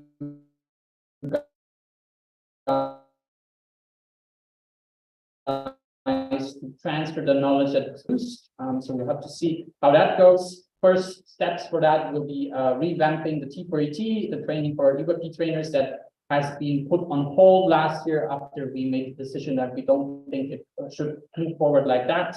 But we will working on this year. We will also, or we have already actually, opened a pool of trainers that has its kickoff very soon. And we are further working on how our relations with educators and teachers can be improved. And we will, by the end of the year, publish the education vision paper to also incorporate all the developments around us into UAP methodology. How, for example, can UAP interact with topics like activism, digitalization, resilience, or peace and conflict. The last small point is, as you maybe have seen in the portfolios, there was another switch. Annalou will now be the member of the GP who is representing UAP in the board of the Schwarzkopf Foundation, which is quite important, as you maybe remember from today's financial updates. Because I had the pleasure to be elected into the board as a regular member. So we now have two people there. Which is nice. The board agreed to have a permanent seat for UAP in the future with a vote, and this also goes along with another seat that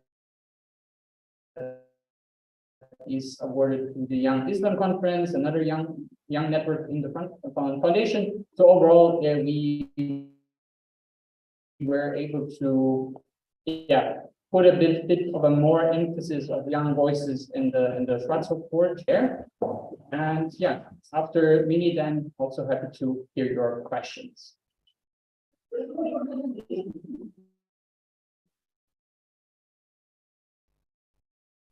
We hope that the sound is sound on, because we will be playing a video from the slides. Just give me a second to turn on the sound. Yeah. Okay. I will press play.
Jarne and Yanis are with us now, so if you have any questions for them, now is the time so that you don't spam them afterwards on Slack.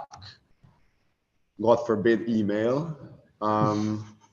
So yeah, this would be the prime time TV show for your questions. So if any NCs have any questions, suggestions. Now everyone knows which TV number they can go if they have. And then maybe because we dumped a lot of information on you, just the 4 most important points that we think are most important. We're opening strategy focus groups, so if you want to talk about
Body updates. Now, some of you may have noticed that we skipped an agenda item. I was actually surprised that no one was like, yeah, what's happening with EYP Azerbaijan's time slot? Well, the thing is, EYP Azerbaijan sent us a formal request to change the agenda. So it basically happened, I think, noonish something, meaning that the agenda item that was proposed by EYP Azerbaijan about what was it? Like, if please help. Monitoring of international session delegates. Yes. So basically, EYP Azerbaijan deemed it at this point for this BNC unnecessary to debate. That does not mean that it won't pop up at the next BNC. It just means that at this point in time, they've deemed it unnecessary to have debate.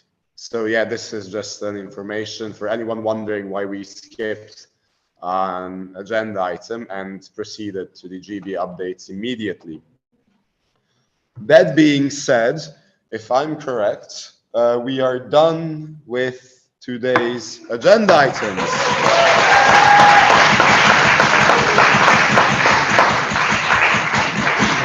And again, it is with my great pleasure to say that we are not that much behind on the timeline that we've set up.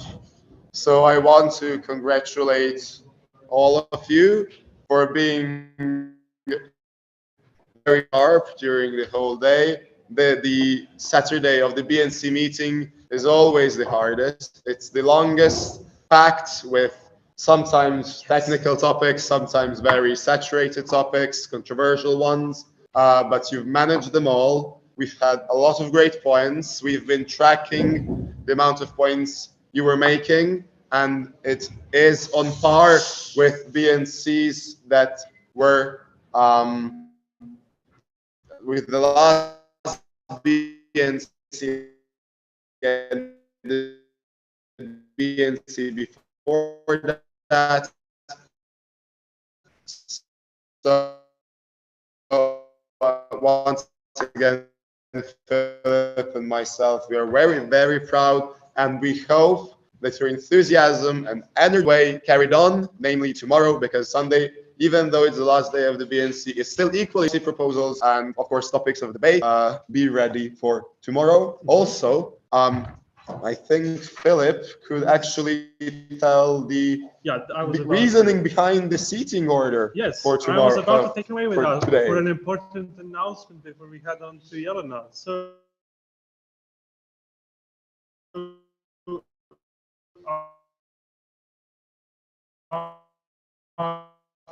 some of you have put down some. The first one to guess it correctly was.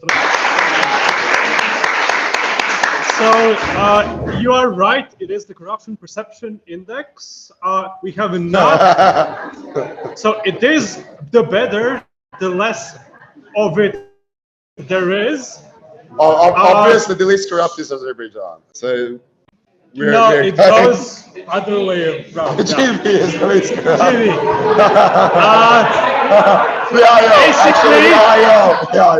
Basically, yes, this is the list that we've been using. I haven't opened the Wikipedia article. I got it from the World Bank's data part. So good catch, I guess.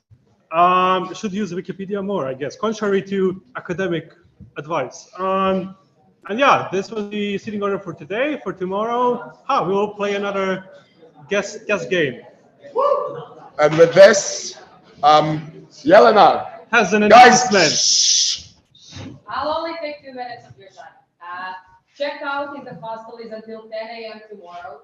You don't need to do anything in the hostel itself, but please come here and bring back keys because I need to bring them all back. They have my name, they have my contact. So if you're not here, I will chase you so they don't chase me.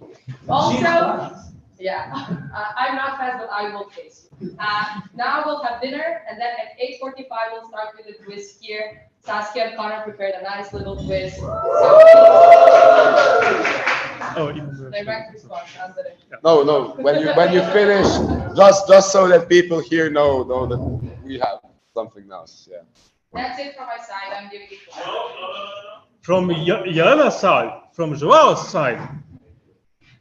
Please don't take the chairs outside. Don't have black ones. Like the ones outside is fine. This one's going to get wet and they're trying to wear this outside and not. Don't want to throw away chairs. Fair enough. One. Yeah. Also, so the last thing. Hey, guys! I literally held the direct response. So please, one more thing. So yesterday, tomorrow morning we start at 8:45. Some of you may have not read it correctly because some of you came a bit after 9. I mean, it's okay, but then again, we really want to be on time tomorrow since a lot of, actually I won't say a lot because I'm not quite sure, but I suppose there are people who need to get earlier to their planes, their buses, and I believe they want to be here for all the debates as much as they can. So I would kindly ask you to be here at 8.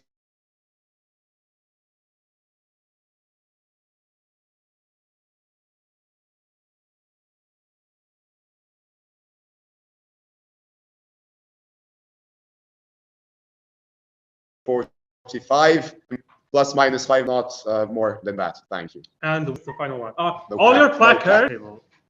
So we need to have the placards in the envelopes so that we're ready to distribute them tomorrow.